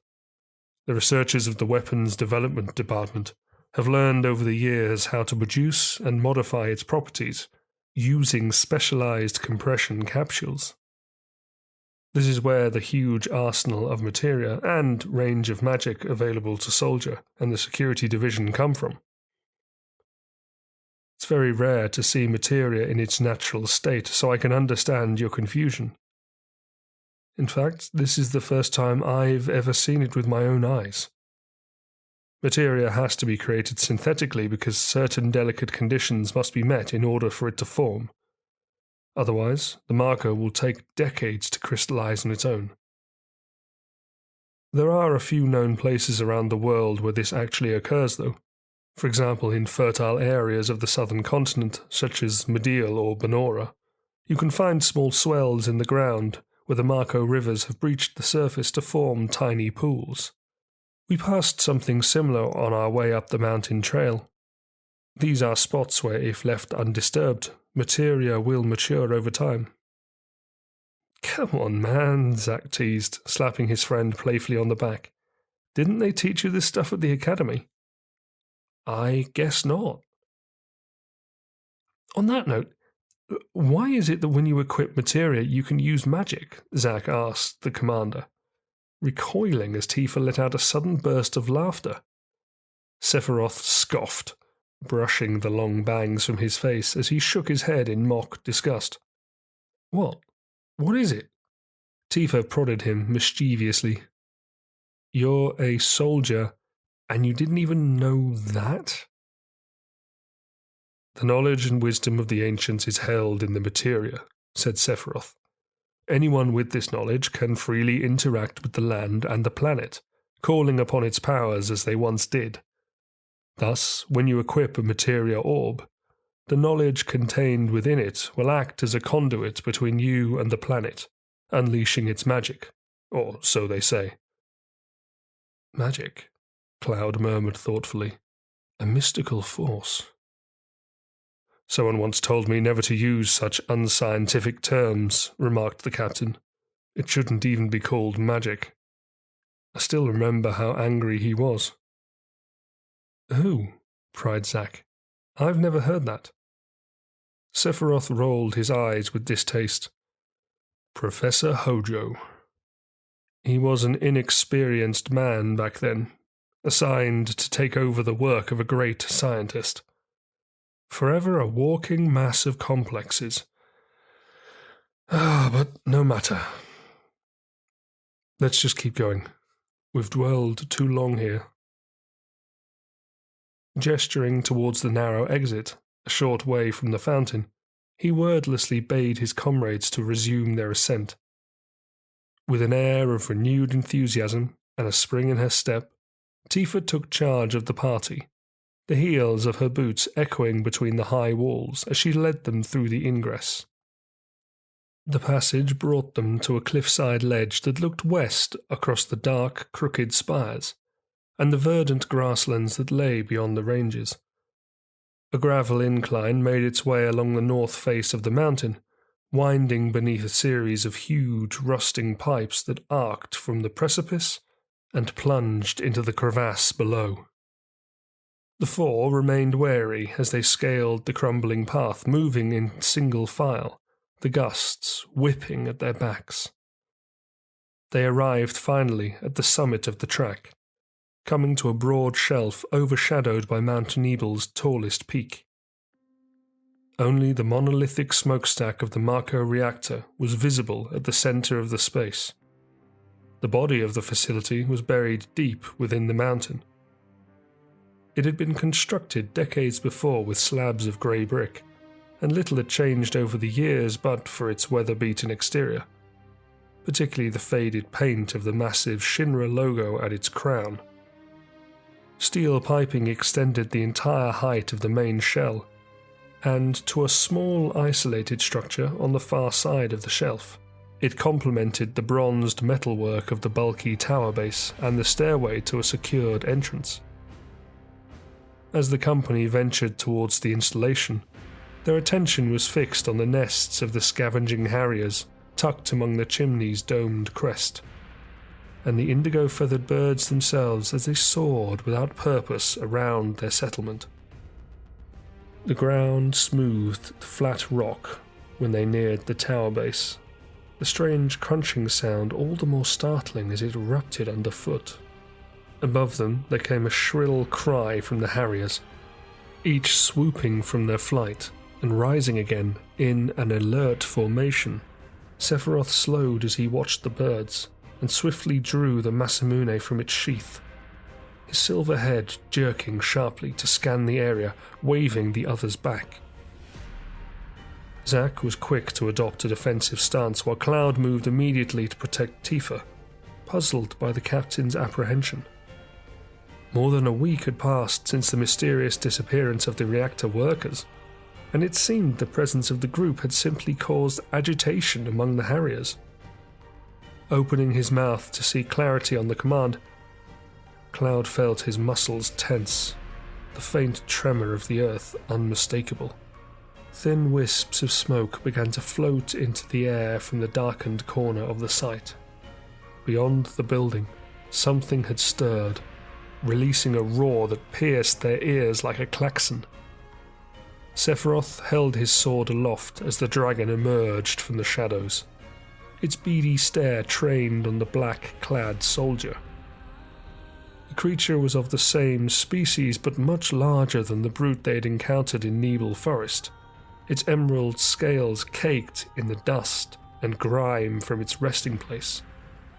The ground shook heavily with the beast's every step, the vibrations worsening as it rapidly began to pick up speed. The dragon lowered its rigid neck like a battering ram as it careered towards Sephiroth, propelling itself forward with a great surge of power from its hind legs. As it closed on him, Sephiroth leapt from its path, landing gracefully a number of feet away. Hurtling past, the mighty animal skidded to a halt, its momentum dragging it across the decline of the rock, beating its enormous wings in an attempt to recover the attack. Sephiroth lacked emotion. Lifting his right arm towards the foe, his equipped materia creating a jade-green haze around it as he prepared to unleash the orb's magic. Targeting the monster, he spun suddenly, his concentration faltering and the glow diminishing as a second dragon charged without warning from the obscured cave opening. Its horned snout flaring, the beast bore down on him with untamed force. Sephiroth parried the assault effortlessly with the Masamune, restraining the fiend with incredible strength as it swung its claws at him. Glancing up as the first dragon reared back to emit another thunderous bellow, a fiery storm gathering in its throat, Zack burst from his position, advancing upon the creature as it dropped to its feet. Thinking fast, Zack pulled a materia sphere from the pouch of his utility braces, pressing it against his bare forearm. The orb merged with his flesh easily, melting beneath his skin, and frosty sparks of Blizzara magic fired from his fingertips, forming a sheet of thin ice under the monster. Working against the minor slope of the clearing, the hulking animal shrieked in confusion, its legs kicking frantically as it slid backwards towards the cliff. The earth around them trembled when it finally lost its footing, collapsing and emitting a terrible howl as it vanished from the mountainside. Turning, Cloud saw Sephiroth push the second dragon from him, ruthless as he skewered its heart. The beast convulsed and tumbled limply onto its side, globules of sticky blood oozing from the wound. His brows furrowed as if lost in thought, Sephiroth rejoined the party, wiping down the Masamune with a stained tissue as he walked. "What is it?" asked Cloud as the captain strode past him, kneeling at the spot where the ground had crackled beneath their boots. "Something's not right," he muttered, trailing his fingers through the crumbling dirt. "Those emerald dragons. It's unusual to see them so high in the mountains. The Turks' report was right. About the dragons? About the possible fate of the reactor's employees." As he spoke, Sephiroth leaned forward and picked something from the grains scattered across the rock. Exhaling deeply, he rose, examining it in his hand. After a moment, he held out his palm, inviting the others to take a look. The object was small and thin like a tree branch, charred at the edges as if it had been exposed to a naked flame. "What is it?" inquired Tifa. "A human bone," Zack answered solemnly, lowering his head. "It means the workers didn't disappear. They were eaten."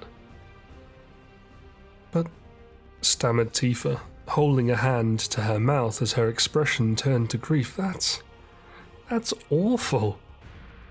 "We have to find out what's causing this," asserted Sephiroth, gazing up at the entrance to the facility. "Zack, with me." Tifa grabbed the black-haired soldier's arms as he followed his superior towards the stairs.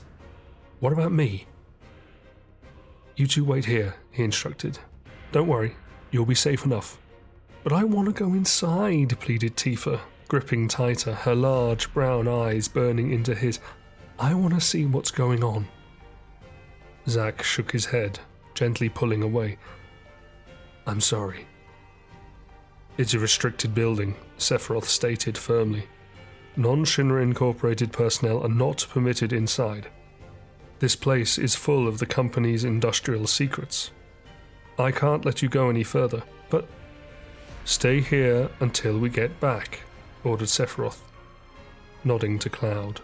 Take care of the young lady. The infantryman felt his pulse quicken. As much as he wanted to be alone with Tifa, the thought of her discovering his true identity made his stomach lurch. What would she say? What would she do? Yes, sir, he responded at last, raising his hand to his helmet in salute. Taking a single pace, he stood between Tifa and the soldiers as they started up the stairway, blocking her from pursuing. Sulking, the girl crossed her arms over her chest and scowled at Cloud. You better treat me real good then, or else.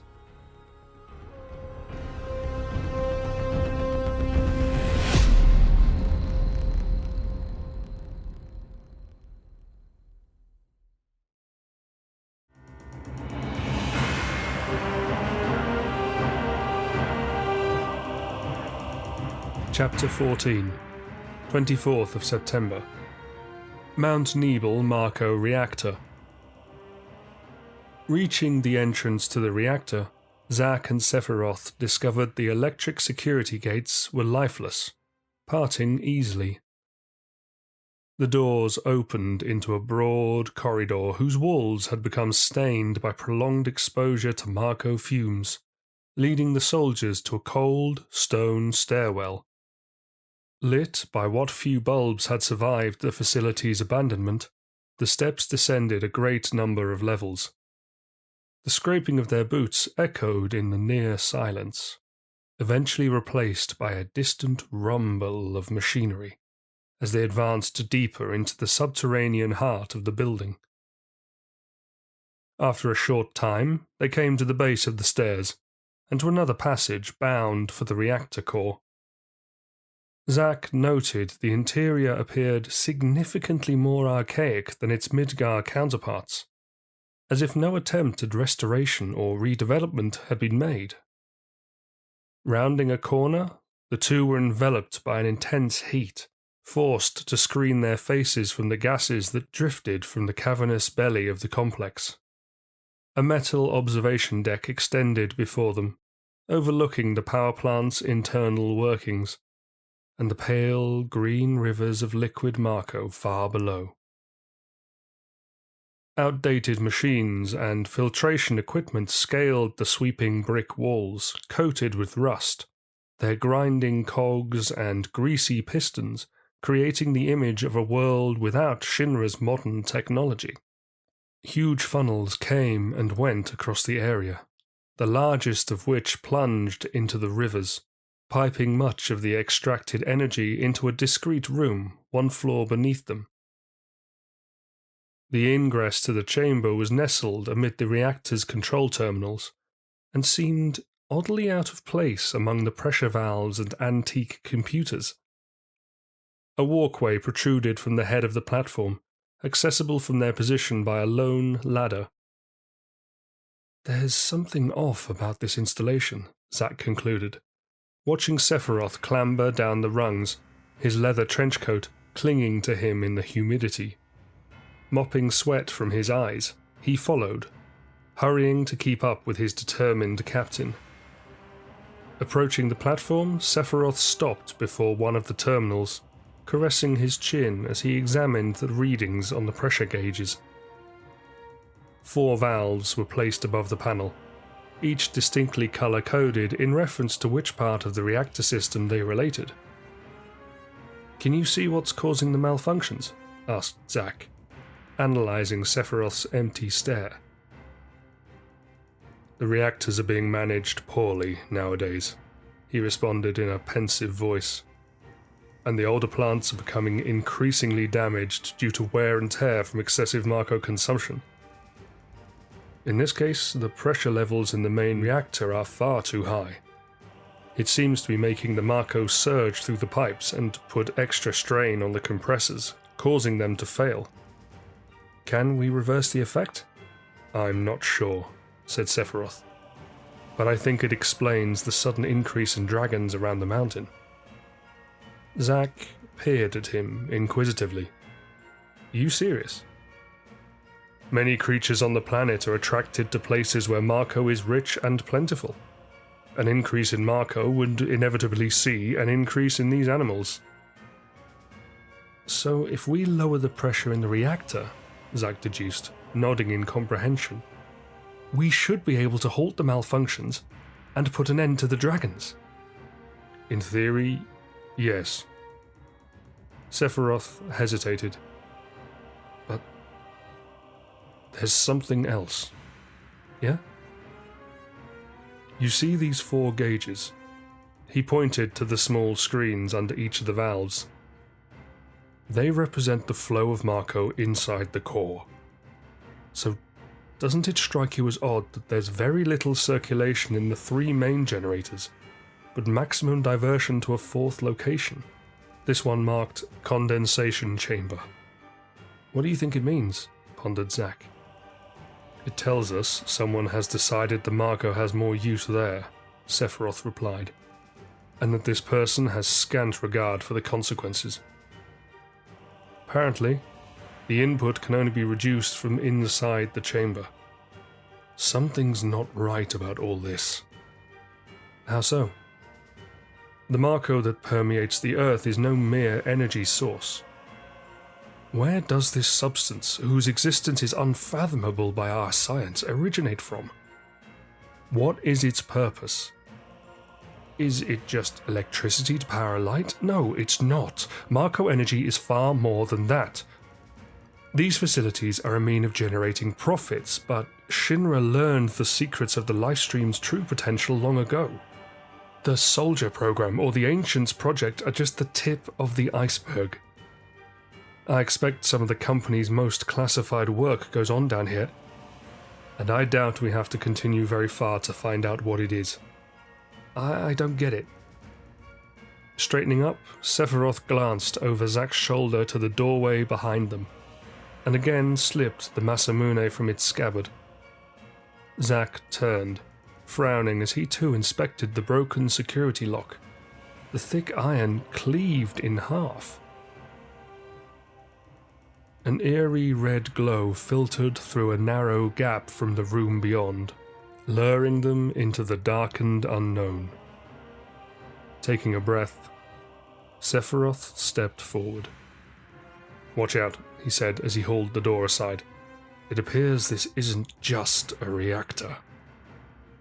There was a great screech of metal on stone as the gate dragged over the floor, the chilling sound reverberating along the passage. Proceeding cautiously, they were soon brought to the condensation chamber. The concealed room was vast in size and doused in unnatural crimson light, its walls and ceiling covered by an entanglement of rubber tubing, a cold mist hanging on the air. A steel staircase climbed to the center of the inclined space, passing between 4 rows of egg-shaped capsules.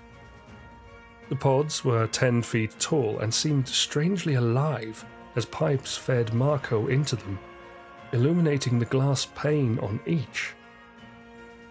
At the height of the steps stood a single electronic portal, wreathed in a series of biohazard warnings, and crowned by an engraved plaque. "It can't be," whispered Sephiroth as he read the inscription aloud. "Genova." Genova? The name rang a bell for Zack. Could it be the same Genova that Hollander had spoken of? Was all this the copy technology stolen from Nibelheim? Spellbound, the captain hastened up the stairs, pausing beneath the tablet. His gloved fingers traced the vertical markings on the doorway, somewhat resembling genetic code, as if searching for a clue to the encrypted lock. Suddenly, He snatched the hinges and rattled them with all his might. "Sephiroth!" Zack yelled from below. "What are you doing?" "It won't open," he reported in frustration, a hint of disappointment evident in his tone.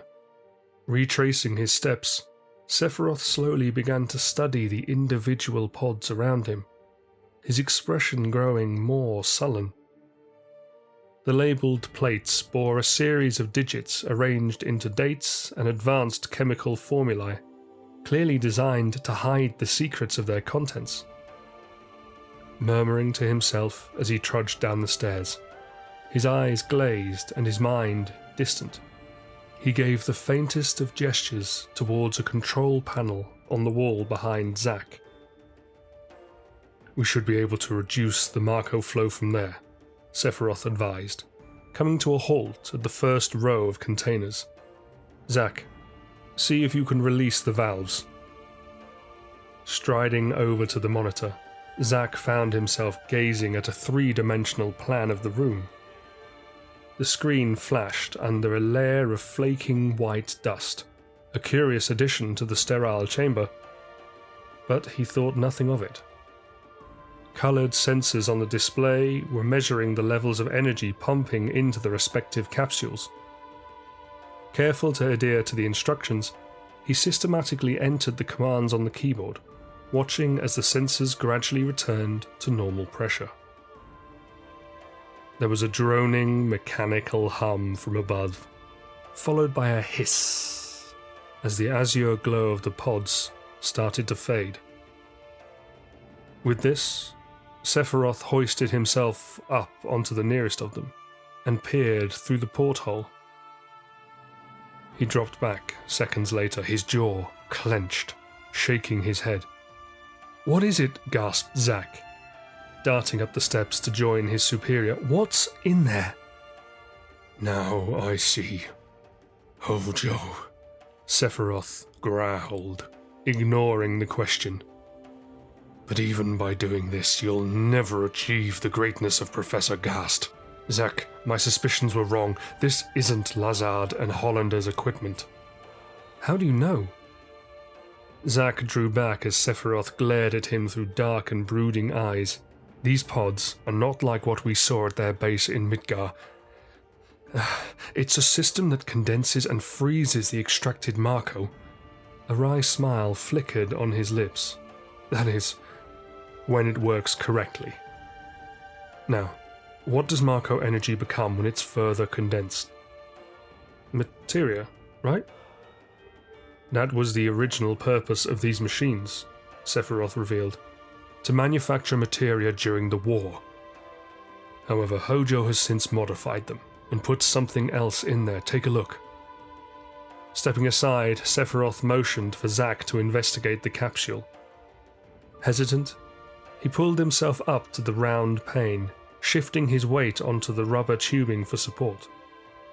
With the blinding radiance of the Marco stream all but gone, the liquid inside bubbled calmly. As he strained to focus, a humanoid creature took shape before him.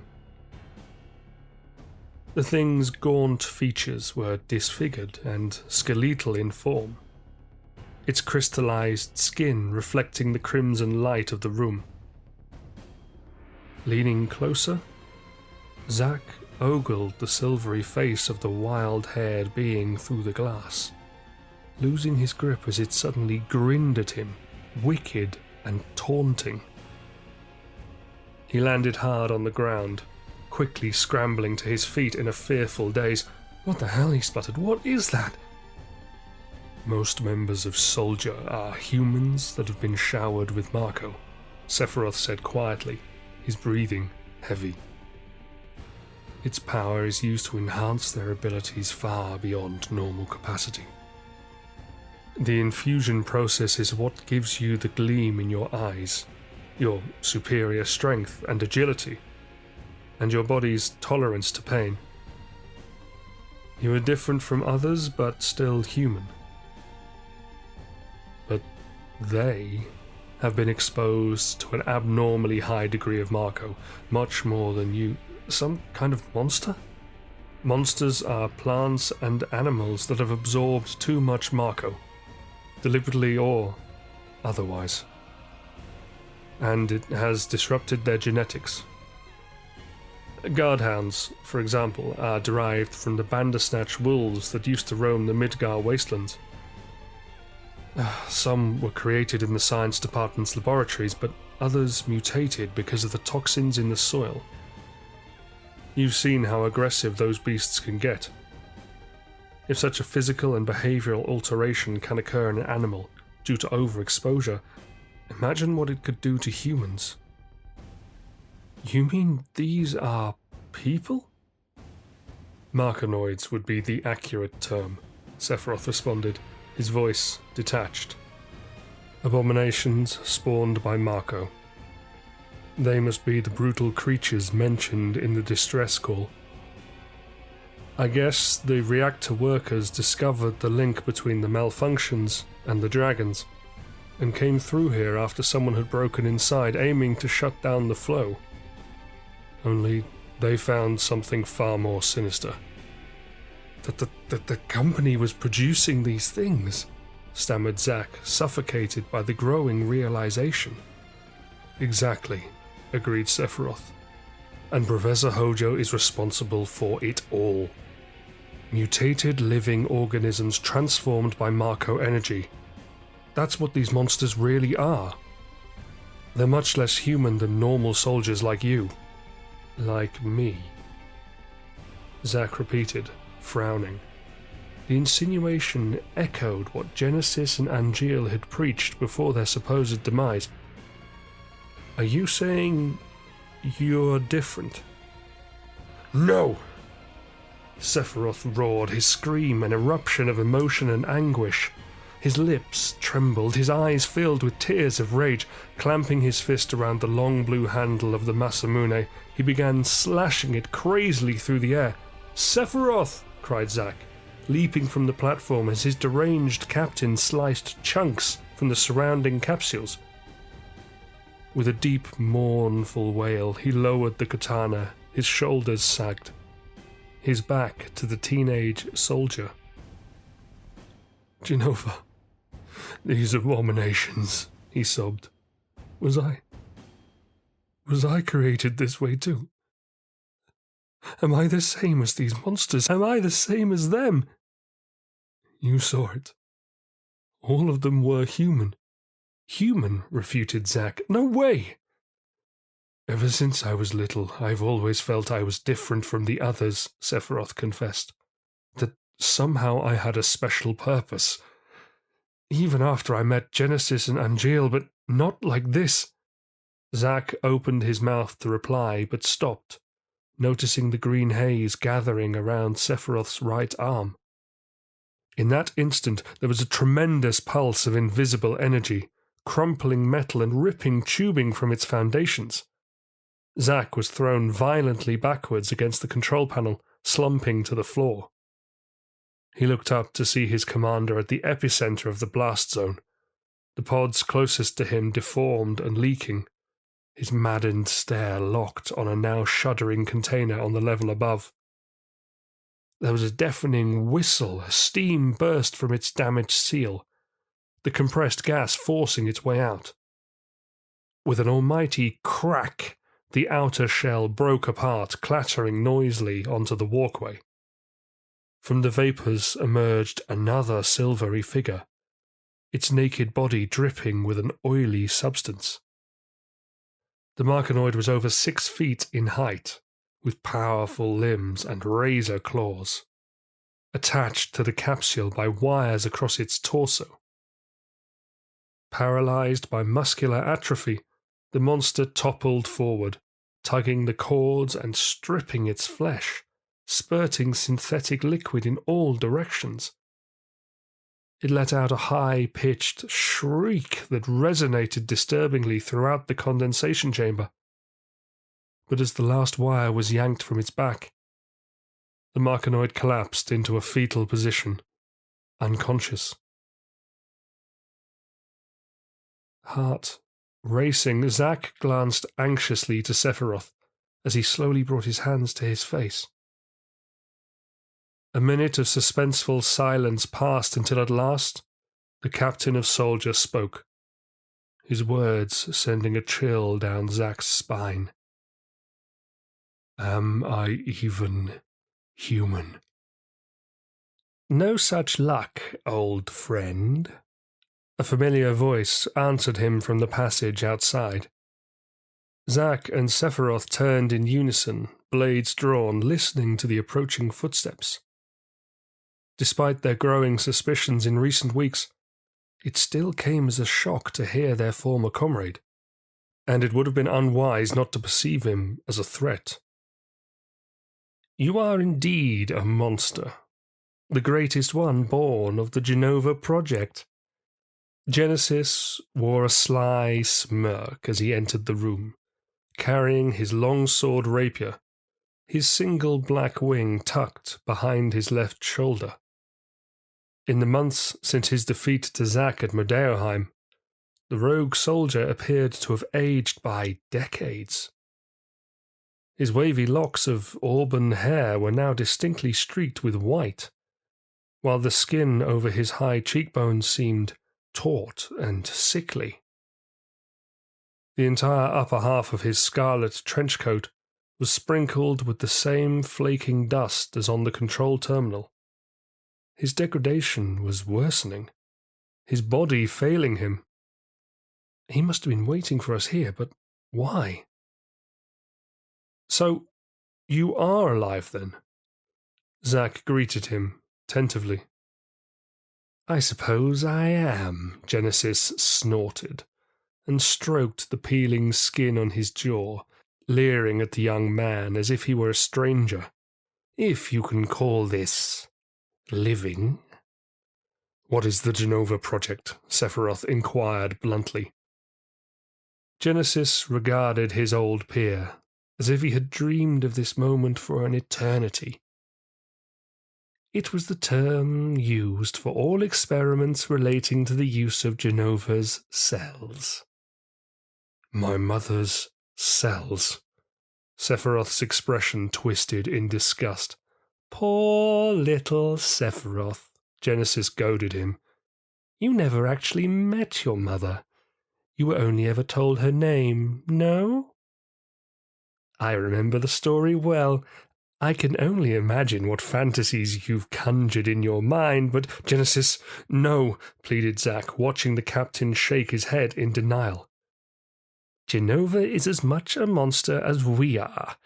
He chuckled, unfurling his wing and sending a flurry of feathers across the room. Genova Project G gave birth to Angeal and myself. Genova Project S, however, used the remains of countless failed experiments to create a perfect monster. S. Zack's thoughts reeled. Was Sephiroth really a product of Shinra's depraved research? What do you want of me? Posed Sephiroth. I need your help, Genesis said sincerely. My body continues to degrade. Share your pure cells with me. And why should I do that? I found the answers to your life's riddles. They await you in the basement library of Shinra Manor. Let me show you. Sephiroth faltered for a second. Is this one of your tricks? Sighing, Genesis reached into his pocket and pulled out a dumb apple. Known for its longevity thanks to the native Marco-enriched soil of Banora, the purple flesh of the fruit was now in the early stages of decomposition, a fitting reflection of its owner. As he held it aloft, the traitor began to recite a stanza from the epic poem Loveless, one of his many annoying habits. My friend, your desire is the bringer of life, the gift of the goddess. Whether your words are lies invented to deceive me, or the truth that I have sought all my life, it makes no difference, Sephiroth snarled, pacing along the walkway and down the steps to where Zack and Genesis stood. Crossing the chamber to the latter, he stared long and hard into his eyes. then slapped the dumb apple from his hand. "You will rot." "I see," Genesis replied somberly, lowering his head as Sephiroth strode past and started towards the exit. "The perfect monster, indeed." "You're the monster," Zack told him, following his commander from the room. As they walked, Genesis' cryptic response echoed down the passage behind them. The loveless narration of little importance to anyone but himself. "When the war of the beasts bring about the world's end, the goddess descends from the sky, wings of light and dark spread afar. She guides us to bliss, her gift everlasting."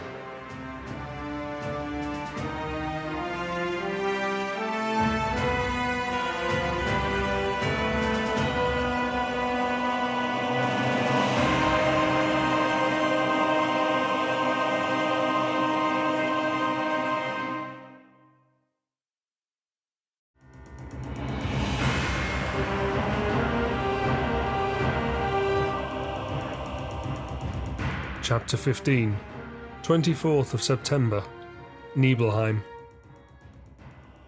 Pronouncing colleagues killed in action was one of Heidi's least favourite parts of the job. It was not so much the death itself as the inherent discomfort in being responsible for determining such finality. There was an emptiness to it, she felt. Like snuffing out the last candle in a dark room.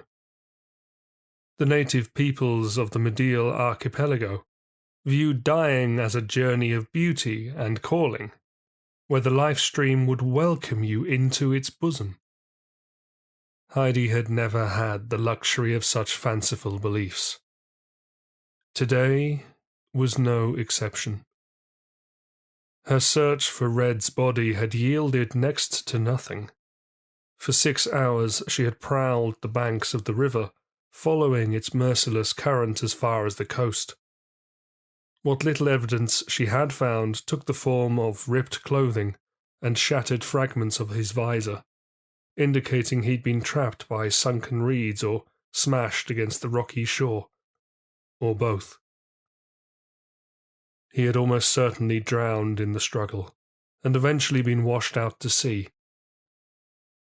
The assignment had not been the most pleasant, but she was not paid to carry out pleasant tasks. Such is the duty of a Turk. Heidi exhaled, setting down the portable terminal as her preliminary report was emailed to Sung. Beyond the bedroom window, above the rooftops of the town square, a spectacular vista of orange and pink dominated the evening sky. Nibelheim was as quaint and picturesque as any rural settlement she had ever visited, its isolation both an asset and a burden. But for the haunting jingle of the wind chimes, everything was silent, and even they had become like white noise. Wincing as she lowered her legs to the pinewood floor, Heidi slowly rose from the armchair. A strange sensation came over her muscles, weak and stiff after hours of trekking, and in no mood to be used. To improve her circulation, she started to pace back and forth across the chamber, all the while second-guessing herself over a selection of lines from the report. "I need a hard drink," she decided, glumly, casting her eyes to the minibar. The master bedrooms of Gramps Inn were surprisingly decent for a boondocks village. All 3 suites were situated in the annex above the entrance, facing due east where guests could enjoy the sunrise against the backdrop of the mountains. The company had rented the trio of rooms for the duration of the investigation team's stay in Nibelheim, granting Heidi her own space as the lone female of the group. An antique bookcase stood in one corner of her quarters, its collection of ornate hardbacks now swathed in the fiery hues of twilight. Opposite the twin beds, a coffee table had been positioned over a patterned rug of gold and crimson, its squat legs the same shade and wood as the floorboards. Various framed paintings hung on the wall, depicting recognizable sceneries such as Costa del Sol, Fort Condor, Junon Harbor, and the pagodas of Wutai. The whole arrangement was calming. Ironic, given the dire situation. Heidi paused, instinctively, when she heard footsteps in the hallway outside, light and paced. Moments later, the door at the end of the corridor slammed shut, rattling the old gas lamp on her bedside cabinet. That was Sephiroth's room. Slinking to the doorway, she peered out. There was no sign of movement in the dimness to her left, but by the bay window to her right stood a brawny man with a bushy grey beard and a scarlet mantle. He'd previously introduced himself as Zangan, a martial arts instructor who made no secret of his contempt for the company. Arms crossed and thick brows furrowed, he was glaring past her towards Sephiroth's chamber. "Ja, just see," Zangan nodded pensively. "Where's Tifa?" "The others haven't returned from the mountain yet," Heidi told him, sensing his unease. As confident as she made herself sound, something was niggling at her. "I'm sure they're fine." A loud vibration from the arm of her chair alerted her to a new email received on her phone. Excusing herself, she hurried over to the portable terminal, hoping to read Sung's response to her report. Instead, she found some generically distributed memo from Director Reeve, providing an update on Midgar's city planning and proposed redevelopment of the Sector 4 plate, blah, blah, blah.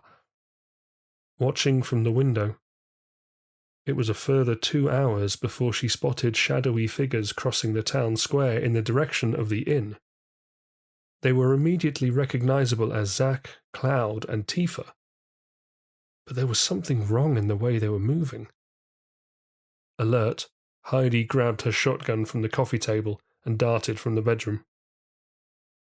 Vaulting the entire length of the staircase and landing hard on the carpeted floor of the foyer, she ignored Zangan's bewildered stare. Beside him, at one of the lounge tables, the bald innkeeper looked up sharply from his newspaper, grumbling in protest as she crashed through the mahogany doors. It was Zack who saw her first, his grimy face forming a weak smile. At 18 years old, he was a handsome boy, but 6 months of conflict resolution and life experience amongst Shinra's elite army had dulled the optimistic glow in his Marco eyes since their introduction.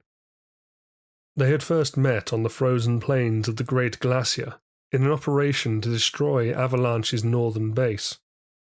Zack had been forced to kill 2 of his comrades that day, S.I. and Sebastian, if she remembered their names correctly, victims of Fajito's crazed experiments.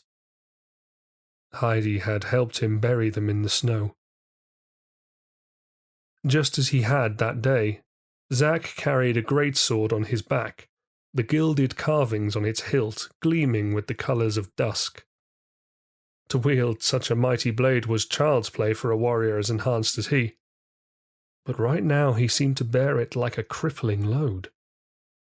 His shoulders sagged as he trudged towards her, and he resembled an old warhound far more than he did the puppy his mentor once described him to be.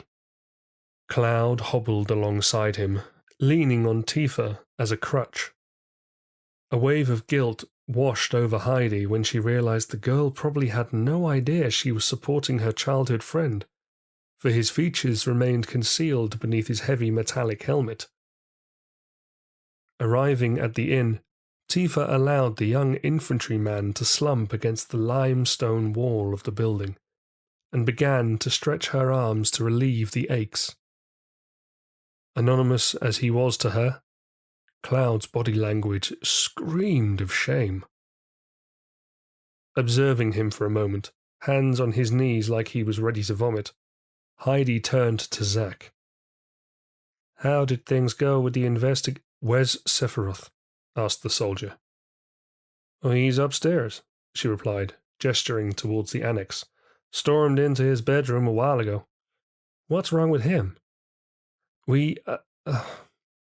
Zack glanced cautiously at the others, scratching his head. We had some company at the reactor. Heidi frowned. As far as she knew, there was no other parties scheduled to inspect the facility. What? From who? Genesis, he mouthed, ensuring Cloud and Tifa could not hear. Huh? Isn't that the soldier who went AWOL during the Wutai War? What the hell was he doing there? Everything about the situation smelled off to her, and if Sephiroth's reaction was anything to go by, this was just the beginning of a bigger problem. She would have to report this immediately.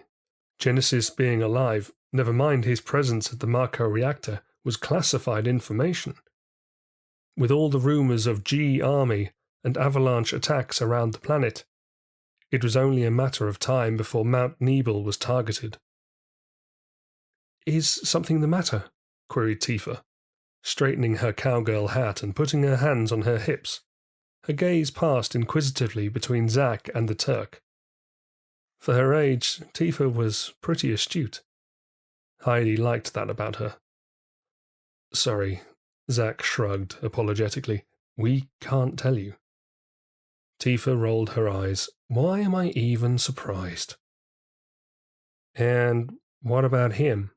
Asked Heidi, motioning to Cloud as she sought to regain control of the conversation. A monster, Tifa answered quickly, defending his apparent weakness. We were ambushed by some winged creature outside the reactor. It all happened so fast. He tried to protect me. He put up a pretty good fight too, agreed Zack, but he'll need to rest for a bit. We'd better get him inside, instructed Heidi, wandering over to the private. Wrapping an arm around his waist, she let him shift his weight onto her, groaning. As she adjusted her grip, she peered up at the window of Sephiroth's guest room to see that the curtains had been fully drawn, and no lamplight filtered from within.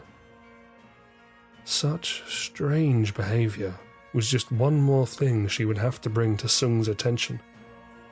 With a sigh, she cast it all momentarily from her thoughts and squeezed Tifa's shoulder reassuringly. Thanks for all your help today. Your hero will be safe for now. There are no monsters here.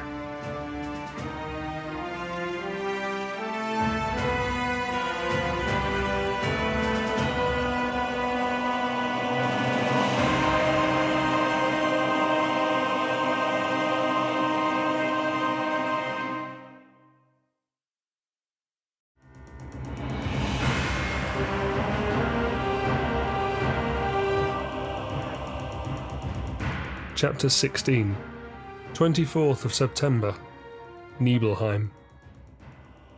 Cloud woke with a start, disorientated, grabbing clumsily at his surroundings. His eyes felt like they were glued shut, heavy with sleep and exhaustion. Somewhere nearby, warm light filtered from a lamp or window. It was hard to know which in this dazed state, but it was pleasant either way, calming. His entire head throbbed, the pain stemming from the swollen lump above his brow. He reached up and touched the injury, his fingers met by a crust of dried blood. Genesis. His mind was suddenly cast back to the entrance of the Mako reactor, and the winged crimson shadow that had descended on he and Tifa. Cloud had managed to shove her aside before the former soldier landed, and was himself thrown several feet in the air by a fierce gravity spell. Even shielded by his military helmet, the force of his collision with the rock face was enough to knock him unconscious. The last thing he saw were the tails of Genesis's red leather coat disappearing inside the facility. When he came to, Zack and Tifa were standing over him, but Sephiroth was nowhere to be found. The sound made Cloud's heart skip a beat, and he jerked his head in its general direction.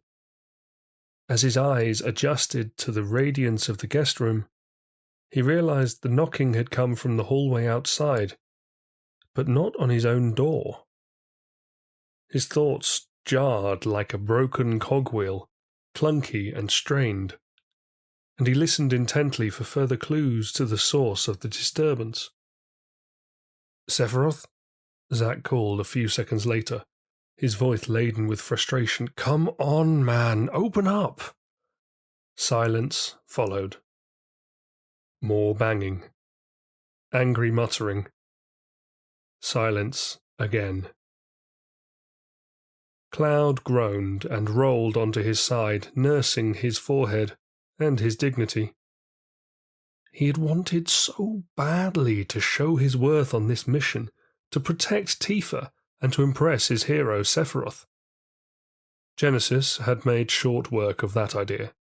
As the fog over his memory gradually lifted and the details of the encounter trickled through, they brought with them a sense of paralyzing shame. Returning to Nibelheim without joining Soldier, having abandoned his mum and Tifa, was testament to his failure. I shouldn't have come home. Sighing, he lifted his gaze, his weary eyes settling on the Buster Sword and his own cracked helmet. Zack had left the weapon against the table on the far side of the chamber, the great blade reflecting the golden lamplight.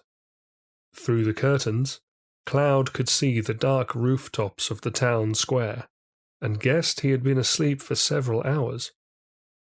He peered around the room as if seeing it for the first time, studying the pale wallpaper, the selection of flower vases, and that weird painting of the girl that seemed to change day by day.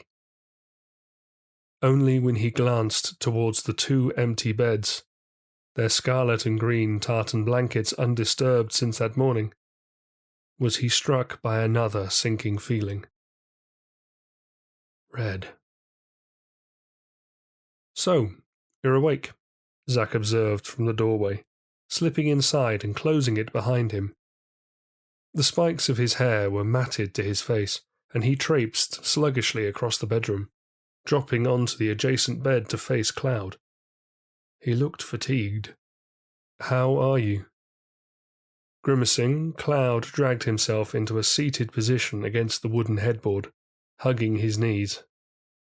He hesitated before responding, embarrassed. "At the reactor I tried, but she—" His friend smiled, reassuringly, though apprehension had crept into his features.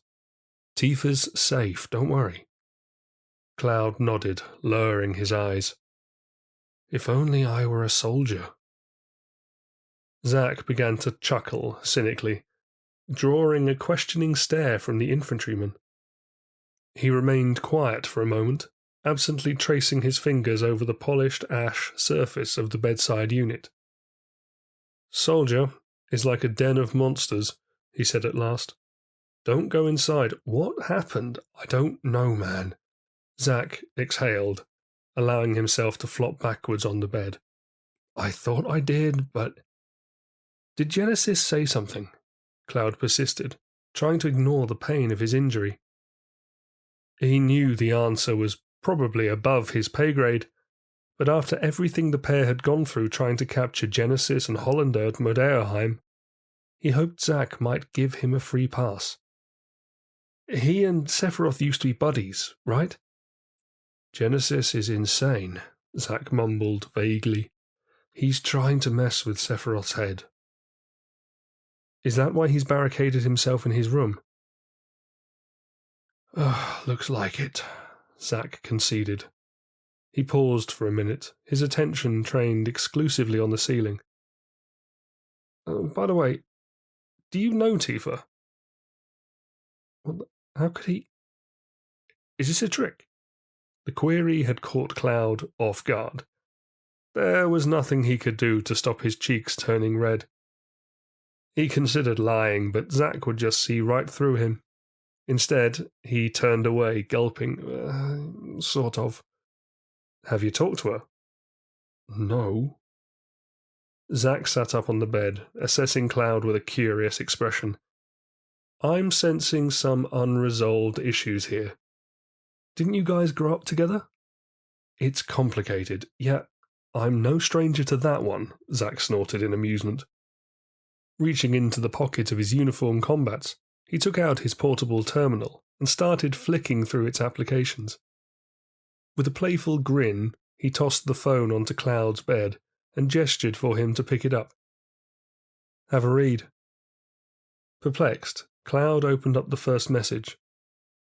This one says it's from the Treasure Princess? Oh, my bad, Zack apologized, leaning over to help him access the correct inbox. Those are from some oddball kid I met in Mutai during the war. No idea how she got my email address. When he handed the device back to Cloud, there was a series of communications from Tifa on the screen.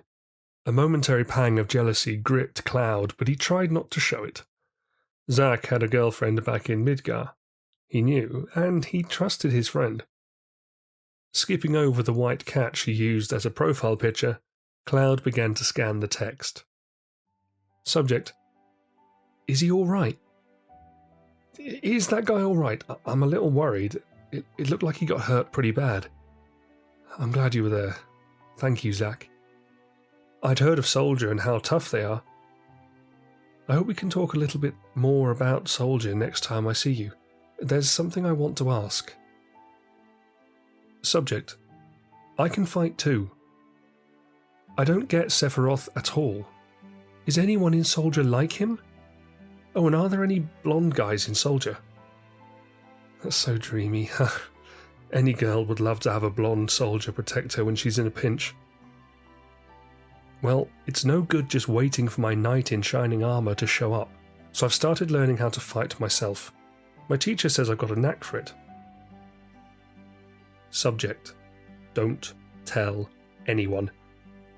I almost forgot. Please don't tell anyone in Soldier that I asked about the blonde guy, okay? Blonde guy? Cloud repeated aloud, glancing up at Zack. You think she means me? Of course, genius. Zack rolled his eyes.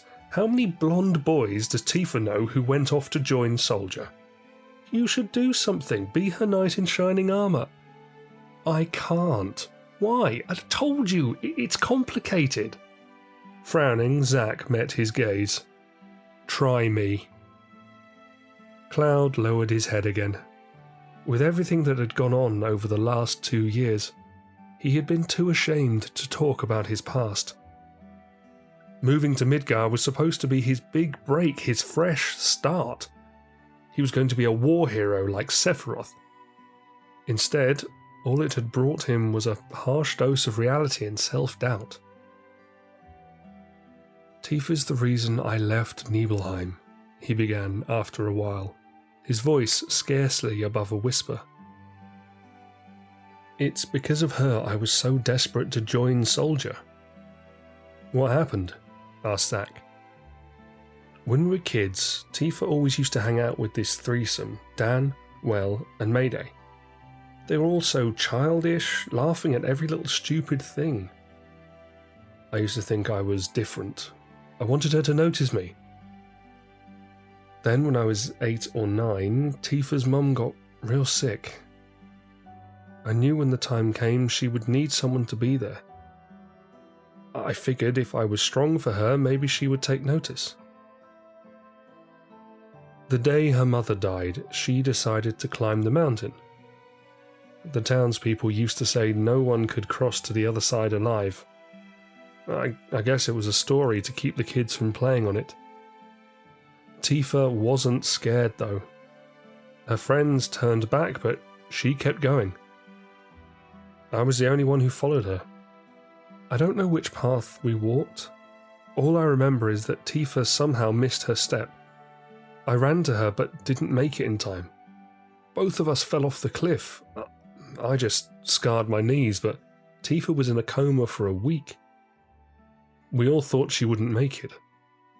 I was devastated, and Tifa's father blamed me for her injuries.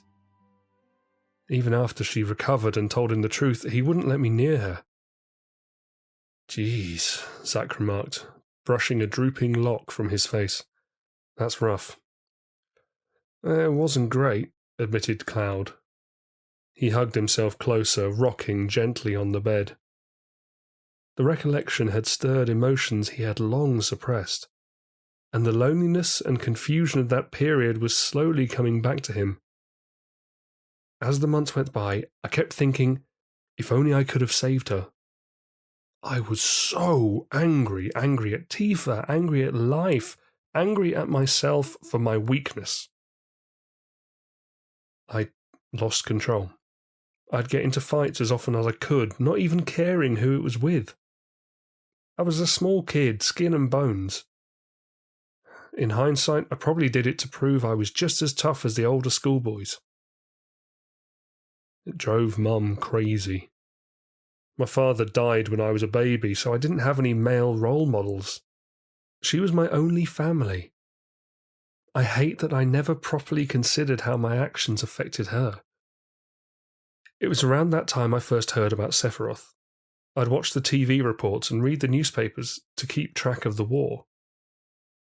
The conflict had dragged on for years, and Mum would tell me about the Ragnarok unit and other Shinra heroes that fought against Emperor Kisaragi and Wu Sheng. Sephiroth soon became the most famous of them all. I wanted to be just like him. I wanted to show Tifa I could be a hero too. If I was going to fight, I might as well get paid for it. Not long after my 14th birthday, I received a letter to say I'd been accepted into the army, an exchange school in Nibelheim for the Shinra Academy in Midgar. We really are country boys, huh? Zack chortled softly, rising to his feet and wandering across the room. What do you mean? Moving to the city, dreaming big? There's no satisfaction in the battles back home. I'm with Soldier, so fighting's all I do. Sorting things out is someone else's job. What's going on, who's the enemy, makes no difference to me. I'll carry out my duty. Stopping before the table, Zack wrapped his fingers around the handle of the Buster Sword, lifting it into the air. With an anguished growl, he swung the blade above his head, the very motion relieving the day's tension from his muscles. Closing his eyes, Zack brought the hilt to his brow, holding it there as if in silent prayer. Cloud watched him in awe, wishing to one day stand where he stood, weapon in hand, an inspiration to others. Hey, Zack, why is it you rarely use that? Angeal always told me use brings about wear, tear, and rust, he answered with a fond smile. Turning back towards his friend, Zack's features filled again with the raw enthusiasm and vibrancy Cloud expected of him, and he patted the shoulder crest on his belt. This sword is a symbol of my dreams and honour.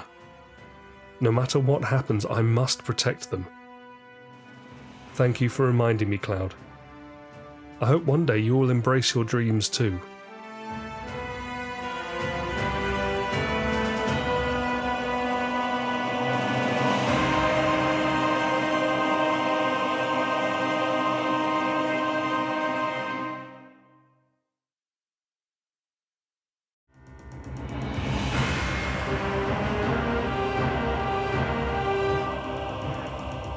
Chapter 17, 27th of September, Nibelheim. Zack felt the rays of late morning sunshine burning his back as he jogged along the rocky track that led from the village. The incline was gradually lessening, the path directing him to an isolated mountain recess where the rooftop of Shinra Manor came into view, dark against the grey backdrop of the foothills. It had been 10 minutes since Heidi had emailed. Rumours were rife throughout Nibelheim of overnight disturbances at the supposedly abandoned mansion, and the president had ordered the team to check it out. Since Sephiroth's disappearance the previous afternoon, there had been escalating concerns among the executive. and its decision to act had come as no surprise. Zack cursed under his breath when his portable terminal buzzed for the 100th time. He yanked the phone from his brace's pouch, instantly grinning as he read the name on the screen. Answering the call, he brought the device to his ear. "Hello," chimed a sweet voice, crackling in the poor reception. His heart skipped a beat when he heard it, bringing to the forefront of his mind just how much he was missing her. "Aerith? I finally got through," she cheered, sarcastically. "How are you?" he blurted out. "Are the flowers selling well?" "Both myself and the wagon are doing great. I've been so excited to tell you about it. I was hoping we could catch up." "Yeah." Zack's smile faltered, saddened by the sudden realization he was not available to chat. Listen, now's not the best time. Work stuff. I'll call you later, though." The disappointment in her tone crushed him. No, you don't have to. "Then I'll come visit," he proposed, wishing he was already on his way home to Midgar. He did not have clearance to discuss the nature of his assignments, so it was always difficult to help her understand the situation. "Things have just got a little complicated here is all." "Okay," sighed Aerith. "I'll be here. I'll see you soon, I promise." "Guys," he offered a casual prayer to the gods of good luck, or whoever was meant to be watching over him. "Don't make me keep her waiting." Ahead, a small crowd of Zangan, the young photographer, Tifa and her father had congregated by the mansion's wrought iron gate. They parted as Zack approached, their hushed discussions dying away. The men observed him with a mixture of curiosity and disdain. They were growing less tolerant with the continuing presence of Shinra Incorporated, and wary of their business here. Tifa did not meet Zack's gaze as he joined them, instead stroking the white fur of the pet cat she cradled. Only Zangan spoke. "Your colleagues have already gone inside," he said, pointing to the gateway which now stood slightly ajar. A rusted padlock lay cleaved in two on the earth beside it, the precision cut indicating the work of the Masamune. "Good," Zack replied. "No one else is authorized to enter." "You know what Sephiroth's doing in there?" asked Tifa's father, making no effort to mask his unease. "More importantly," added Zangan, "is there any reason to suggest he might be a threat to the town?" "A threat?" Zack frowned, studying the martial art instructor. "Why would you think that?" "I'm no stranger to some of Shinra's shadier activities," Zangan contended, casting an apprehensive glance towards the building. "Soldier and the Turks showing up here means things are serious, and serious usually ends in the erasure of something that may cause the company embarrassment." "Is that so?" Zack responded, non-committedly. "Take it from me, boy.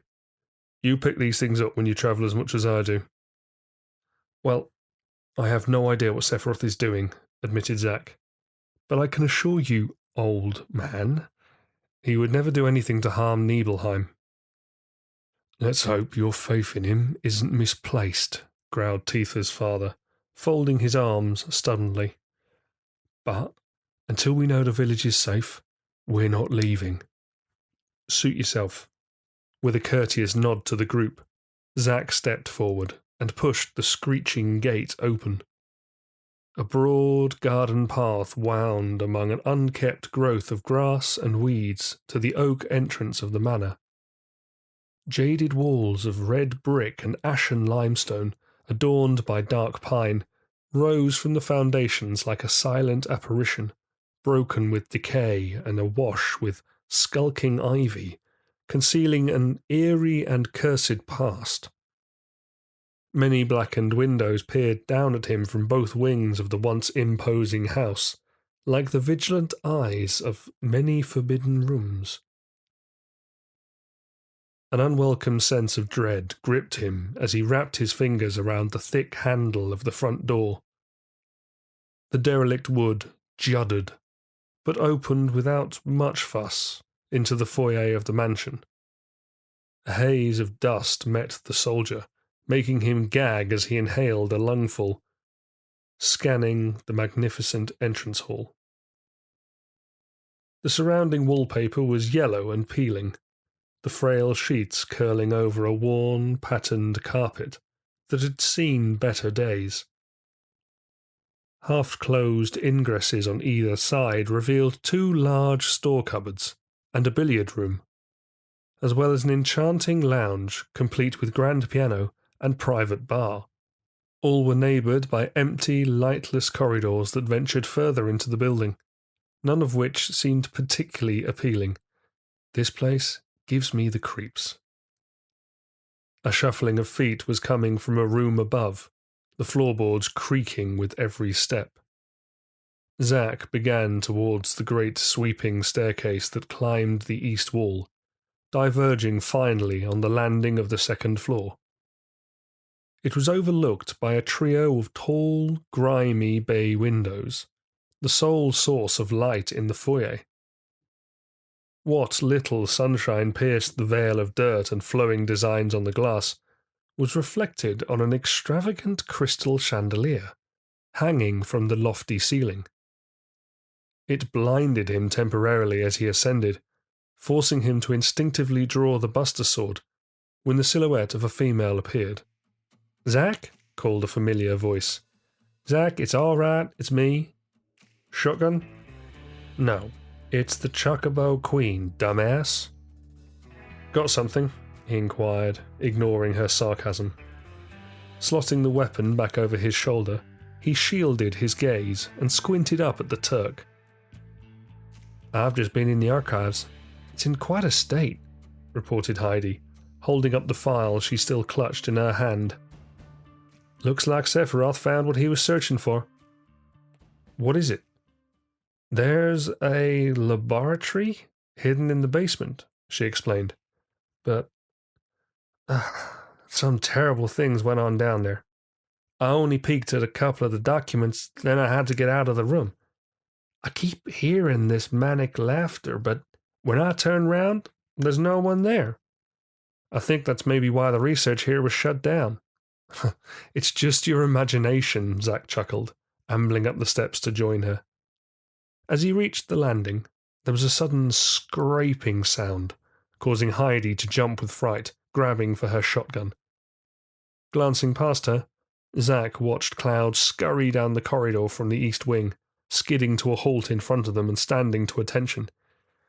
"Oh, jeez, buddy," panted Heidi. "You almost gave me a damn heart attack. Did you find the lab? You should come take a look at this." Wary of the groaning rot beneath his boots, Zack hastened after the private. The second-floor hallway extended through both wings of the mansion, with several guest rooms branching off. From his position, the west passage seemed much less dim, terminating at a small botanic area, bathed in dry daylight. The corridor to the east, however, bore a more ominous facade, dark and cobwebbed, and evidently untouched for years. Allowing the pair to catch up to him, Cloud gestured towards a doorway near the end of the hall, urging Zack and Heidi to proceed forward. Puzzled, Zack drew a sharp breath, but did not hesitate, slipping down the passage with curiosity. Old oil lamps drooped from the pale walls, each as lifeless as the next, set between framed watercolours of countryside landscapes. Turning right as his friend had directed, Zack slowed when he came to the room in question, cautiously peering inside. Like most of the manor's interior, the study was cast in shadow, thick curtains of pallid green drawn across the windows to block the view of the Nibel Mountains. A single bookshelf garnished the far wall, peculiarly laden with ornaments of varying sizes. but only a handful of leather-bound tomes. Other than a reading chair adjacent to the shelf and the tartan rug at the centre of the space, the chamber was bare of furniture. Following the smear of footprints left in the dust, Zack's eyes drifted to the rear of the study, falling upon a segmented, curving wall of grey brick. Gathering his bearings, he realised the section belonged to the mansion's east tower, oddly out of place in the corner of the room. The tracks had come to a halt before the wall, vanishing completely without a trace. "Weird, huh?" Cloud said, squeezing into the study as Zack started towards the area.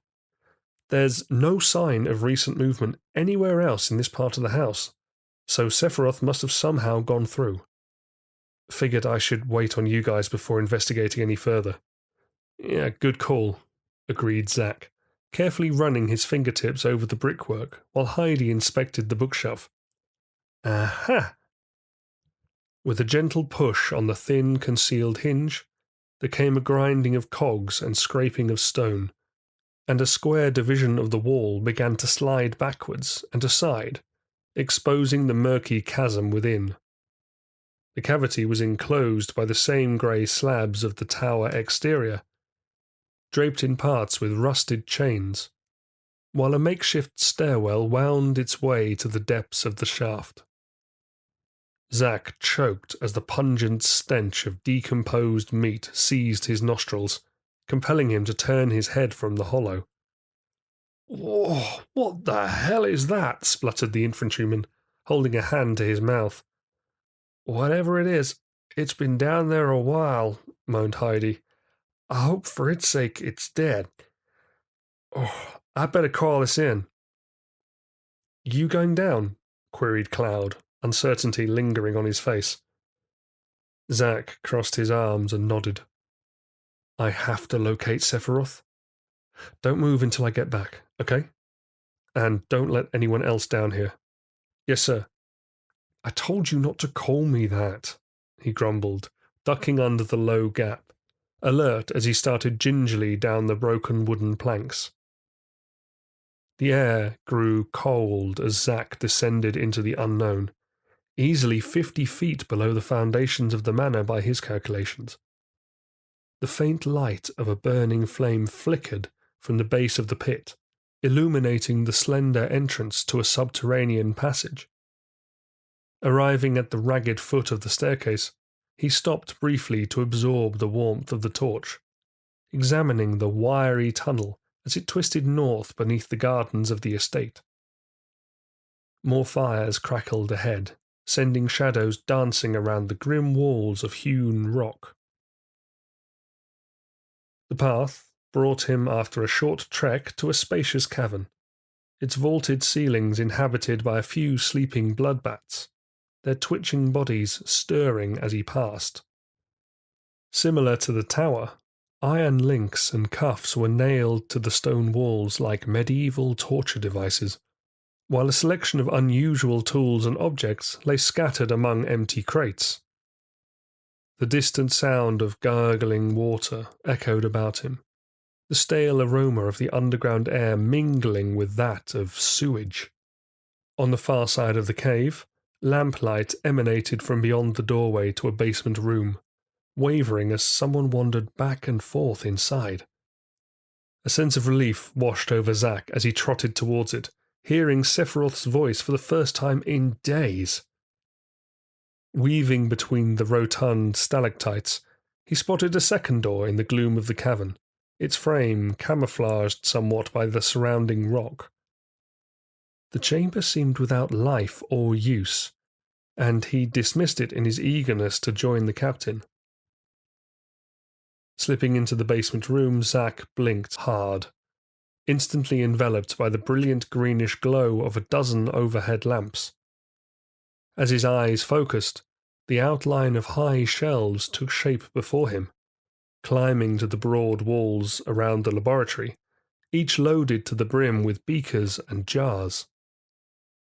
A large granite surgical table rested at its centre, the blood-stained surface littered with medical equipment and frayed parchment.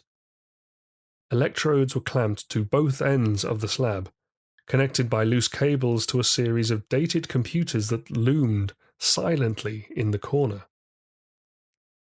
Beside the workstations stood two enormous glass capsules, the cylinders easily tall enough to hold a man.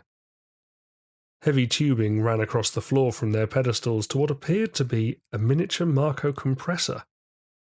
Zack recognized a pair as obsolete versions of the Marco recovery units used to treat and heal wounded soldiers. Why would they be down here?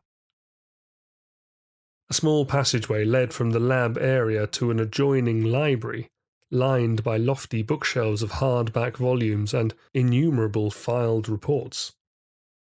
The golden light of the study was shallow but warming, uncharacteristically cozy amid the bizarre furnishings of the basement. Various documents and research works were stacked on the floor of the corridor, noticeably arranged in neat piles. Sephiroth was poring over one such text, a diary, reading aloud as he paced, his back to Zack, ignoring the intrusion. An organism apparently dead was found in suspended animation in a 2,000-year-old geological stratum, imprisoned in the cliffside of the newly charted northern crater. Sephiroth, called Zack, suddenly uneased by the detached tone of the words.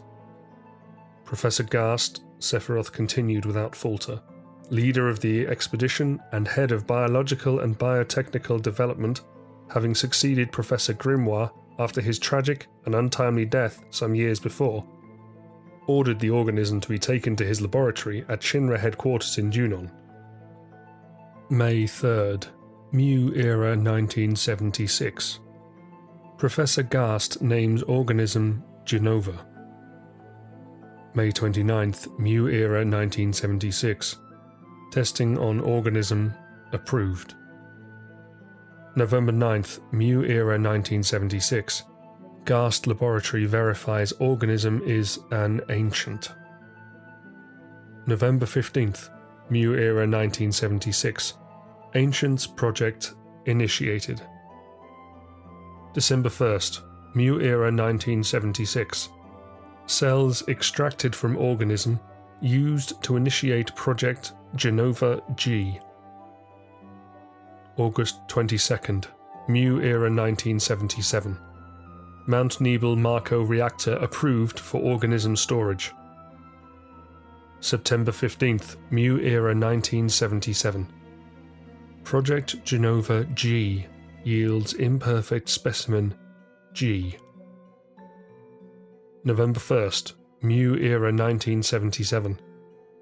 Project Genova G yields imperfect specimen A. April 19th, Mu Era 1978.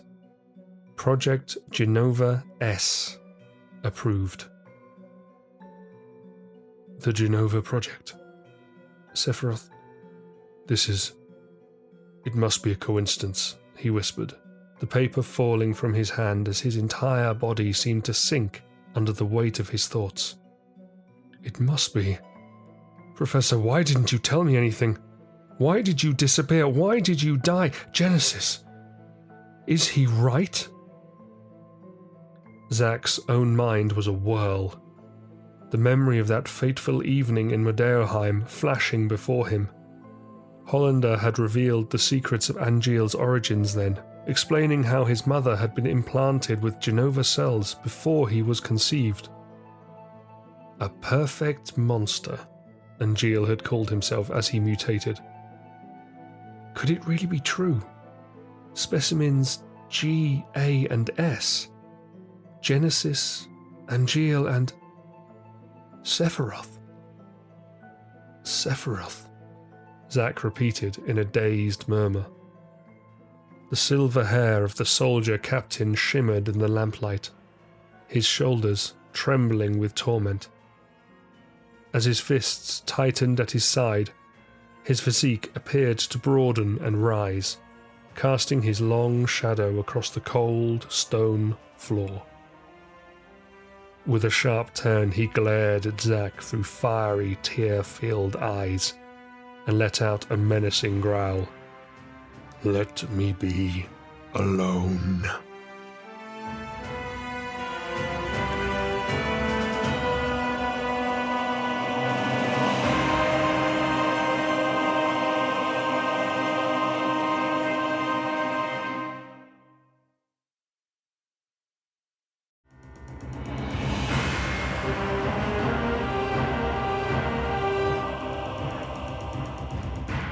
Chapter 18, 29th of September, Junon Branch Office. Rain lashed the tall windows of the command centre with a ferocity rarely witnessed in Midgar, creating a mesmeric display as the droplets reflected the light of the office. Far below, the stormy sea was laying siege to the vast stretch of Junon docks, its waves battering the breakwaters as if sent by the Leviathan itself. On the horizon loomed an army of dark clouds, sporadically livened by forks of purple lightning. The city was silent, its denizens shielded from the tempest within its impressive armoured walls. And all the while, the Marco cannon dominated the skyline, like a watchful sentinel. Officially named the Sister Ray, it was the design of Director Scarlet, now head of weapons development, to defend the municipality from enemy forces.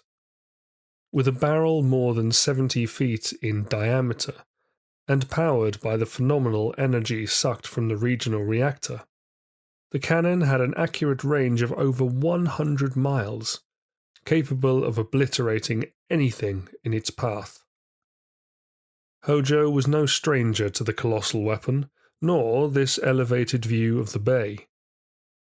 In his youth, Junon had hosted the Shinra Company's headquarters in this very building, including the facilities of its burgeoning Department of Biological and Biotechnical Development. He had wandered the halls here as an intern, dissecting every textbook and published paper he could get his hands on.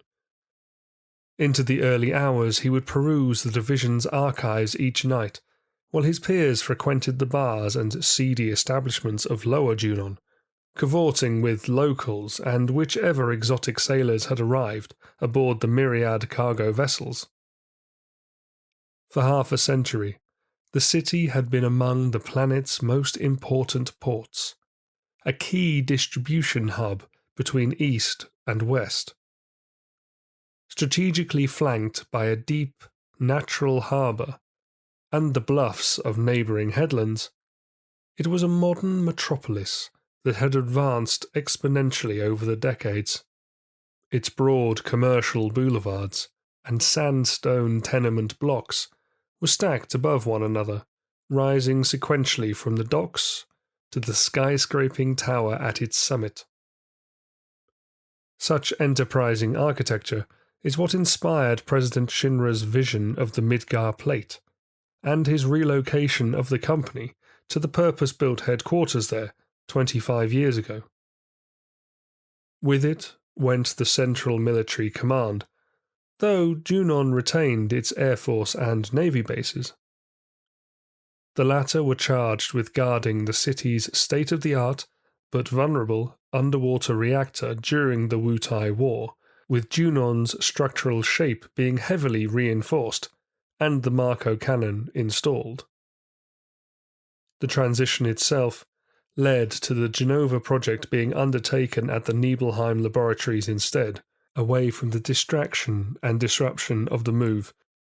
"Yo, Professor!" The sound of the Turks' voice grated on Hojo, almost as much as the blasé pose he had adopted in the doorway. Turning to address the intruder, he slowly pushed his spectacles back up the bridge of his nose. Atop the boy's gaunt, gormless features was a shock of red hair, pinned back from his forehead by a pair of goggles. His shirt was largely unbuttoned beneath the black suit jacket, with some kind of electromagnetic rod sticking from his back pocket. It was unprofessional, especially for a member of the investigation division. He tutted. All Turks were cockroaches as far as Hojo was concerned. "What do you want?" he asked dryly. "The Heartwind's almost ready for boarding," said the young man, his nasal drawl a bastardization of the language. "They're sending us on the Highwind. The news came as a surprise. Of all the transcontinental navigation crafts and hydroplanes hangared at the airport, this one was relatively dated, a relic of the war. She was named for Captain Sid, the eccentric pilot who was now training for the company's inaugural spaceflight. "Wouldn't a Gallagher be more prudent?" The Turk replied with a casual shrug. "She's the fastest airship in the fleet, and you're needed at the Mount Nibel facility pretty urgently, yo." "I care not for the fate of the Marconoids. I'm far more interested in what Sephiroth's up to, and what he's found in my old lab. Inform Sung. I will prepare for departures at my leisure," Hojo instructed dismissively, returning his attention to the vista. "Run along now." As the cockroach scuttled back into the shadows of the adjacent corridors, another flash of lightning momentarily brought the window pane to life before him. He saw in it an aging grey face that hardly seemed familiar, with thinning hair draped over his shirt collar, and a brow furrowed with 50 or so lines, one for each of his long years on this planet. Time waited for no man, not even one as brilliant as he. Hojo was older now than his mentor, Professor Gast, had been when he died. A scientist far more experienced and infinitely more pioneering than that compassionate fool. Gast had hired him direct from the academy, recognizing his genius, but had repeatedly held his student back. "You lack empathy," he was often accused, but empathy was a weakness in this field. There was no place for it in Hojo's experiments. Perhaps he feared I would one day surpass him, or perhaps he knew I would. The Ancients project presented Hojo's first real opportunity to showcase his unique talent. After months of testing, the department had determined the specimen discovered at the northern crater to be the remains of a female Cetra, contrary to Hojo's own inconclusive findings. Thereafter, he was assigned to a specific branch of the Ancients project, codenamed Project Genova. He was paired with inferior scientists, tasked with genetically engineering and reintroducing a strictly controlled Cetran population. The thought of it still disgusted him. Not the ethics, of course, but being associated with Hollander's incompetence. When the time came to begin the staged relocation of the science department from Junon to Midgar, it was decided that work on the Genova organism should be continued off-site. Prying eyes and stifled progress had become a concern for the president, and he was not a patient man. To host the specimen, a dedicated containment chamber was constructed at the heart of the Mount Nibel Marco reactor, and Hojo was sent to assist Gast in further study. Joining them was another biologist who had for years worked in the laboratories below Shinra Manor, studying the properties of stagnant Marco. Her name was Dr. Lucretia, a dark-haired beauty with a reputation for pushing the boundaries of science. Hojo had previously read her thesis, The Planet's Pulse, and dismissed it as speculative drivel. Something about sentient xenoforms the planet had created to ensure its own survival. When at last they met, he found his condemnation to be misplaced, for her intellect was as striking as her appearance. She understood the value of their research she understood the risks. In a curious turn of events, however, the company deemed it fit to appoint the son of Professor Grimoire, Shinra's former head of science and mentor to Lucretia, as the team's security detail. A naive, whinging man-child, he did not appreciate the intricacies of what they were trying to achieve.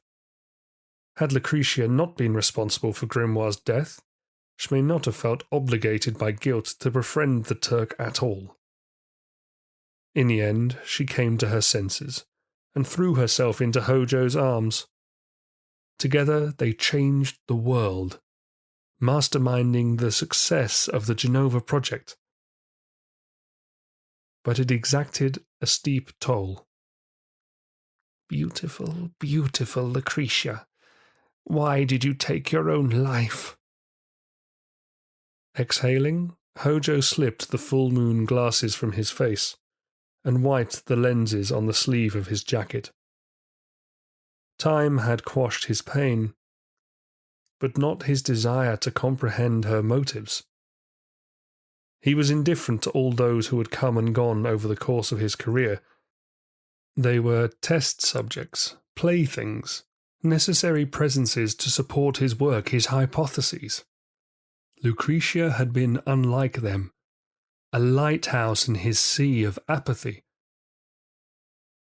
He never told her. Not that it mattered. Infatuation was simply another weakness, and he had left no trace of their relationship anywhere in Shinra's archives. Not even in the basement library currently being scrutinized by Sephiroth. When Hojo had seized control of the science department following Gast's resignation, his first act was to cleanse the records of anything that might compromise him. By then, Sephiroth's potential and the foundations of Soldier were no longer mere fantasy, and certain facts about his origins were best concealed from the pages of history. He was adamant that his greatest achievement would not be smeared by the failures of Hollander and his degrading monster Genesis. The latter was a filthy abomination, the product of an unenlightened era. However, if Tsung's report was accurate, not only was Genesis fully aware of the Genova project's finer details, but he had deliberately set Sephiroth on the path to discovering the truth for himself. And Hojo was most eager to observe how things would unfold.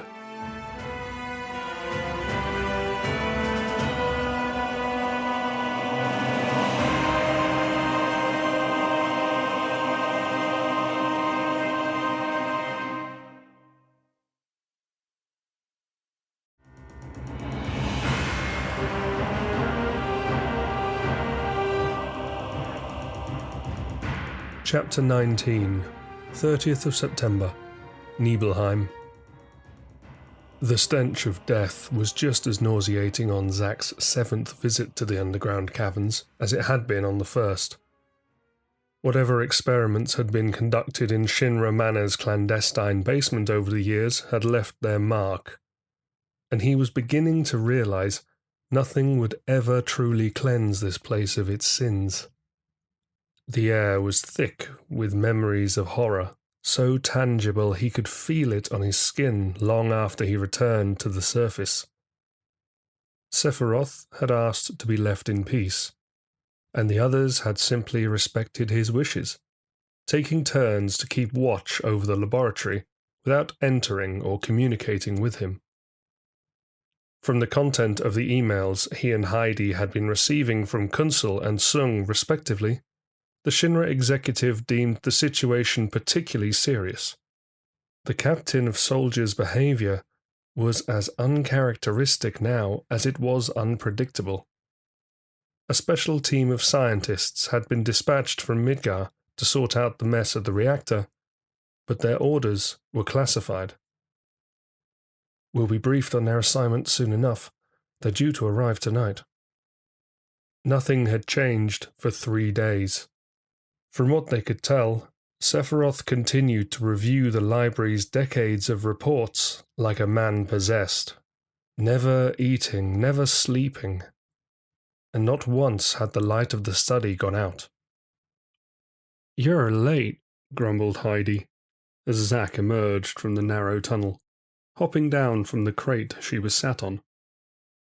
In the buzzing glow of the electric bulbs, her hair seemed as long and silvery as Sephiroth's, a stark contrast to the black suit. As pretty as she was, her features had lost their sparkle somewhat. To be fair, the mood among the investigation team in general was steadily declining. Heidi was as steely as they came, but even she was unnerved by recent events. "Sorry," he said, holding up an apologetic hand. "Me and Cloud were having a squats competition. You know how he gets." Heidi rolled her eyes as she strode past. "You're both idiots. See you in a few hours." Zack watched the Turk vanish back down the dark passage, silently cursing his duty of relieving Heidi of her post. As her footsteps died away, the cavern was again consumed by the remote murmur of the town's sewage system and the occasional shrieks of its resident Sahagins. During an earlier exploration, he had discovered an archaic elevator in a secluded branch of the subterranean network. The shaft itself descended into the sewers like some secret escape route, but the rust suggested it had been idle for decades. One of the weirder things down here, though not as weird as the rumbling coming from that locked room. It sounds as if somebody's snoring in there. Scraping his boots along the stone floor, Zack wandered the span of the cave, habitually inspecting the nooks and crannies of the rock formations and checking every so often that Aerith's list of 23 tiny wishes was stored safely in his braces. Arriving eventually outside the laboratory, he pressed a prying ear to the ancient door. All was still inside, noiseless but for the low hum of overhead electricity. The lack of movement struck him as unusual, even in the late evening hour. Something's different. Knocking once, there came no answer. Zack paused to gather his puzzled thoughts, then slowly nudged the door open, shielding his eyes from the burning lamps. The area was as it had been on his previous visit, the outdated machines as hauntingly serene as ever.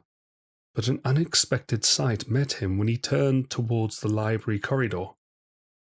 Zack gasped, his stunned stare sweeping over the bare pinewood bookshelves, their bases now cluttered with heaps of discarded tomes and documents.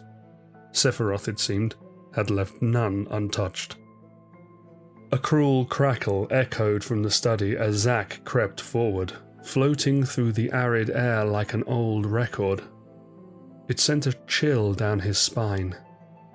Cautiously, he edged down the passage towards the golden light and the source of the laughter, careful not to tread on the sprawled pages beneath him, coming at last to a small library.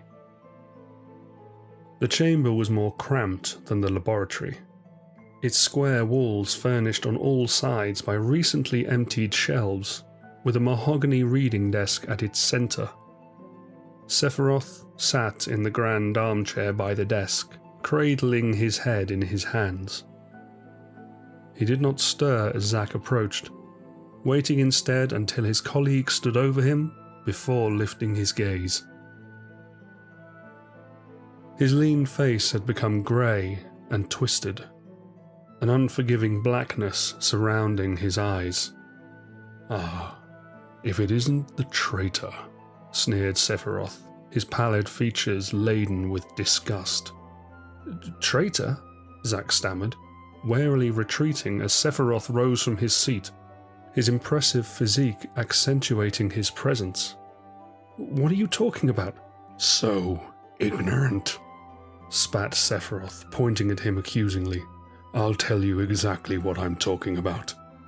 Millennia ago, this world belonged to a people known as the Cetra. The Cetra were a nomadic race, traversing the mountains, the valleys, the plains, wandering to every corner of the planet. This was their calling. They would migrate in, speak with, and settle the planet, then move on. As stated in the chronicles of yore, at the end of their long, harsh journey, the Cetran people would find the promised land and supreme happiness. But those who disliked the journeys appeared, the ones who stopped the migrations, built shelters, and elected to lead an easier life. They ceased their communication with the planet, turning their back on their calling. They took all which the planet and the Cetra had created and nurtured, unwilling to give anything in return. They are your ancestors. Sephiroth, I don't understand.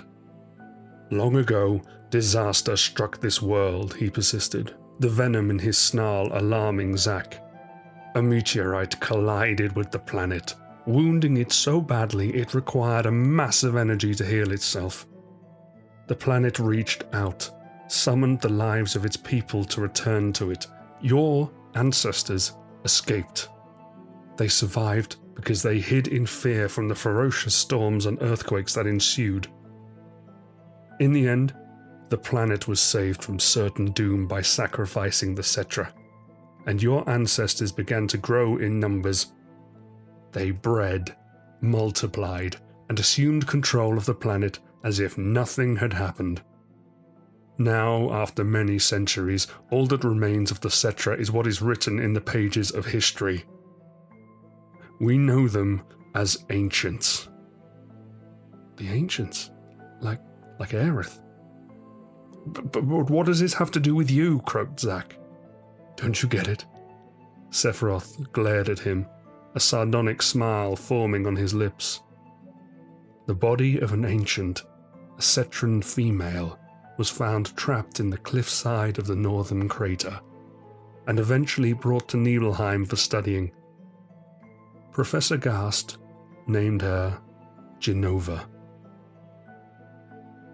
When I was old enough, he secretly told me my mother's name was Genova, but that she died in childbirth.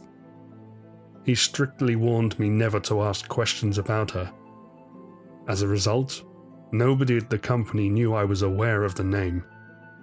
That's why they let me come here. That's why they allowed me to stand before her storage chamber at the Marco reactor without a flicker of worry. Those fools.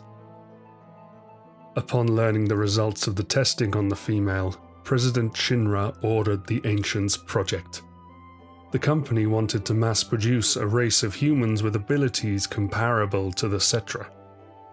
The primary objective of the research was to utilize these people to significantly reduce reactor costs and boost the efficiency of Marco extraction.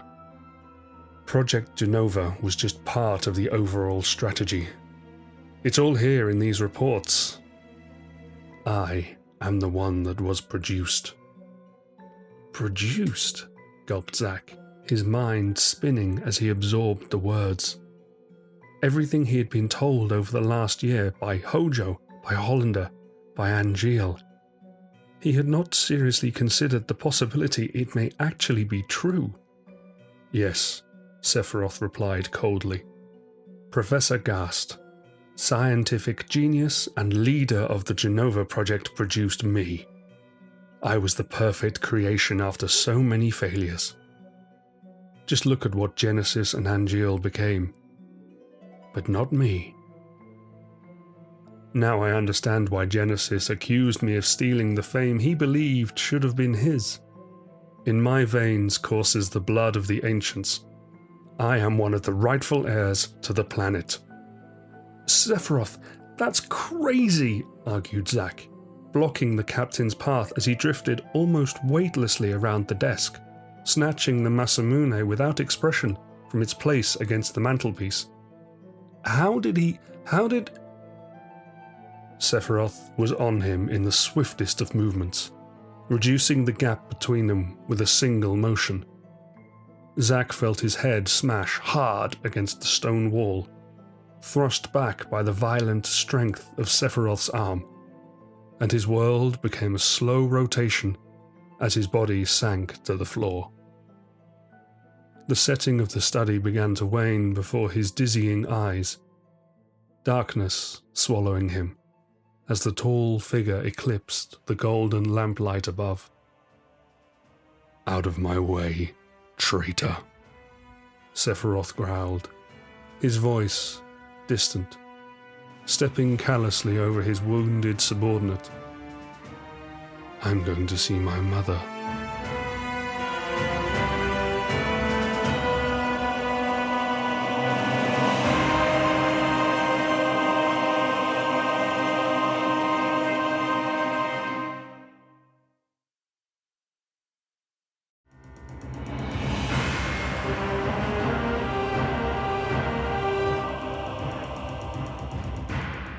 Chapter 20, 30th of September, Nibelheim. The last thing Cloud remembered was the explosive inferno that tore through the rooftops of the village. His initial thought was that the emerald dragons had descended from the mountains, but no dragon's breath was this powerful. It was Faraga magic, and there was only one person capable of wielding it to such devastation. The blast had thrown him mercilessly across the street he was patrolling.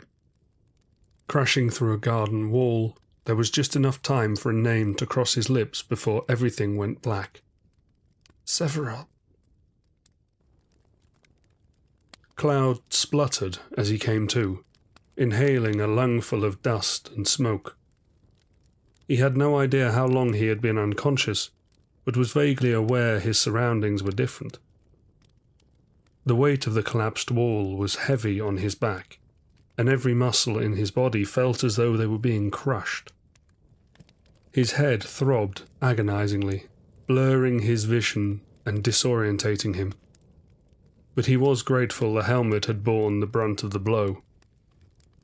Pushing aside the broken bricks, he slowly dragged himself from under the rubble, legs shaking as he clambered to his feet. Groggy and sore, ears ringing, his mouth full of ash. It took a moment for the horror of the scene to register with Cloud, his eyes shooting open in panic. His heart stopped as he sensed the crisp warmth of the air on his skin, watching the maelstrom of orange flames churn into the night sky. Terrible. Sephiroth, this is too terrible. Confused, he hobbled down the boulevard towards Nibelheim's centre, the hurt of his injuries vanishing with the adrenaline that coursed through his blood. His thoughts were a whirlwind as he witnessed fire creeping over the roof gables and pinewood decor of the buildings, charring their limestone facades, melting the hanging wind chimes. Then, sobriety returning. A sudden realization seized Cloud, and he changed direction, his limp evolving into a hampered run. Mum. The following minutes seemed to race by. It was as if he were watching himself in a dream, his head ready to rupture.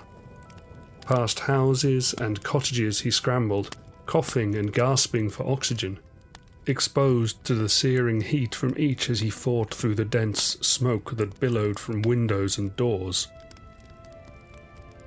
Picturing his mother's face forced him to charge faster, driving him forward, terrified by the possible fate she may have already met.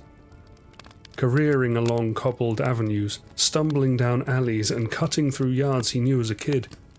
He was a block or two away when it dawned on him just how alone he was. Where are the villagers? Where are the screams? Where is the help? Turning the corner onto his street, he felt his stomach drop like a stone, a shiver cascading his spine despite the unbearable temperatures. His childhood home was ablaze, consumed entirely by the hellfire, just as the neighbouring structures were. The roof had partially caved in, the smouldering crossbeams blocking what remained of the front entrance. "No," he wailed, or whispered. It was difficult to be sure which. "Mum." Tossing away his rifle and ripping off his helmet, Cloud darted towards the bungalow. He burst through the doorway at speed, struggling to shift the heavy timber, but it simply crumbled in on itself, hurling white-hot embers over him. The cotton tunic of his uniform began to burn, sticking to the skin on his arms and torsos. Whimpering with dread, he retreated and staggered around the side of the house, only to discover it had been utterly ravaged by the inferno. No one could have survived this. The comprehension hit him like a train wreck. The intensity of the flames, the anger of betrayal, all of it, everything was gone in that instant. A void of hopelessness opened beneath him. He was on his knees. Tears plunged down his cheeks. There was no sound. Nothing. His stomach churned, his mouth was dry.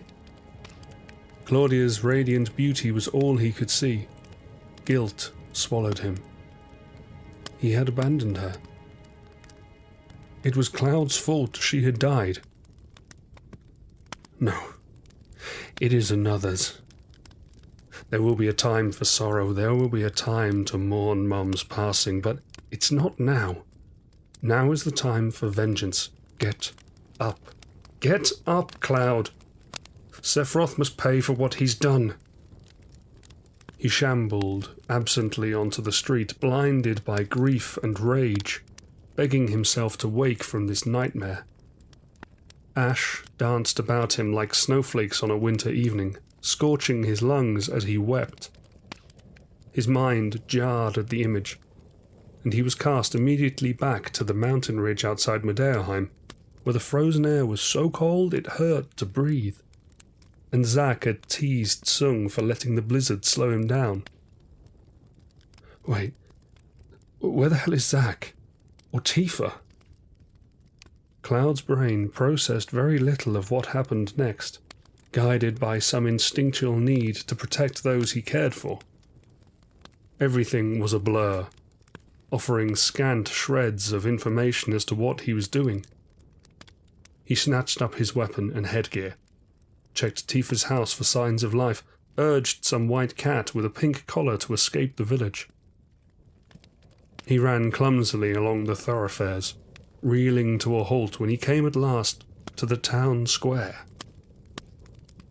Through the black clouds he could make out the blazing shops on the precinct's circumference, and the water tower whose whole wooden frame was alight.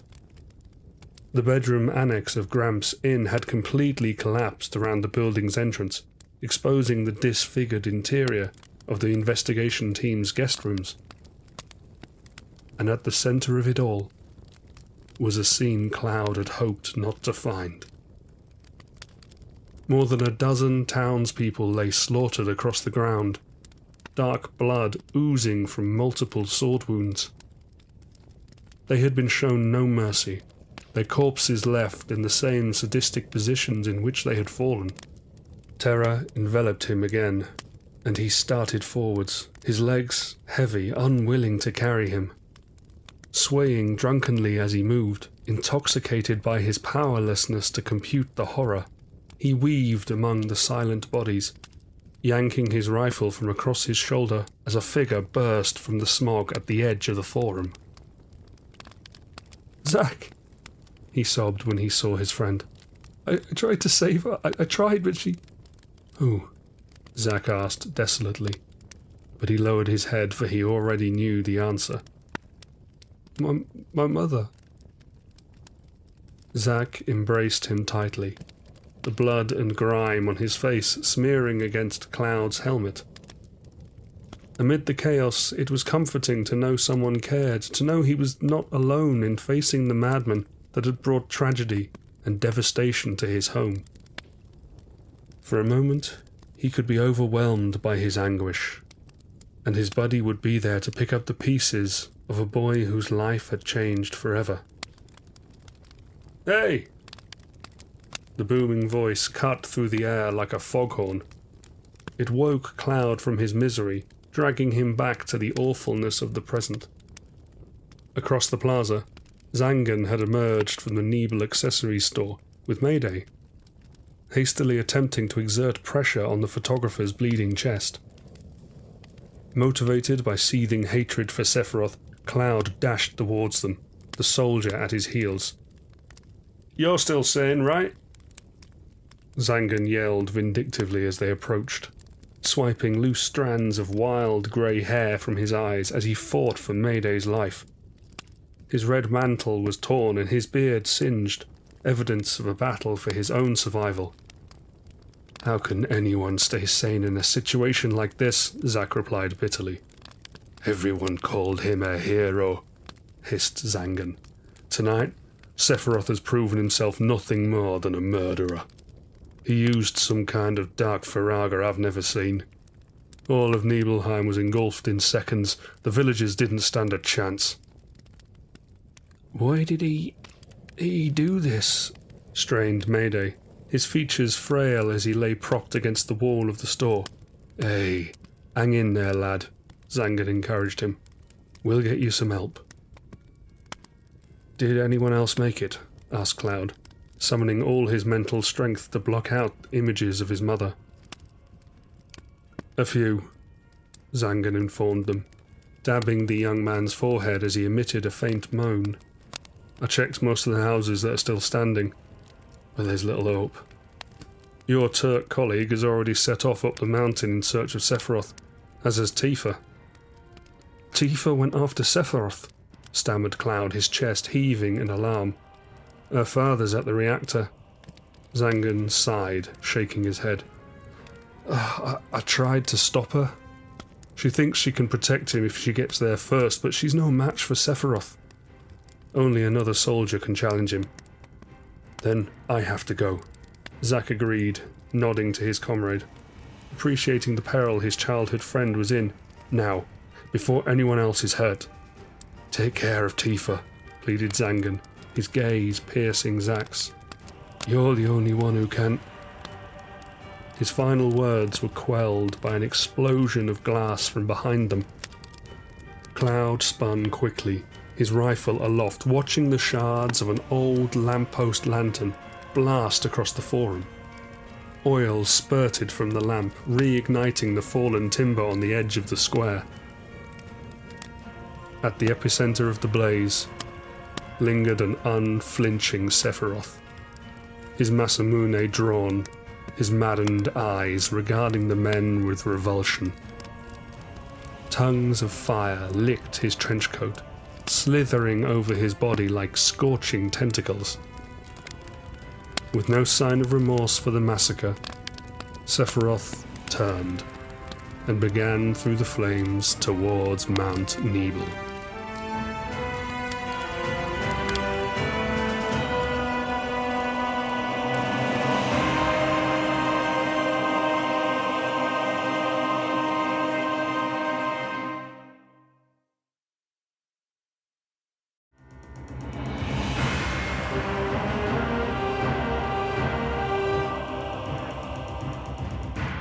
Chapter 21, 30th of September, Mount Nibel Marco Reactor. Tifa had no real recollection of how she made it back to the reactor. Anger and confusion and exhaustion were a toxic blend in her mind, clouding her thoughts and driving her on. The threat of emerald dragons and death claws and loose rocks were of no concern to her now. So many lives had been claimed that night. Adding hers to the list would make no difference. She had somehow scrambled and stumbled along the mountain trails as hastily as she could, led by torchlight and the deep orange radiance of distant flames. Sephiroth will answer for his crimes, even if I have to take him on with my own fists. But if he's reached the summit first, I just hope I'm not too late. The muscles in her legs were screaming, yet still they carried her up the steps of the facility's entrance, desperate to find her father before he did something stupid. Master Zangan had told her he would be here. He warned her not to come. He wanted her to get as far away from the village as she could. Tifa had not listened. His cries echoed vaguely in her subconscious, as if they had pursued her through the fires of the town square. At least they drown out the dead. The security doors were bent awkwardly on their rails, ripped open with merciless ease. Lungs aching and ready to burst, she brushed aside the long strands of hair matted to her face by smoke and sweat, and slipped between the gates. Inside was a shadowy corridor, and a concentrated stench of Marco beckoning her to the humid belly of the reactor, like the whispers of Hades. She soon came to a stairwell, and quickly descended, hesitating when she discovered a figure sprawled at the foot of the steps. Tifa whimpered, her breath catching in her throat, and crouched down as her eyes adjusted to the emergency lighting. It was Heidi. The hallway around the Turk was twisted and caving, as if it had suffered the impact of an intense shockwave. Her body was splayed clumsily on the floor, and her automatic shotgun lay a dozen feet from her grasp. Whatever had knocked her out must have been pretty powerful. "Hey," Tifa bade, shaking Heidi firmly by the shoulders. "Tell me you're alive." Heidi groaned, wincing in pain as she came to. Tifa helped her friend into a seated position, her bangs a messy blonde entanglement. What happened? "Sephiroth," Heidi said groggily. Reaching up, she touched the fresh bruising around her left cheek, frowning. He was talking funny. Wasn't making any sense. I tried to stop him, but he... Can you get up? Tifa asked, assessing the Turk for a concussion. I think I've cracked a rib. Just give me a minute. Okay, stay here, Tifa instructed. I'm going to go find Papa. I'll come back for you. Ignoring Heidi's sloppy wave of acknowledgement, Tifa sprinted farther along the passageway, following the signs dotted around the darkened maze. She emerged after a few minutes at the core of the reactor complex, its apparatus and towering walls cast in a haunting jade glow of the Marco rivers at the power plant's depths. There was restricted visibility through the haze, but she could sense her father was nearby. "Papa!" she called out over the din of the machinery. "Papa, where are you?" Spluttering as she inhaled the fumes, Tifa began across the observation platform, her heart stopping when her gaze fell upon the walkway below. No. Time slowed as she darted towards the adjacent ladder, hurriedly sliding down the rungs. The cacophony of grinding cogs, clunking pistons, and whistling valves fading with each passing second. All she could hear was her own pulse hammering in her ears. Her legs were jelly as she staggered the final paces, dropping to her knees by her father's side. He lay on his back, his checkered shirt soaked in blood, sliced cleanly where the blade had pierced his chest. His skin was as pale as a ghost's, and every inch of his burly frame now seemed fragile. Tifa had always felt so comforted, so protected by his presence. It crushed her very soul to see him like this. Several feet away, by the entrance to some condensation chamber, Sephiroth's katana loomed over her father tauntingly, driven into the metal grating like a stake into soil, the blade stained with the crimson memory of every one of its victims. "Hang in there, Papa," she sobbed, immediately applying pressure to the wound. "Tifa," he croaked in response, managing a smile. Weakened by blood loss, he gingerly shifted his arm, taking her hand in his. Tears streamed down her cheeks, tumbling onto his sleeve. In the stifling heat of the surroundings, he was alarmingly cold. "Papa?" she whispered, her voice trembling. "It was Sephiroth, wasn't it? Sephiroth did this to you." "Tifa," her father tried again, forcing open his eyes, grimacing with every breath. "You have to run. Get away, now, he's too strong." "Not without you," she wept desperately. "Hang in there, please." "You must go." With a lasting exhale, she felt his entire body go limp, his fingers loosening their grip on hers. "Papa? Papa, no!" Everything stood still. The anger, the confusion, the exhaustion. All of it was cast from her being in that moment. Only sadness remained. Sadness and abandonment. She may have screamed then. It certainly sounded like her, but she could not be certain. Cradling his head in her arms, she stroked her father's face, running a hand through his hair with great tenderness, closing his eyes forever. "He's with Mama now." "Tifa?" She turned to see Zack on the walkway behind her, peering up at him through a veil of raw emotion.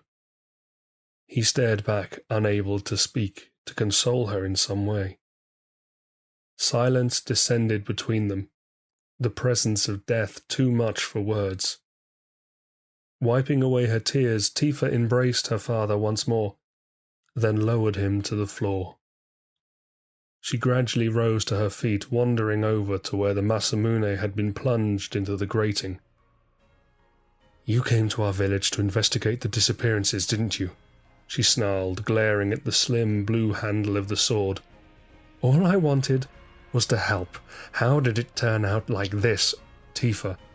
Sephiroth, Soldier, Marco reactors, Shinra, everything," she said through clenched teeth, grabbing the hilt and wrenching the katana free of the metal. Overcome by blinding fury, she charged through the ingress to the condensation chamber. "I hate you all!"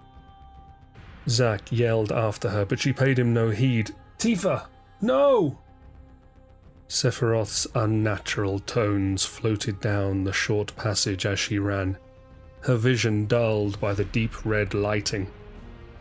The room beyond was an eerie arrangement of egg-shaped pods and rubber tubing, like something from a horror movie. A staircase scaled the center of the chamber, and at its height was the captain of Soldier, his arms outstretched as if in prayer. It appeared he was addressing the plaque above an electronic doorway, inscribed with a single word, Genova. "Mother, I've come," he beamed, lost in his own inspired delusion. "I'm here for you. Now's my chance." "Sephiroth!" roared Tifa, heaving the Masamune behind her as she raced up the steps. "How could you do that to Papa?" Only when it was too late did she fully comprehend her folly. She watched the events unfold as if in slow motion, leaving her powerless to halt the chain reaction. As she tried to bring the enormous weapon down on the silver-haired monster, he spun on the spot, catching the blade in his palm and lifting the horrified girl effortlessly into the air. Their gazes locked. Tifa's one of loathing, Sephiroth's of pure amusement. His maniacal expression ridiculed her hopeless attempt, but it suddenly changed to contempt, breaking her grip on the sword. She was barely able to regain her poise before Sephiroth struck, slashing the Masamune across her chest, the brutality of the blow launching her backwards. Tifa's last thought was of the promise she made that starry night at the water tower a long time ago.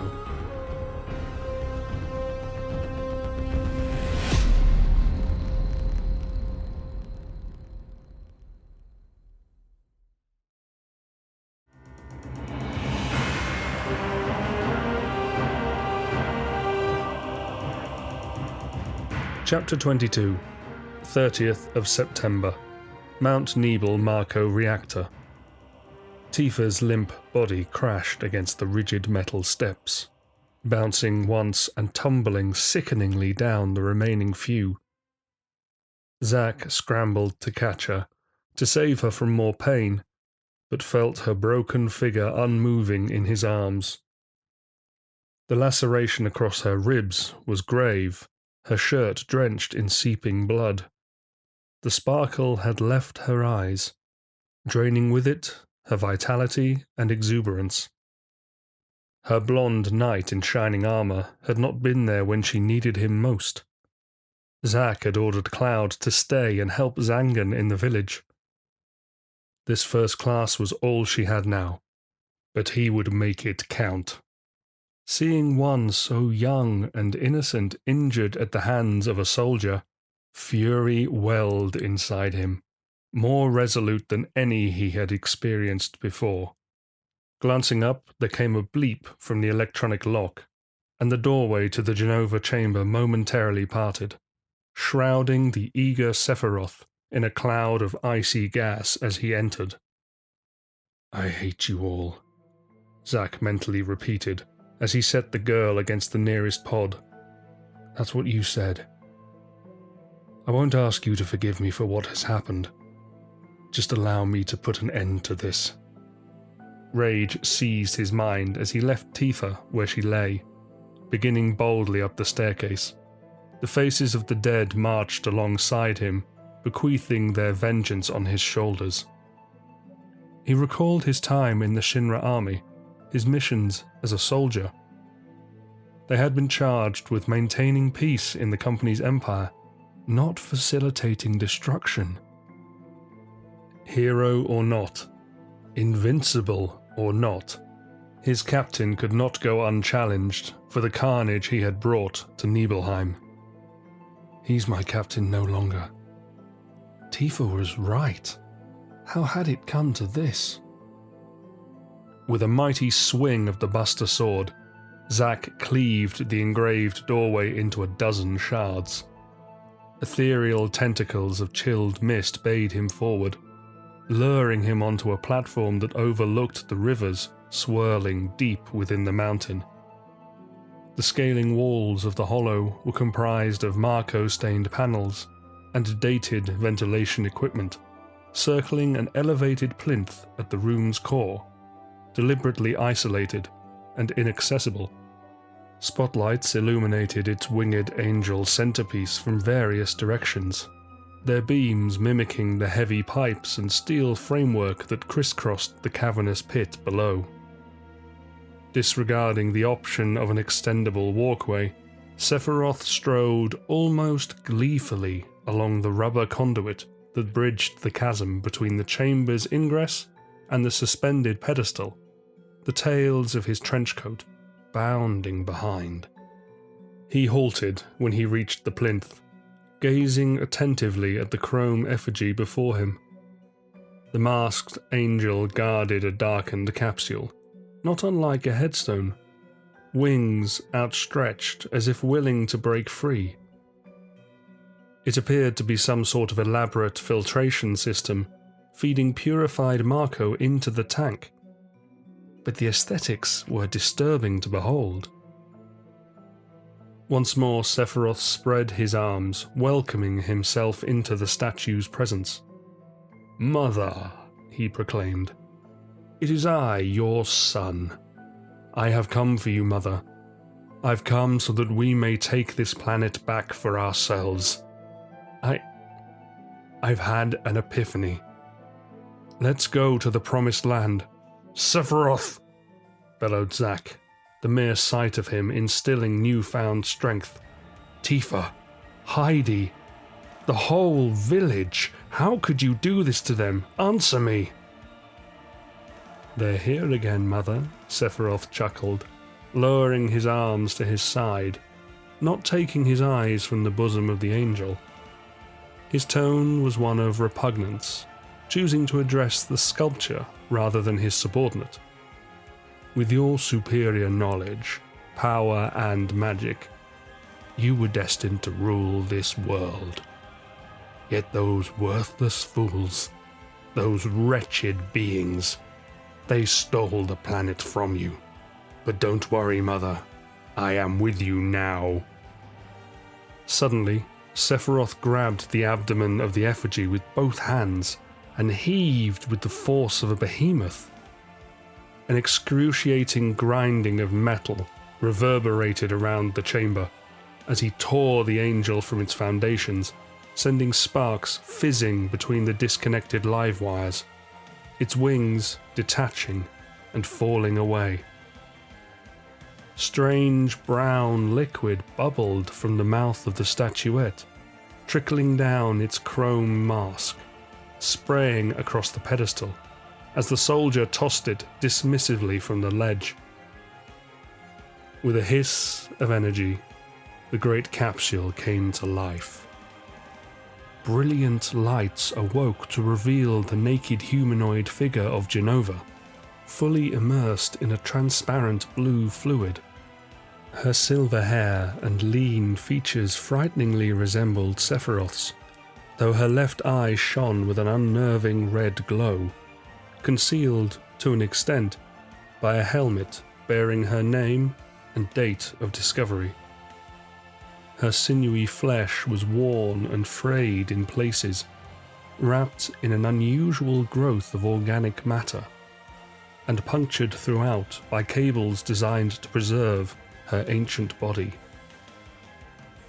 Sephiroth gasped with joy as he saw her, placing a palm on the glass in an attempt to draw closer. "We meet at last, Mother," he whispered contentedly, "so you won't have to feel sadness anymore." "Sadness?" barked Zack, his grip tightening on the Buster Sword as he slowly began towards the plinth. "Is that what this is about? Sadness? What about Cloud's sadness? Tifa's sadness? What about the sadness of all those who lost their friends and family tonight? Isn't that the same as your sadness?" "My sadness?" Sephiroth cackled, engrossed in his study of the corpse in the tank, carelessly ignorant of the approaching teen. "What do I have to be sad about? I am the chosen one. I've been chosen to lead this planet. I have orders to take it back from your pathetic race and return it to the Cetra. That is why I was born. That is my calling. And I am doing all this for Mother." "Have you completely lost your mind?" Zack growled from behind him, pressing the thicker edge of the greatsword against his neck. Sephiroth's hands dropped from the container, his breaths long and hard. He turned his face to match Zack's uncompromising stare, his lips again curling into a menacing smile. I trusted you. No, you're not the Sephiroth I used to know." "Traitor!" Sephiroth spat, slipping the Masamune from its sheath before his junior could react, pushing him back. "Insolent child!" Adjusting his feet, Zack retaliated, lunging forwards and bringing the Buster Sword down on his crazed commander. Sephiroth deflected with ease, the screech of mithril alloy deafening as the blades clashed, and used the momentum to knock Zack off balance, shoving him into the pit. Blood rushed to the young soldier's head as he fought frantically to reorientate himself, plummeting towards the glowing jade abyss. A length of gas pipeline was suddenly upon him, and it was all he could do to brace for impact, colliding heavily with its steel shell. Zack cried out as the pain ripped through his abdomen, clasping absently at the cylinder's joint with his free hand. Above him, Sephiroth seemed to descend like a feather on the wind, defying gravity to land gracefully on a nearby beam. What the? As Zack scrambled to pull himself up, the captain lifted an arm in his direction, a pale green haze forming about it. Blizzara magic shot from his fingertips like spears of ice, ploughing through the mane and causing it to buckle, steam erupting from every fissure. Clinging to the pipe as it lurched in a precarious arc, Zack leapt onto a girder below. Sephiroth drifted down to meet him, the bangs of his iconic silver hair hanging across his demented features. It was then that Zack saw for the first time a darkness in his Marco eyes. It was the same obsessive malice that had endured in Genesis's. Grinning perversely, Sephiroth held the Masamune at shoulder height, double-handed, its 6-foot blade halving the distance between them. He adopted an offensive stance, elegant and perfectly balanced, a predator poised to strike. "Don't make me fight you," pleaded Zack, his chest heaving. "Don't be like Angeal." "He always said you were a whining puppy," the commander taunted him, his movement swift and his footwork delicate. As he advanced, Zack raised the Buster Sword to defend himself, parrying the initial thrust. Sephiroth landed a second and a third cut, their vigor increasing exponentially. He was overpowering his comrade with supernatural force, toying with him, driving him closer to the end of the beam and the toxic rivers that churned in the bowels of the reactor. Bobbing and weaving, jumping and cartwheeling, Zack dodged the onslaught, barely able to regain his position before the next wave was upon him. Blade kissed blade, their sweet, sharp song a discordant symphony that echoed on the walls of the secret hollow, each note adding to the teen's intensifying rage. Entertained by the skirmish, still Sephiroth came, laughing manically, dragging the Masamune through the steel and slicing upwards. The sheer power of it launched Zack high into the air, and he watched in stupefied horror as Sephiroth soared after him, unleashing his trademark Octaslash attack. He swung wildly to quell the rapid-fire stabs, but they were too much, and he roared in agony as the tip of the katana pierced the flesh under his shoulder pauldron.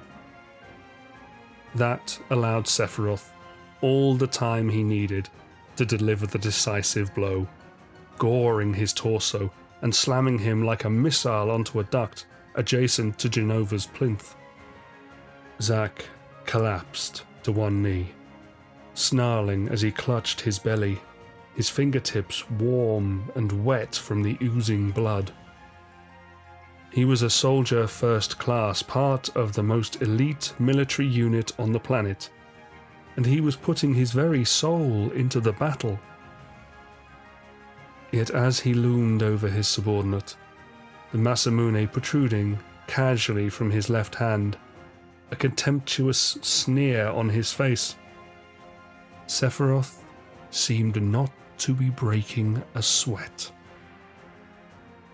And as that fact dawned on Zack, his anger gave way to desperation. Summoning what energy remained in his body, he plucked a materia sphere from his pouch, hastily fumbling the lightning orb into a slot on the Buster Sword's hilt. Visualizing a concentrated electrical burst in his mind's eye, he felt the magic flow through his arm and brought the weapon crashing down, sending a blade beam zipping along the pipe. Sephiroth swatted it away like a fly.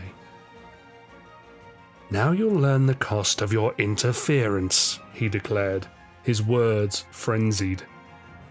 Plunging the Masamune into the cylinder between them, the captain cast a devastating Gravija spell, causing the steel casing to shatter like glass. As short as the fall to the walkway below was, It knocked the wind from Zack. Everything hurt, and the pain was restricting, relentless. When he coughed, his mouth filled with the metallic taste of blood. He knew his injuries were serious, and he was gripped by the grim realization he may not exit the Genova chamber alive. The prospect of death did not frighten him, but he was crushed by the idea of leaving behind his friends and family. In that moment, his thoughts turned to those he cared for most, to his parents in Gongaga, proud of his achievements and of the man he had grown to be. To Angeal, his former mentor, who taught him that honor and dreams were the mark of a soldier. To Cloud, a brave kid who worshipped the ground Zack trod on. And finally, to Aerith, tending her flowers at the church, who might always wonder what became of him. I'd never forgive myself if she suspected she was to blame. He had failed them all, betrayed their faith in him. Betrayal was a common soldier theme, it seemed. Genesis, Angeal, Lazard, and now Sephiroth were testament to that. Comparing himself to the men he had once revered triggered a great swell of emotion inside Zack, and the heartache of abandoning his loved ones was replaced by an unyielding desire to see them all again. I'm not ready to die. I won't give up on Aerith. I promised her a trip to the plate, and I still have 23 tiny wishes to fulfill. Sephiroth stood over his wounded victim, admiring his handiwork, and held the point of the Masamune to Zack's throat. Whether it was survival instinct, his senior's arrogance, or the excess Marco burning through his veins, Zack found the strength from somewhere to swipe the katana away, using the momentum to flip himself upright. Before Sephiroth could react, he raced along the main, exploiting his enhanced soldier agility to spring 24 feet in the air towards the platform at the room's entrance. He landed in a crouched position, gasping for breath, spying Sephiroth in his peripheral vision just in time. As the Masamune slashed brutally down again, Zack blocked with a backstroke, a blaze of sparks erupting over the two. He strained with everything he had, but felt his muscles surrendering one by one, and knew he was beaten. As his defense capitulated, Sephiroth looked him dead in the eye. This is for Mother. The finishing blow was like being hit by a freight train, sending Zack hurtling through the doorway. He smashed into one of the Markanoid pods, its shell crumpling on impact. Every inch of him was sore and numb and on fire all at once, with snapped ribs poking through the side of his uniform and a punctured lung. His fingers refused to respond, and he could do nothing to prevent the Buster Sword sliding from his grasp, clattering noisily onto the staircase. Darkness descended on the young man from Gongaga. No potions, no curative magic could save him now. All was lost. Sephiroth had won. There's no honor in this fate. The ringing of boots on the step beside him was enough to draw his fading gaze, and he remembered Heidi was still in the reactor. He tried to call her name, to warn her away from what lay in wait, but all he managed was a raspy hiss, subdued by the blood pooling at his lips. But it was not the Turk who emerged. Instead, someone else passed along his line of sight. The silhouette of a boy, lean and helmeted, and carrying the Buster Sword. He was climbing the staircase at speed, making for the Genova chamber. It would be his doom, and Zack was powerless to stop him. That was when the soldier's spirit finally broke, and he let out the closest thing he could to a sob. "Cloud, no!"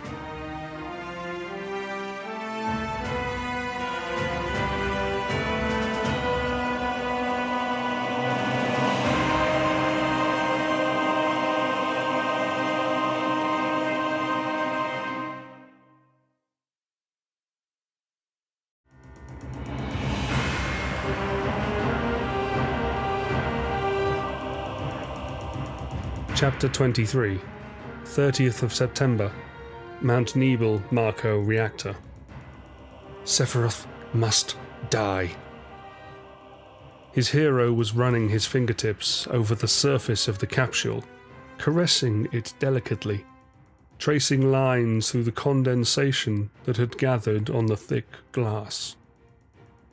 The naked woman loomed before him, suspended in fluid with a twisted cloak of organic matter, the discoloration of her skin evident under the spotlights. Long, silver hair slithered from beneath her chrome helmet like searching tentacles, creepy and spellbinding in equal measures.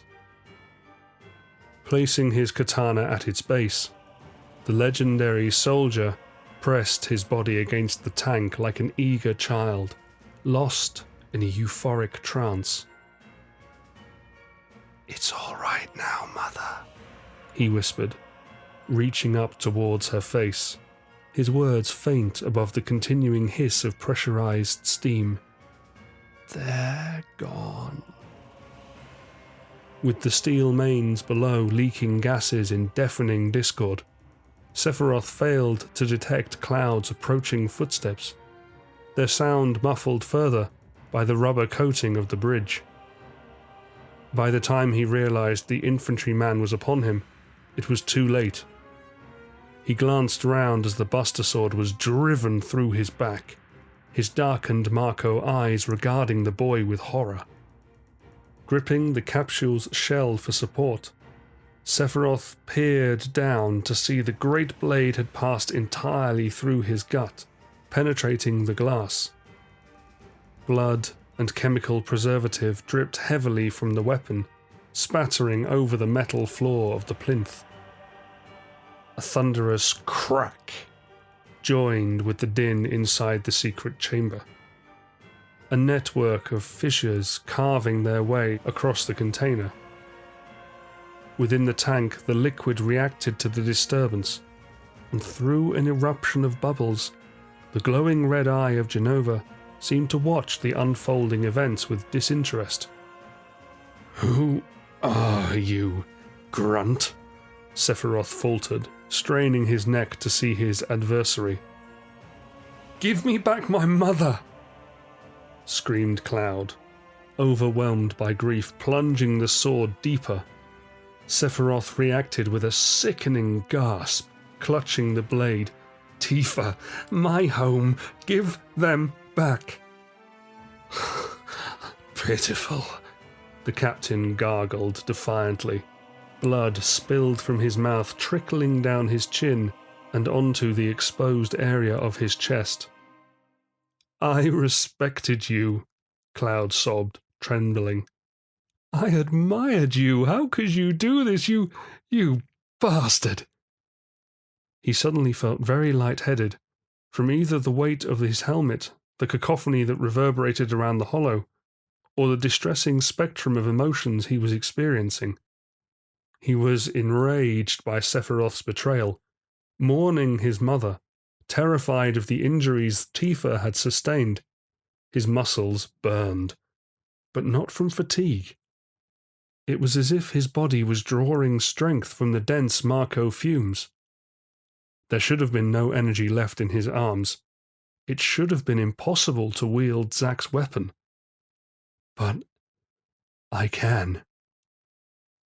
With a furious bellow, Cloud wrenched the Buster Sword from Sephiroth's midriff, severing the right side of his abdomen.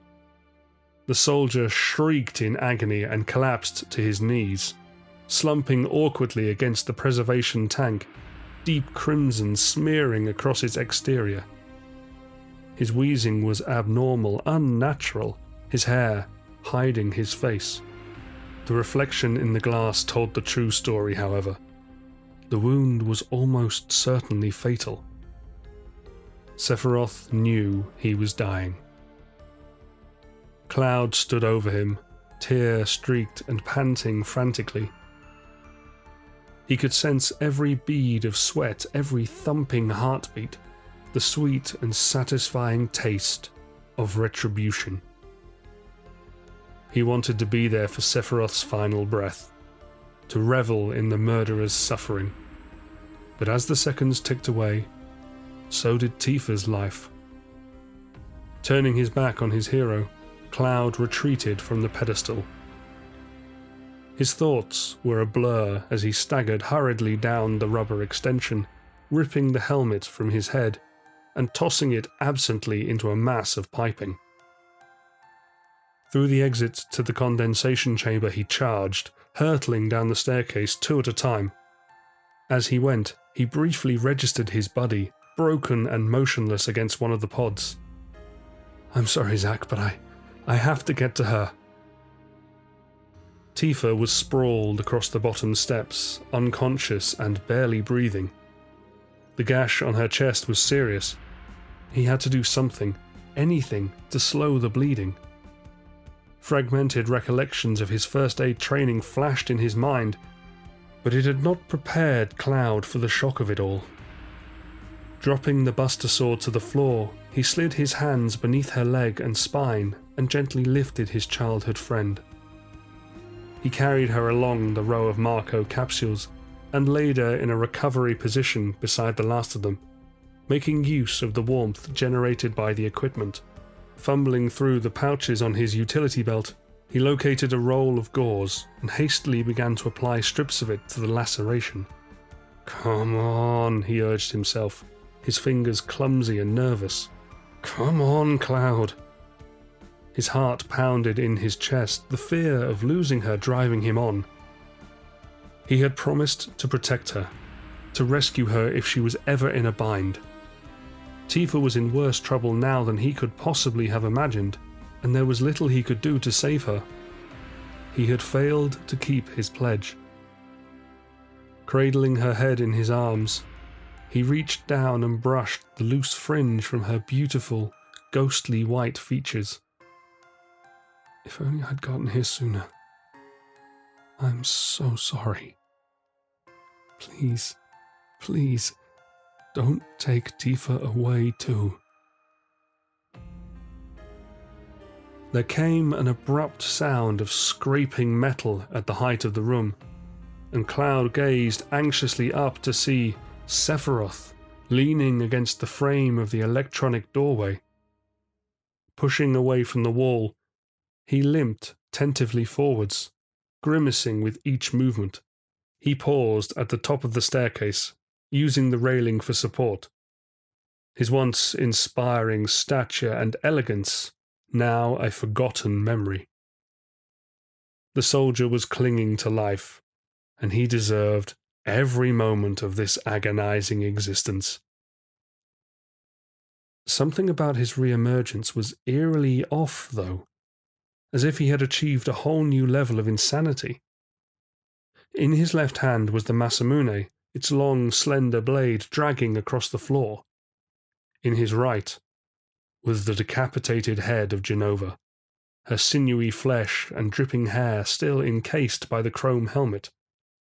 "That's so gross. What the hell's wrong with him?"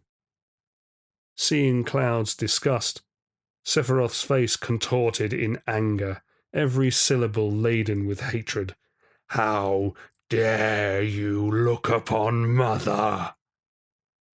The infantryman watched in stunned silence as Sephiroth started to descend, pacing himself and shifting his weight away from the grotesque tear in his side.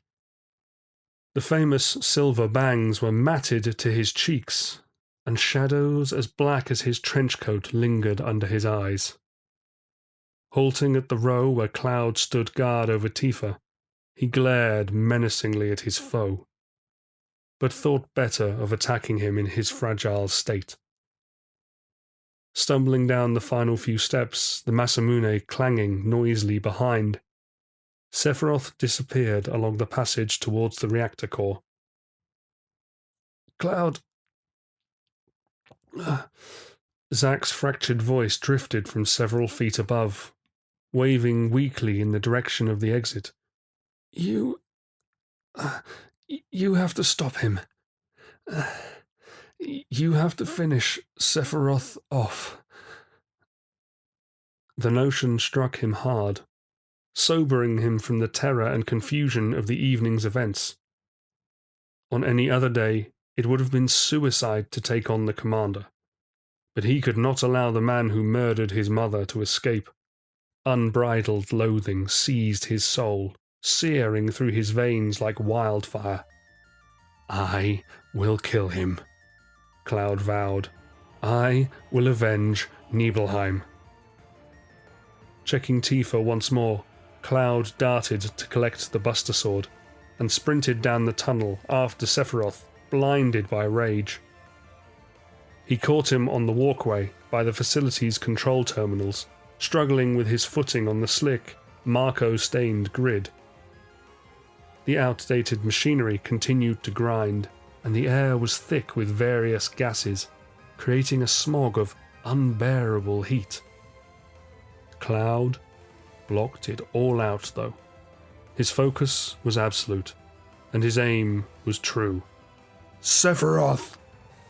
He bellowed, bringing the enormous blade down on the soldier. Despite the severity of his injuries, Sephiroth's reflexes remained sharp, deflecting the assault with ease and knocking the weapon from Cloud's grasp. The boy had barely registered the action when he felt the cold steel of the katana skewer his gut, lifting him mercilessly into the air. Don't push your luck, Sephiroth growled, reminding him of the incredible strength he still possessed. Cloud just hung there, suspended on the Masamune, racked with excruciating pain. His first thought was sadness, of his failure to make Sephiroth pay, but this was quickly overcome by wrath. He looked down at the captain.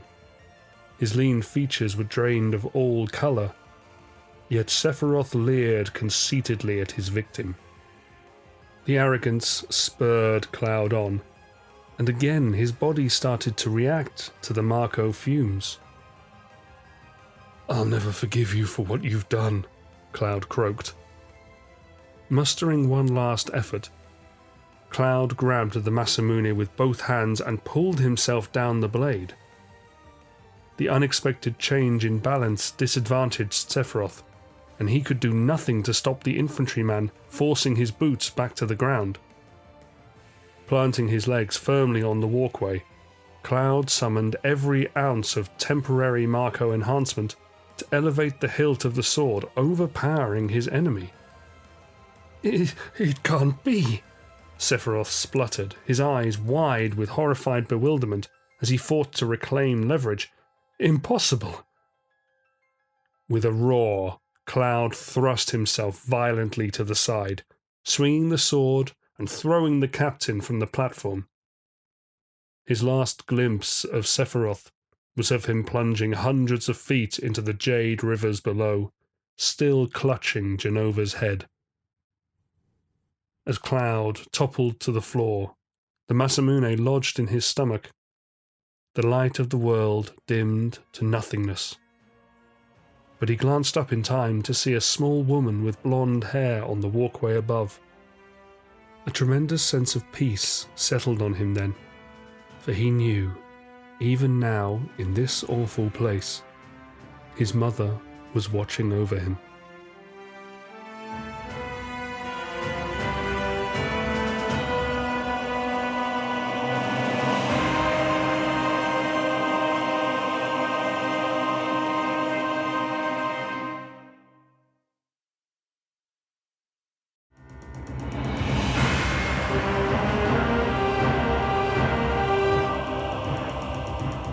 Chapter 24, 30th of September. Mount Nibel Marco Reactor. From the helicopter, the ferocious orange flames engulfing Nibelheim lit up the mountainous landscape for miles. A smoke plume, more vast than the pollution over Midgar, was being swept to sea by the southwesterly winds, like a great, ominous shadow creeping across the night sky. It was a hellfire indeed, as though Ifrit himself had laid waste to the village. An impressive sight of untamed destruction Hojo could not deny, but not his concern. Sephiroth, you've surely done it this time. We're almost at the facility, Professor. Tsung's voice crackled through the headset. Raising his arm, the senior Turk flicked a switch on the panel above the co-pilot seat. Beside him, his bald associate said nothing, calm and focused as he grappled with the control stick, steadying the craft against the pockets of turbulence. We'll be touching down in 90 seconds. Hojo grunted in acknowledgement, casting his gaze back out over the twisting peaks of Mount Nibel. A strange feeling, if feeling was the right word for it, had settled on him, yet it was difficult to pinpoint its exact nature. Perhaps the least inaccurate term was loss, though it was more akin to anger. There had been no developments in the last hour, so Hojo had a fairly detailed understanding of what they would find on arrival. Reports of Sephiroth's transgressions had reached them while en route from the company's Cosmo airbase, with regular updates coming from Tsung's staff on the ground. His precious specimen had always been capable of superhuman feats, but slaughtering innocents was not one the scientists had expected. It seems Sephiroth will forever be a fascinating case study. The BO-9 landed on the shelf 100 feet from the reactor building. As Hojo pulled the hatch open, the anticipated stench of Marco stung his nostrils, but it was the accompanying aroma of rotting flesh that piqued his interest. Shielding his eyes from the swirling dust, he followed the helicopter's searchlight as it circled the mountain summit. To his left, the rotating beam passed over the corpse of an emerald dragon, its scales picked apart by scavengers. Staring at the remains of the magnificent beast, the irony of the situation was not lost on him. Sephiroth had been deployed to protect Nibelheim from dragonfire, but it was ultimately he who had reduced the town to ashes. A squad of Security Division infantrymen waited for them by the entrance, standing to attention as Tsung strode forwards. His short black ponytail whipping in the gusts, the Turk led the rest into the facility, pistol drawn as a security measure. A hollow gesture, Hojo observed. Either the threat had been eliminated, or they were heading into a trap set by the planet's deadliest soldier. A handgun would be of scant use in both scenarios.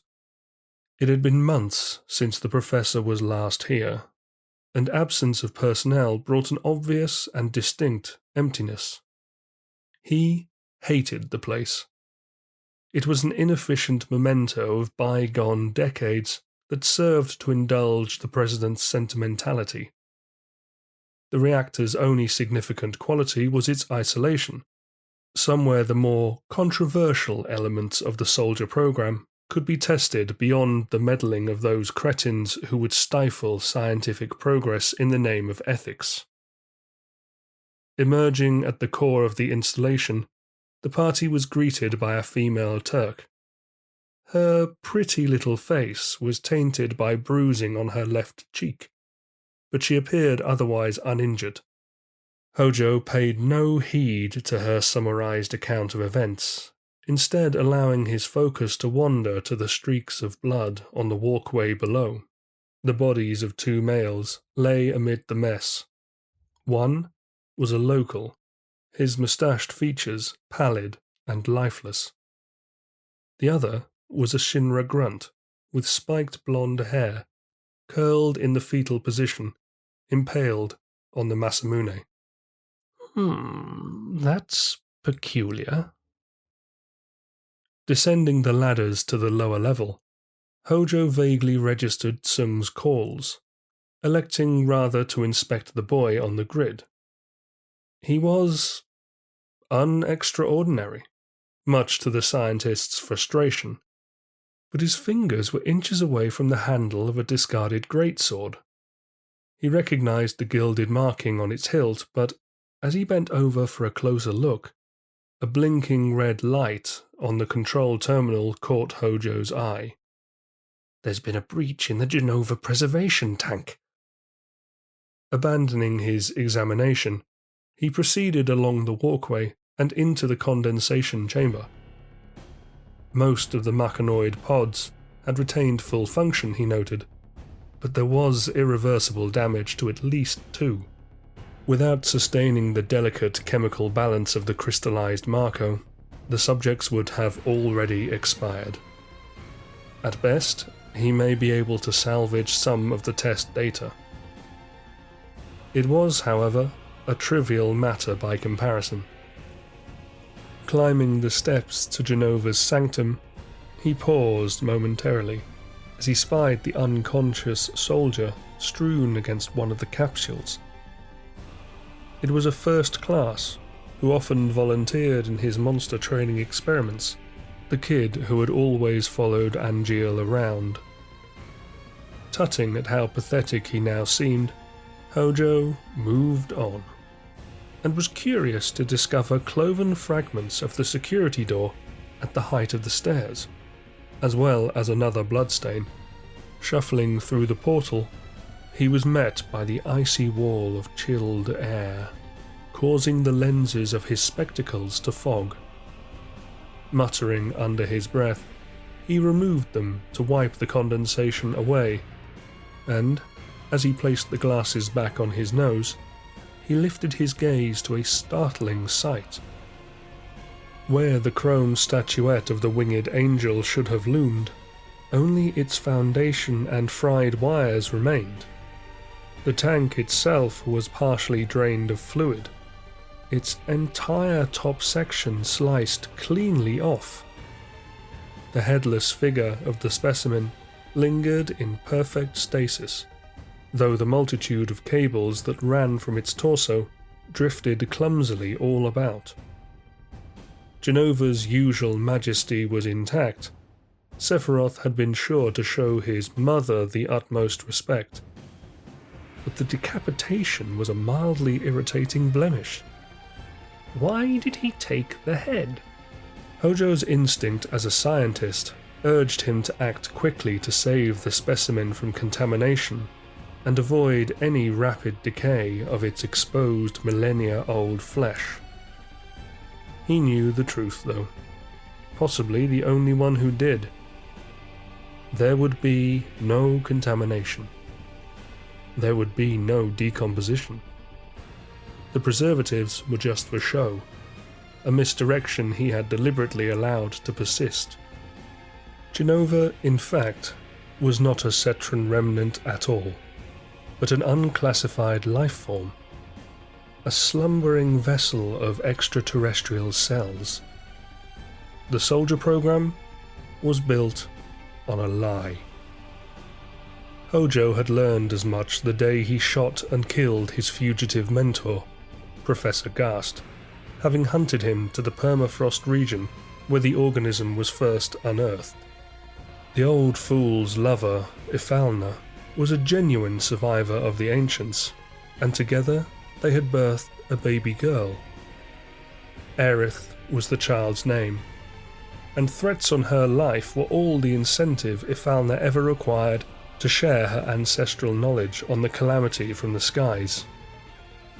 A virus, she had described the alien, capable of infecting the minds and memories of its prey.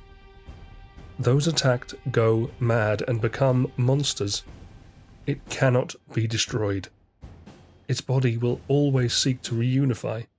Countless Cetra gave their lives to defeat the calamity, and the few that resisted the virus were able to seal it within the crater. The planet continues to watch the being you call Genova, waiting on the day it will reawaken. The revelation had forced Hojo to reassess the merits of the Genova project. For years, a careful blend of rigorous physical and mental training, targeted Marco infusions, and an injection of Genova's cells had been the secret to the success of soldier candidates. To remove any of those components would be to degrade their unique assets, a compromise President Shinra was unwilling to make. With the young Sephiroth showing such potential at the time, Hojo had all the evidence he needed to prove his research a triumph. Project Genova S was his finest achievement. Hollander's failure as part of Project Genova G to produce human hybrids that mimicked the organism's genetic structure was down to his utilization of diluted Genova cells. Hojo, on the other hand, had injected pure cells into the unborn fetus of Dr. Lucretia. She shared his passion for science, his desires, and offered herself and her child to Gast's experiment. In the end, Lucretia bore a perfect specimen, the soldier prototype. His name was Sephiroth. He was Hojo's son. "And now he's gone," the professor said aloud, another wave of fury washing over him as he peered into the Marco pit from the edge of the platform. Frozen fractures in the piping and the misalignment of steel frames indicated a clash of some sort, but it made no difference. He would seal this tomb forever. His son's legacy would endure. "What would Sephiroth have thought if he found out I was his father?" Hojo mused, smirking sardonically. "Constantly looking down on me like that." As incredible as he was, he could not see the bigger picture. He had the mentality of a soldier, stupid and obstinate. Such a waste. Of the contributors to Project Genova S, only Hojo remained now. The burden of the experiments had taken its toll on beautiful, beautiful Lucretia, and she killed herself soon after Sephiroth's birth, abandoning him and their research. Gast, to his credit, lasted several more years, but even he grew weak. Morality began to interfere with his study of Sephiroth, and he absconded from his duties. But the company could not permit someone with Gast's sensitive knowledge to go out freely into the world. There were always consequences. The senior scientists at Shinra Incorporated shared that in common with the Turks.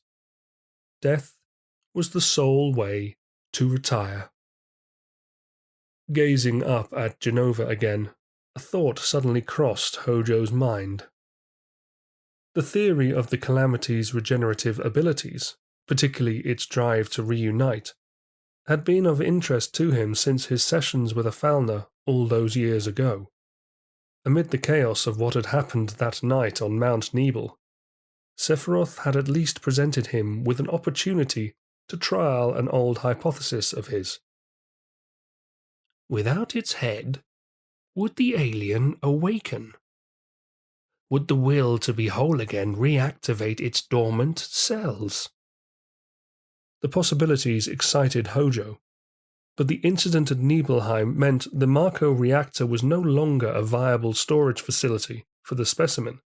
He would relocate the organism to Shinra headquarters in Midgar, using the pretense of preservation as his smokescreen for monitoring its behavior. But it would be unwise to base his research on a single missing appendage. The cells of Genova required further distribution, and he would need additional test subjects. Who better than the surviving villagers? The President is unlikely to object if it ensures their silence. They will be most useful in verifying my hypothesis. Professor? Tsung shouted to him from the doorway, his voice echoing grimly about the metal panels on the walls of the hollow. Sighing, Hojo glared over his shoulder, frustrated to have had his train of burgeoning plans derailed. What? We're ready to transport the wounded, reported the Turk. I wondered if you might wish to examine them before your colleagues arrive. Yes, very well, he grumbled, reluctant to concede Tsung's promising sense of forethought.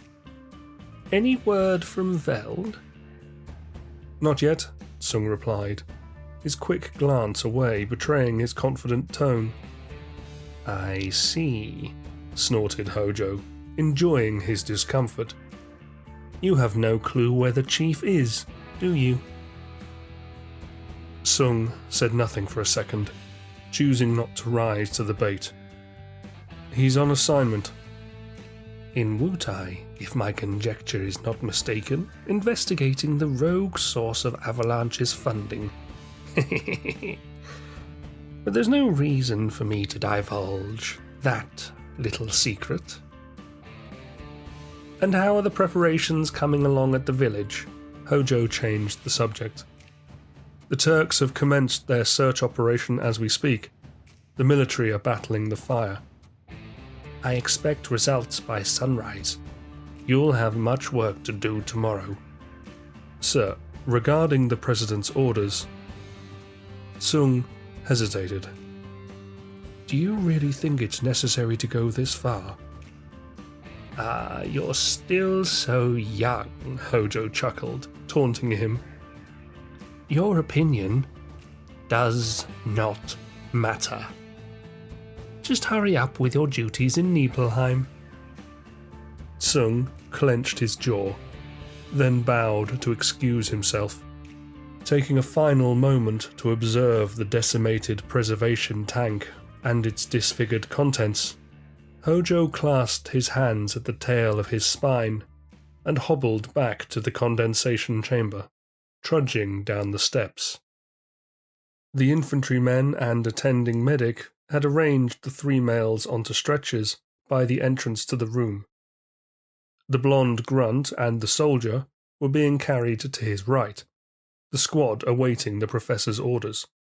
Their injuries appeared to have been treated by basic surgery and curative potions, and Sephiroth's katana had been removed from the boy.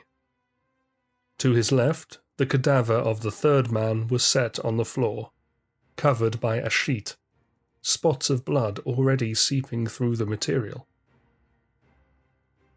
Reaching the bottom of the staircase, he joined Tsung and stood over the dark-haired first class, assessing the minute details of his numerous lacerations, deflated lung, and ribs protruding from his skin.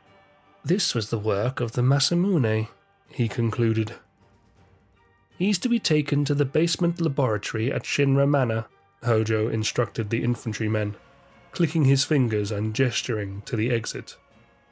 Yes, sir, the privates responded in unison. As they started towards the passageway, the second group made to follow. Wait, he hissed at them, irritated by their stupidity. Wandering over to the squad, he lowered his spectacles to inspect the blonde team. So, this is the one who finished Sephiroth off, He was a scrawny kid. His features had turned a ghostly shade of pale. Without extensive medical intervention, it was likely the sword wound would be fatal. The soldiers had made a mess of patching him up, but they had at least stopped the bleeding temporarily. Reviewing the tears in his uniform and the lean muscles beneath, Hojo was fascinated by the prospect he had somehow managed to wield a weapon the size of himself. He had witnessed a phenomenon in the past where soldier candidates had excelled when exposed to high degrees of Marco. But it was rare, and almost impossible for someone who had not undergone the infusion process. The scientist could not quite put his finger on it, but there may have been something unusual about the boy after all. "What is it?" asked Sung, his tilak prominent amid his frown. "Intriguing, most intriguing," Hojo answered with a gleeful grin. It was strange to think he would again be working at the mansion, but the notion of facing the challenges ahead, and a chance to finally prove his reunion theory, filled him with excitement. Thanks in part to this anonymous teenager. "He'll make a fine sample for my new experiment."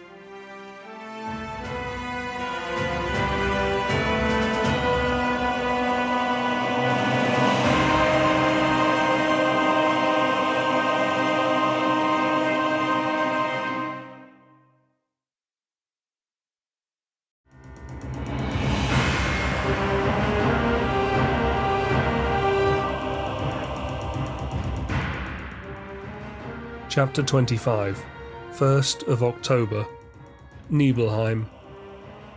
Ash danced in the cold morning breeze, shaping pallid grey drifts across the square. The archaic facades of the surrounding buildings were now black and crumbling.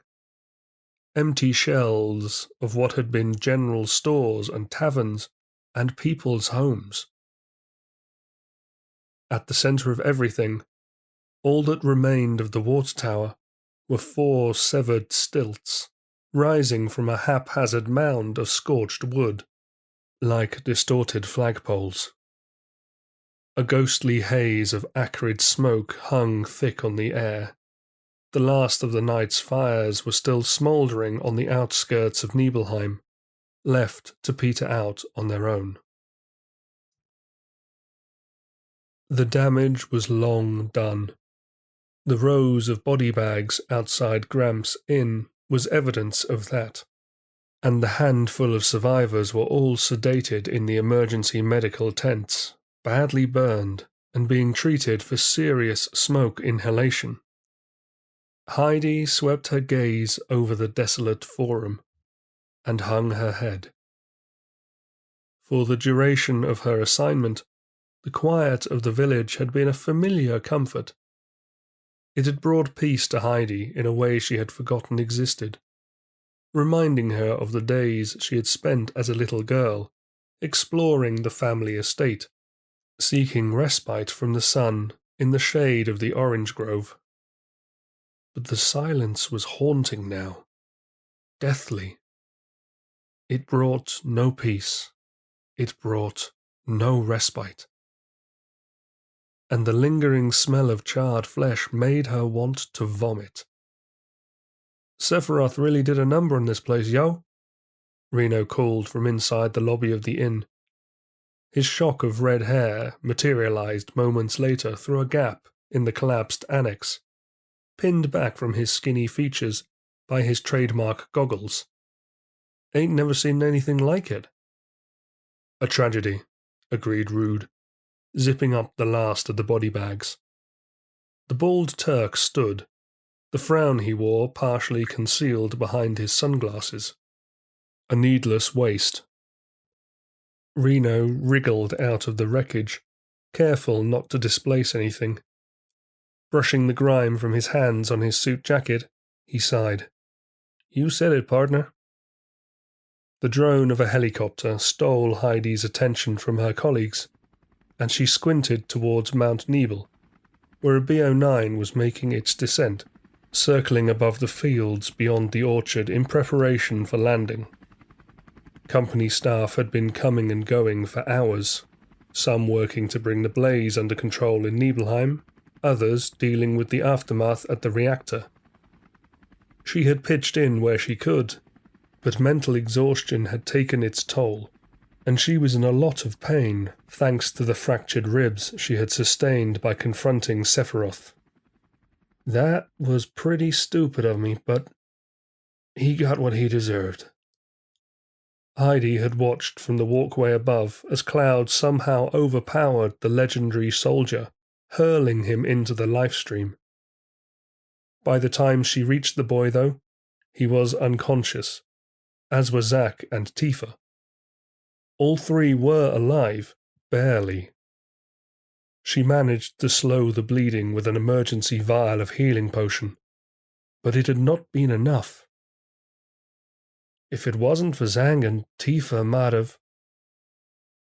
The old martial arts instructor had appeared in the condensation chamber when she needed it most. Beard singed and clothes torn, his strength was sapped from trying to rescue villagers from the inferno. Despite his thankless efforts, he had come to assist in the battle to stop Sephiroth and to save his dearest student. His cure spells kept her from the brink, even if it was only temporary. Zangan had hoisted the young girl onto his back and carried her from the facility, vowing to get her to a doctor he could trust. Heidi had deliberately left that part out of her debrief. There was no reason for Shinra to learn of their survival. The pair would have crossed the mountain by now, vanishing into the wilderness that bordered the rocket launch pad. From there, Zangan would be difficult to track, even if she wanted to. "Heads up, yo." Reno's nasally voice drew her back to the present. "We got company." On the far side of the plaza, she saw the hunched figure of Professor Hojo shuffling towards them, inspecting the devastation as casually as one might peruse a library. A creepy expression was etched on his face, and he repeatedly paused to peer over the top of his full-moon spectacles at minor points of interest.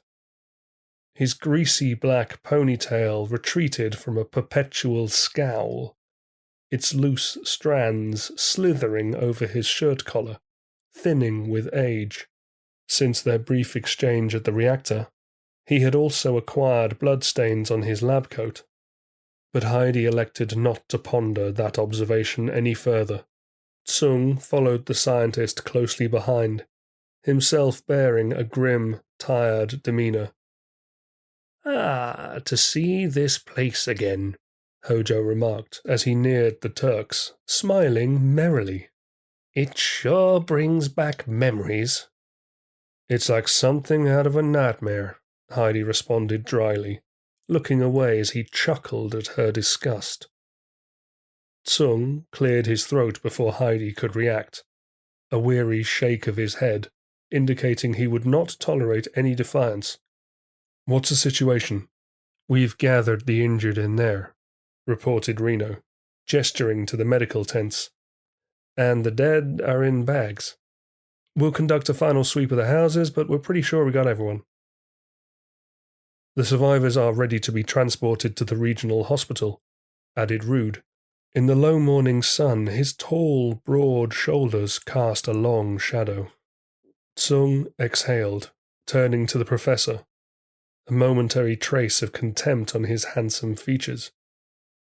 "That won't be necessary." "What does that mean, yo?" Reno inquired, sharing a wary glance with his partner. "You will have the townspeople brought to the laboratories at Shinra Manor," instructed Hojo, regarding them as if he expected to be challenged. "What the—" "Heidi, I would like you to go there immediately," Tsung told her, cutting her off once more as she began to protest. "Why?" she queried, suddenly feeling very uncomfortable. It was the duty of a Turk to carry out their orders without question, but this was different. Though ethics and the General Affairs Department were rarely mentioned in the same breath, they did not entirely lack a moral compass, skewed as it sometimes seemed. "Shouldn't I help search for more people?" "This is an important assignment," asserted Tsung. "Given events this last week, you are obviously acquainted with the mansion interior. The equipment in several of the underground labs has been out of commission for more than 20 years, specifically those that belonged to Dr. Lucretia and Professor Gast. We cannot restart it until it's been checked. Zack had spoken of Marco capsules in the chamber where Sephiroth was holed up, Heidi recalled, but she had not granted it much thought at the time. Whatever technology was down there would be decades old by now, and the odds of its efficiency in keeping Nibelheim's villages alive were dubious at best. She could only imagine what horrors awaited those poor souls. Even so, why would it require a Turk to investigate? "Sir," she asked, flicking aside her fringe, "what's so crucial about this task?" As of today, Shinra Manor will again be utilized by the science department. Sung took a moment to compose his reply, his eyes passing from Heidi to Reno to Rude. "We don't know what state Sephiroth has left the basement laboratory in, but Professor Hojo wishes to have it ready for use by this afternoon. He has a new experiment in mind. A detailed evaluation is essential before he can proceed." "Huh? Just what kind of research is he planning?" "I also want you to incinerate a selection of files from the archive," advised Hojo, his drawling accent making Heidi's skin crawl. "Destroy files?" Reno spluttered in bewilderment, scratching his head with the butt of his electromagnetic rod. The scientist glowered at him. "The reports contain top-secret data. Their contents are not your concern." "The mansion will soon become very crowded," continued Sung. "The files are to be disposed of prior to that." "You'll find them in the second-floor study. Serial 561-05997, Hojo addressed Heidi. "You are not authorized to read the reports. Not that you could comprehend them, the subject matter is too complex for the likes of you." "Understood, sir," Heidi hissed sarcastically. "Y'all intend to include Zack and Cloud in your experiment?" "And who might they be?" Hojo raised an eyebrow, turning to Sung.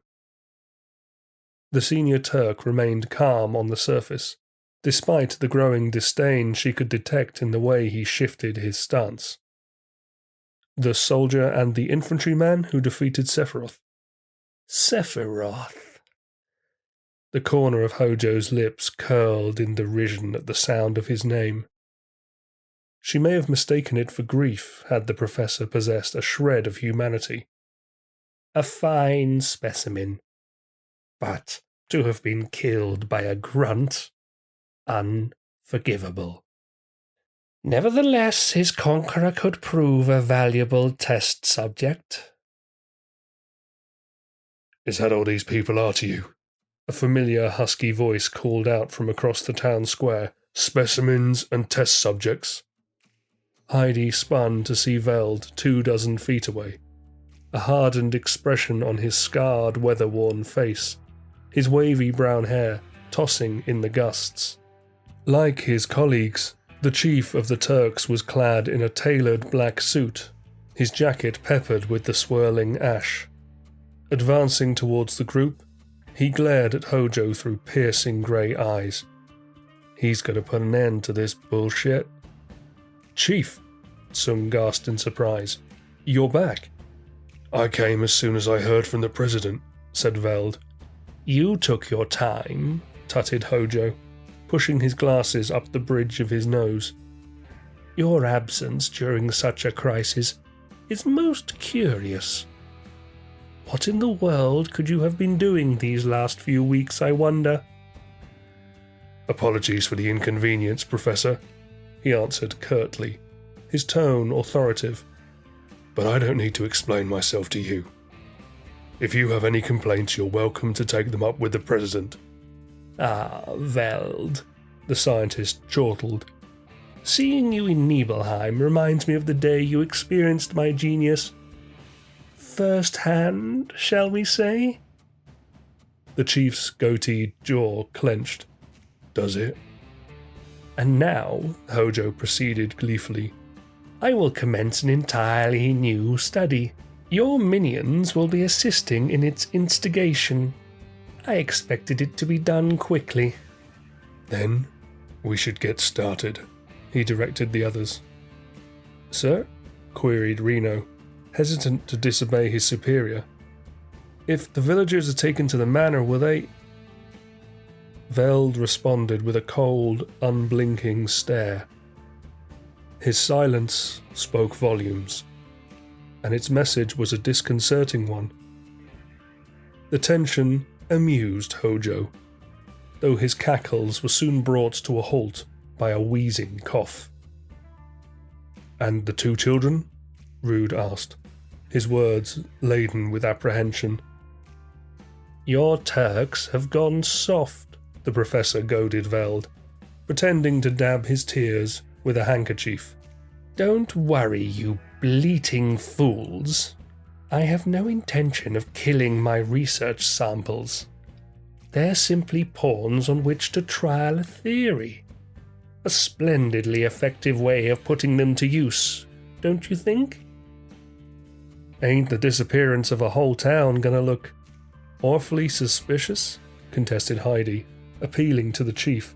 I mean, I know there are still dragons in the area, but false news reports blaming them seems a bit far-fetched.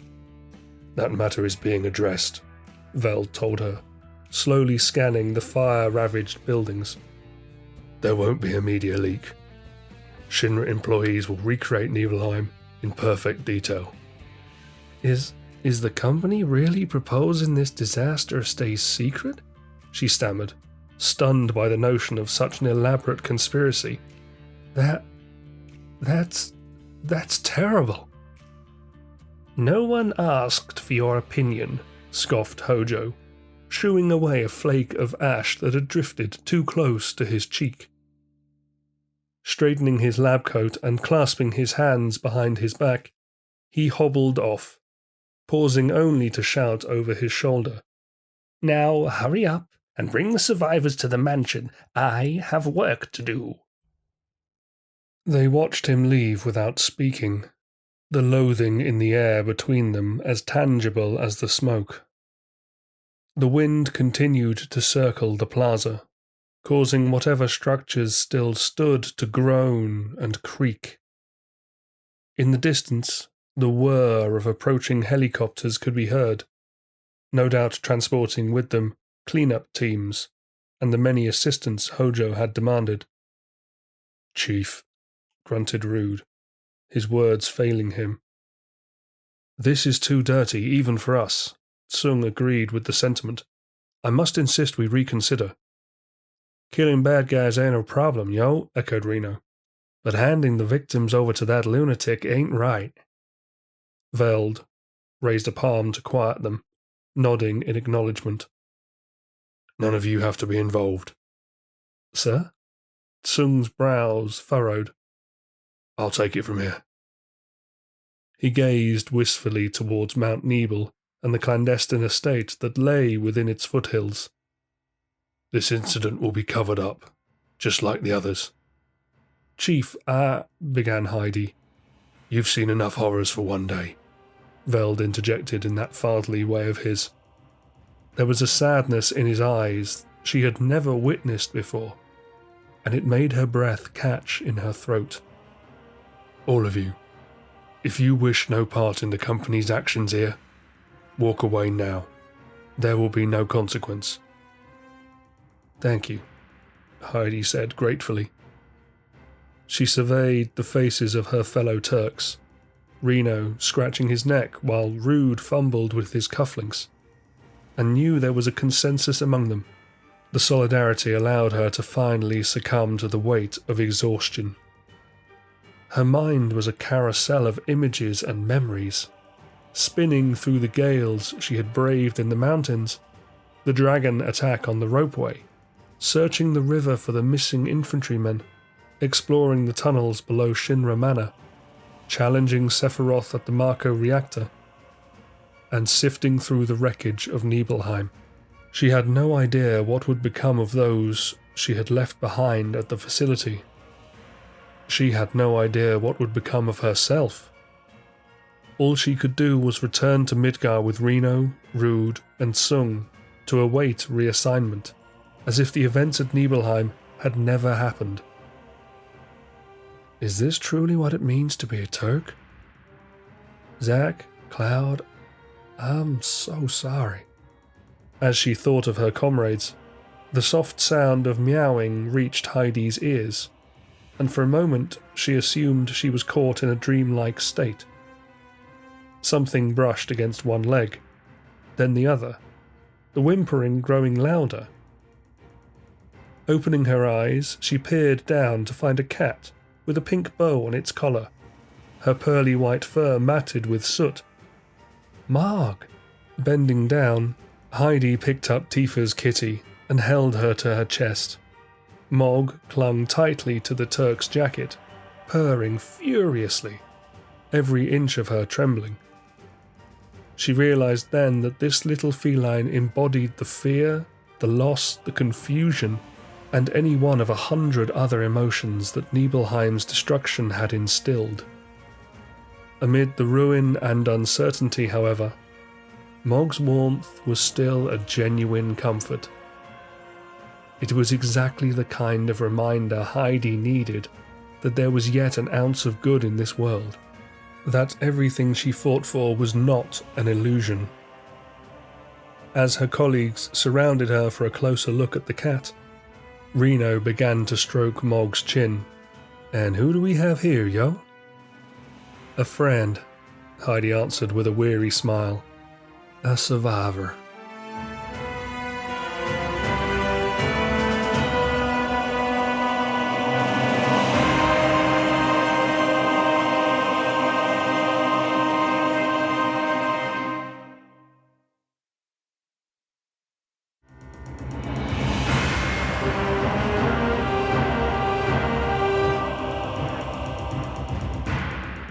Epilogue. 4 years later. Shinra Headquarters, Department of General Affairs. Yes, Mr. President, I understand. Closing the mouthpiece of his personal terminal over, Sung let out a lasting sigh. A strange sensation had enveloped him, weighing him down like a sponge in water.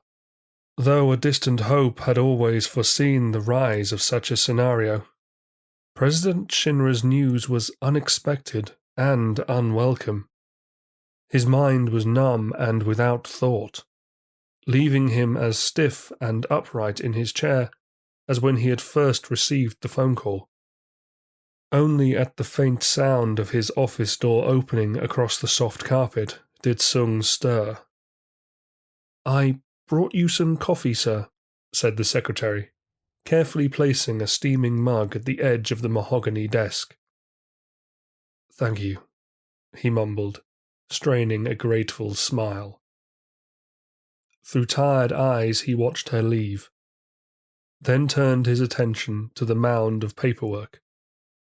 In the dim light of the room, he forced himself to read Director Heidegger's report on the recent developments in the Department of Public Safety Maintenance, an amalgamation of the former soldier and security divisions, skimming the pages without enthusiasm.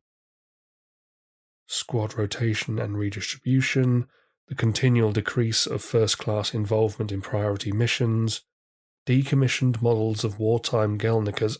This is all bullshit. Sung's retinas fogged with the blank image of nothingness. All was but an illusion around him.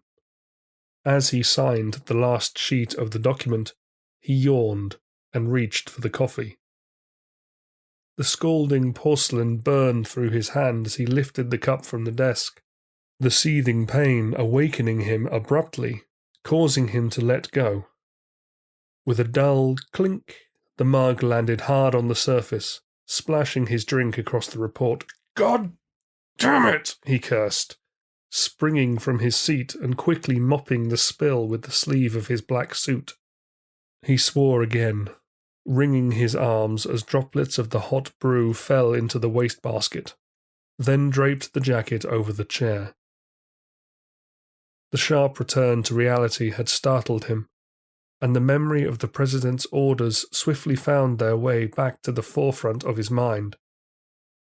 What the hell's wrong with me? Am I just exhausted? Or is it the situation?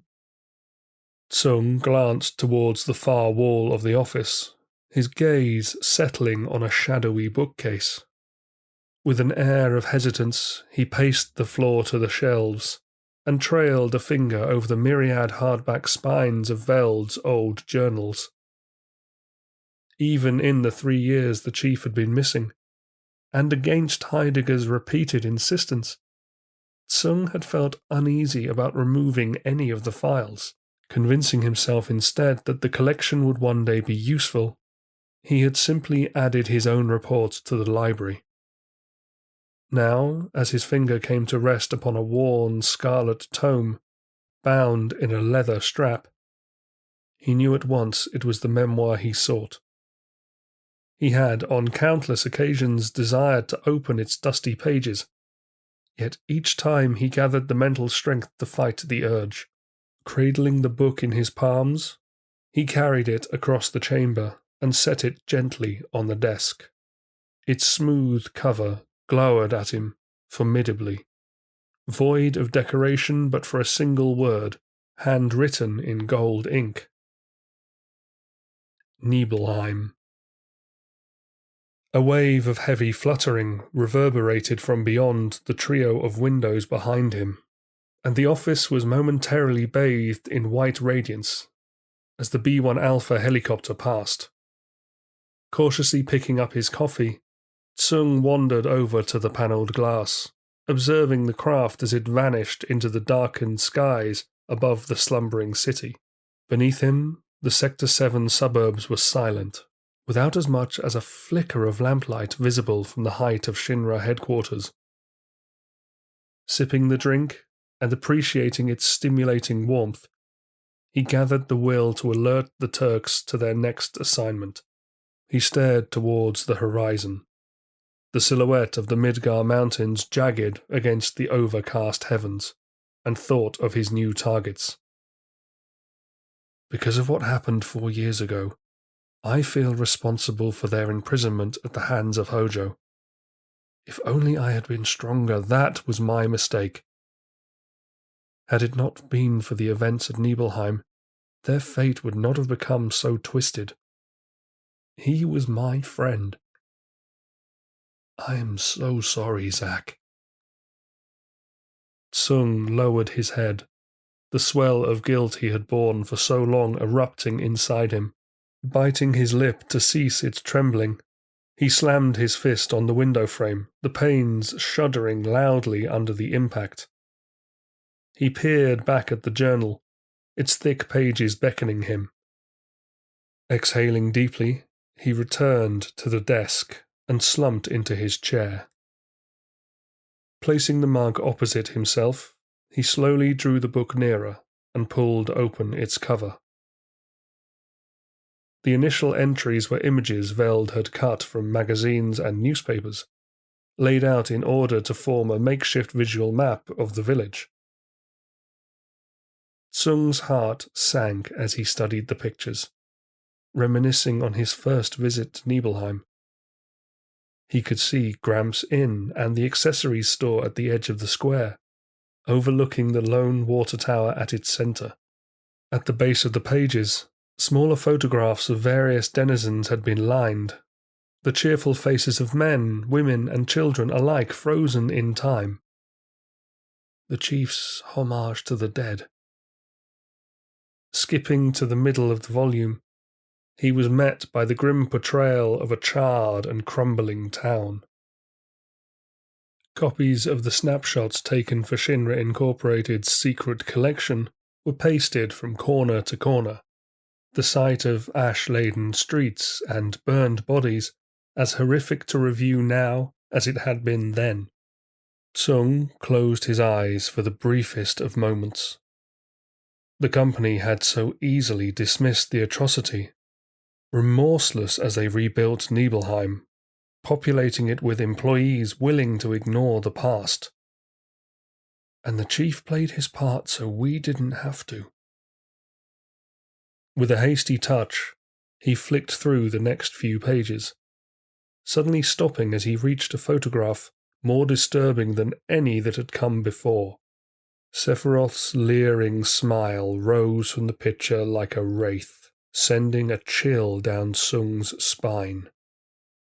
The profile was incredibly formal, simply listing the honours Sephiroth had achieved in his 11 years as a soldier, the most notable of which being his promotion to the rank of captain while still in his late teens. Now they meant nothing. The unrivaled respect he had demanded as a legend of the Wutai War was eradicated by the crimson ink of 3 stamped words: killed in action. And to think we call him a hero. What the hell? Sung spluttered, jumping as his personal terminal vibrated noisily on the desk. He answered it at once. Sir, came Rude's crackling voice. Go ahead, I'm listening. Sir, are the reports true? Asked the senior Turk, his tone as calm and composed as ever. Are we required to intercept the fugitives? I have direct orders from the President, Sung replied solemnly. The army are in pursuit as we speak. However, for now, I want you and your team to proceed as planned. Where's Reno? Junon, sir, Rude informed him, tying up some loose ends. Who do we have nearest the Nibel region? Cisne, I think. He snorted sardonically. Figures. All right, put me through to her. Hello? Cisne responded after several seconds, the signal wavering as she spoke. Cisne, it's Sung. Can you hear me? Loud and clear. I have a new assignment for you. Far away, Chief. 72 hours ago, he briefed her, a pair of research samples escaped from Professor Hojo's laboratory beneath Shinra Manor. Your mission is to locate the targets and stop them from leaving the area at all costs. They are top priority. You can rely on me, Cisne answered, as always. This may come as a difficult task for you in particular. It doesn't matter. I'll be prepared for anything. The samples are 2 adult males. One of them is a combat expert, an ex-soldier first class. You don't mean... Cisne, he sighed. Your targets are Zack and the young private who was with him during the Nibelheim Incident. I'm sure you'll remember the former all too well. But The targets have been spotted in Nibel Forest, south of the town, Sung continued, quashing any challenge she wished to present. You are to be dropped off by helicopter to scour the location more thoroughly. Be careful, though. Heidegger has mobilized his forces to conduct his own search, presumably to justify his overspending. It would be in your interest to avoid the army. And Cisne? A tense silence hung between them before she finally acknowledged his instructions. Yes? If you do make contact first, try your best to capture the fugitives alive. I'm aware you've been visiting Zack's parents. You can't let your relationship with them get in the way of your objective. Does that mean you don't intend on delivering Aerith's 80-something letters to him, sir? Aerith is still a person of interest to the company. There's a security factor to consider. It's just... Cisne gulped, faltering. I can't believe we're going to take their freedom away a second time. What a cruel fate. Ever since you were recruited, you knew it was going to be like this, Sung reminded her, as much to reaffirm their organization's creed to himself as anything. It was all too often that impossible choices were expected of them. I'm sorry, but this is our curse. No matter what our mission may be, no matter the consequences or our personal feelings, we will always carry it out without question. That is the duty of the Turks. But the least we can do is give them a head start.